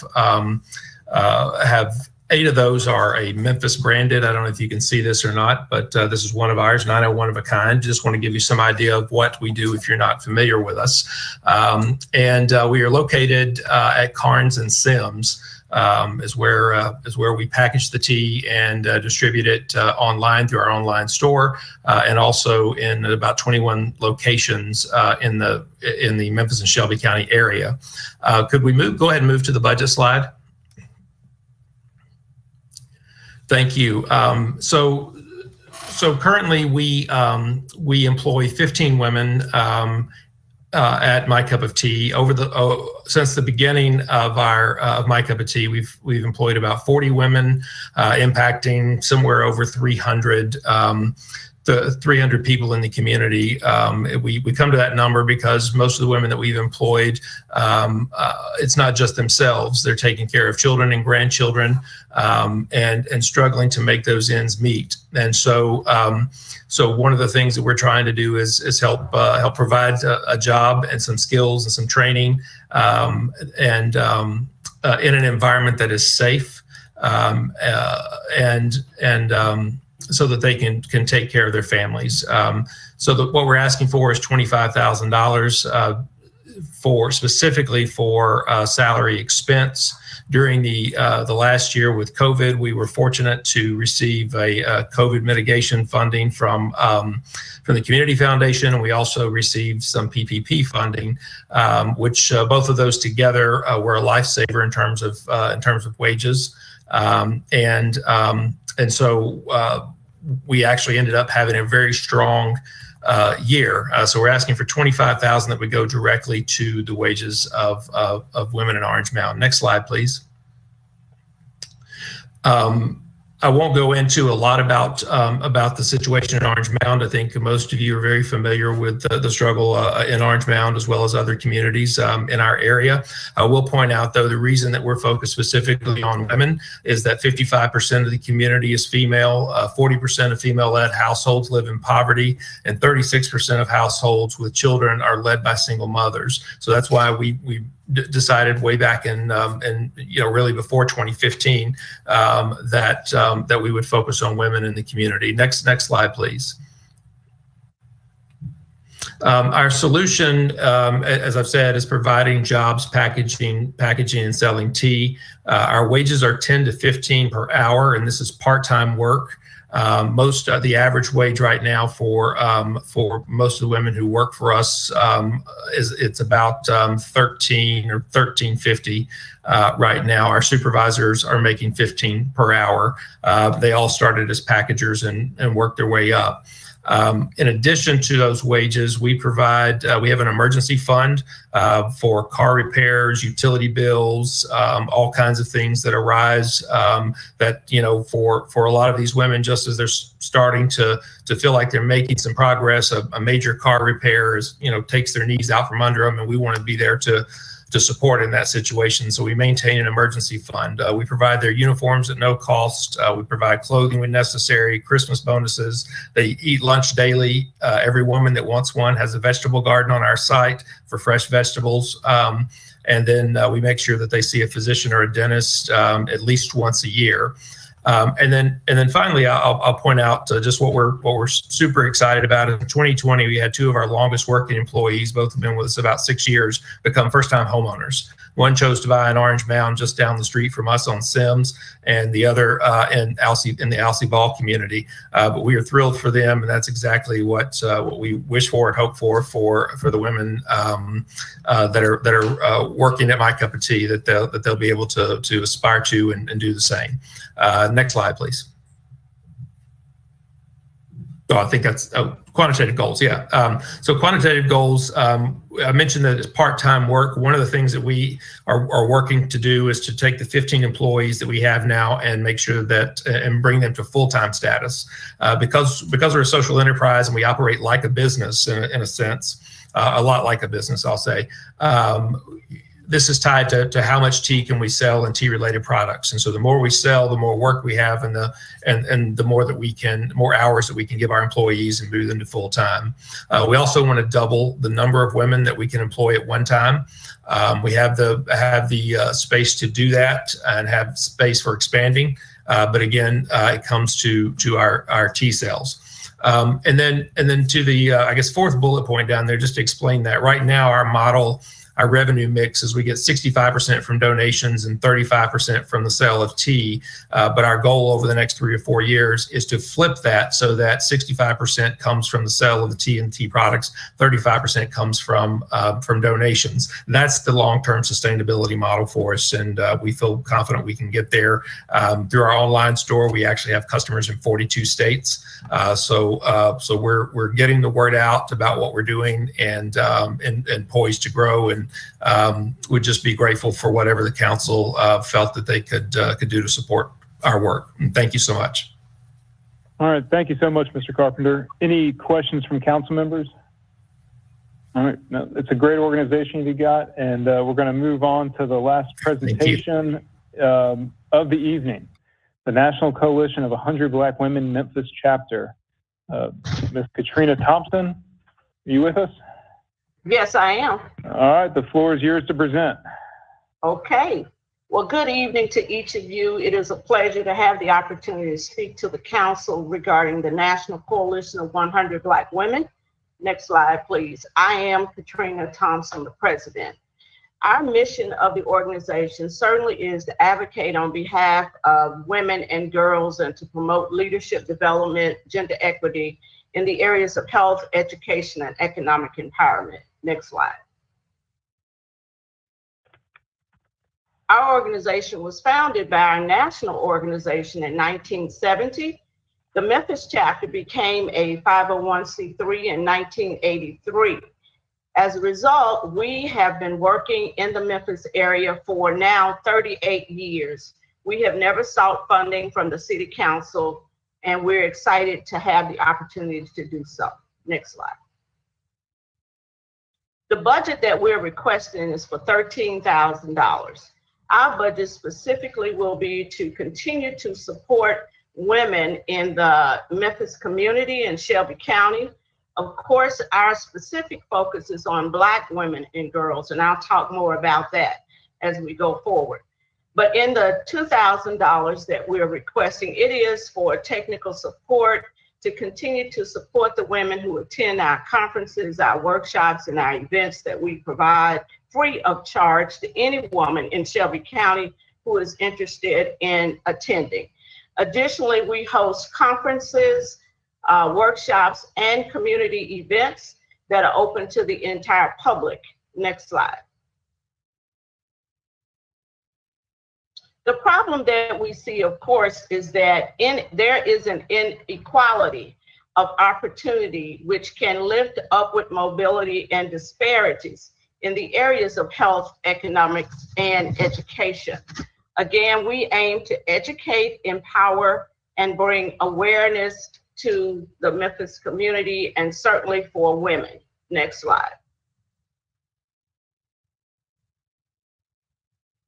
Next slide, please. Health. Back one, please.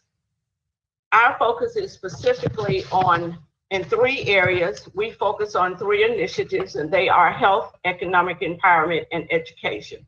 Health is a vital component of any thriving community. So the Coalition of 100 Black Women is concerned about the well-being of the whole community and the whole person, physically, emotionally, and spiritually. Next slide. So therefore, we focus on specific areas, the quality of life. As you heard our previous speaker, My Cup of Tea, talk about the quality of life as it relates to women. And we know that in the Memphis community, we have a large population of single mothers who are heading households. Therefore, they don't always take care of themselves because they're so busy taking care of everyone else. One of our other focuses, as we know, Shelby County has a high population of obesity. So we focus on childhood and family obesity initiatives, cancer health disparities programs, and metabolic syndrome initiatives. The others are there for you to peruse. Next slide. Education is another area that we look at and that we focus on because we want to provide services.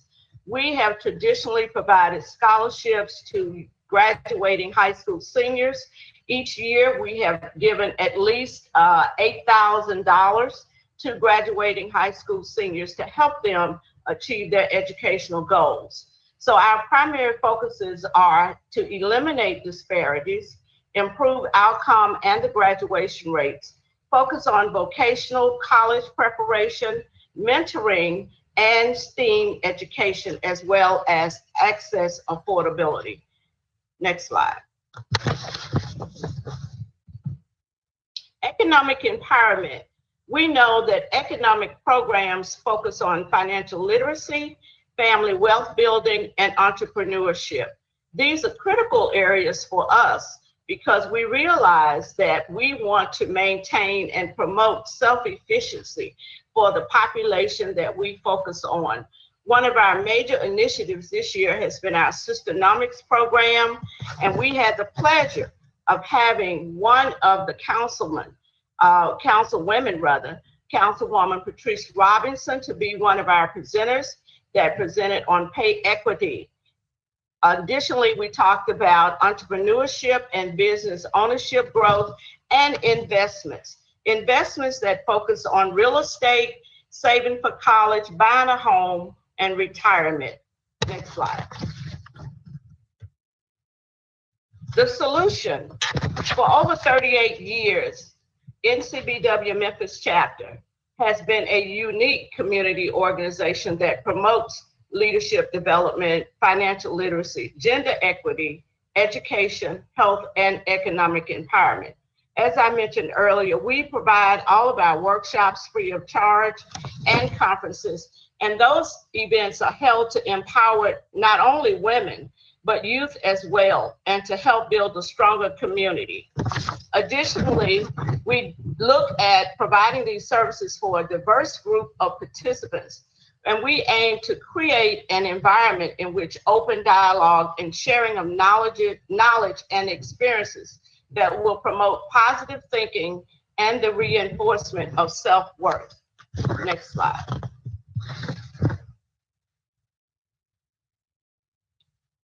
I've talked about our vision, but I will share with you again that it is specifically to see women and girls live in a world where socioeconomic inequality does not exist.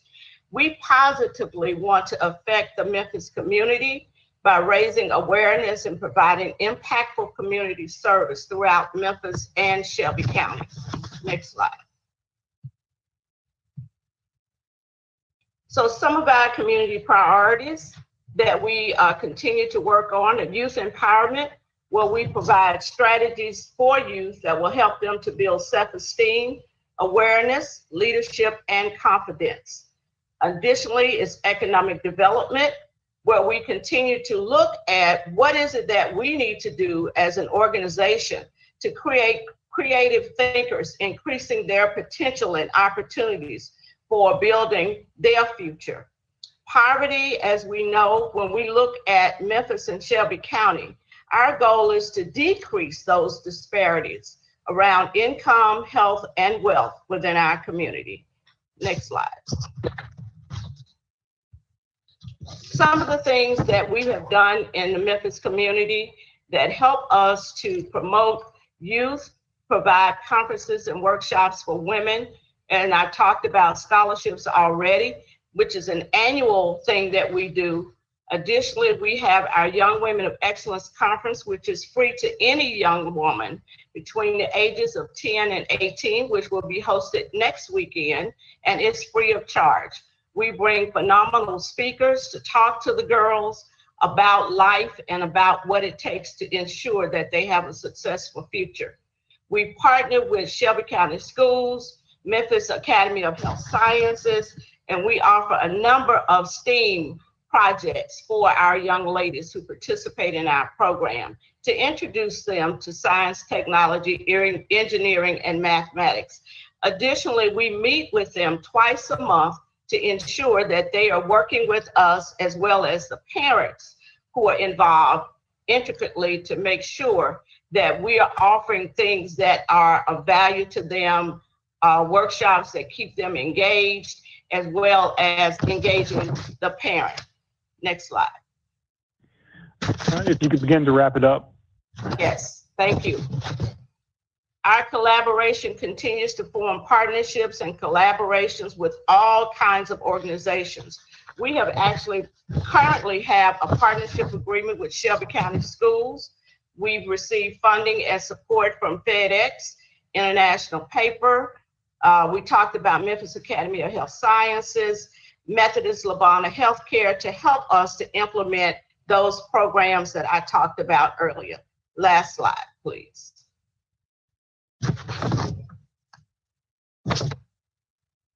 And so some of our goals are, we have about 18 to 20 volunteers on a monthly basis. And of course, we know that we have serviced over 500 citizens throughout the city. Are there any questions? Any questions? Thank you very much. Any questions from council members? And we appreciate you win the gold medal for hanging in there, right? Yeah, well, the first shall be last and the last shall be first. So absolutely, we appreciate and I certainly don't want to be the one between you all and dinner. Thank you so much for that. Yeah, I think my dog wants dinner. But thank you all very much. Appreciate the time that everybody's put in today. And if there's no other business before this committee tonight, we're adjourned. Thank you, everybody. Thank you. Good evening.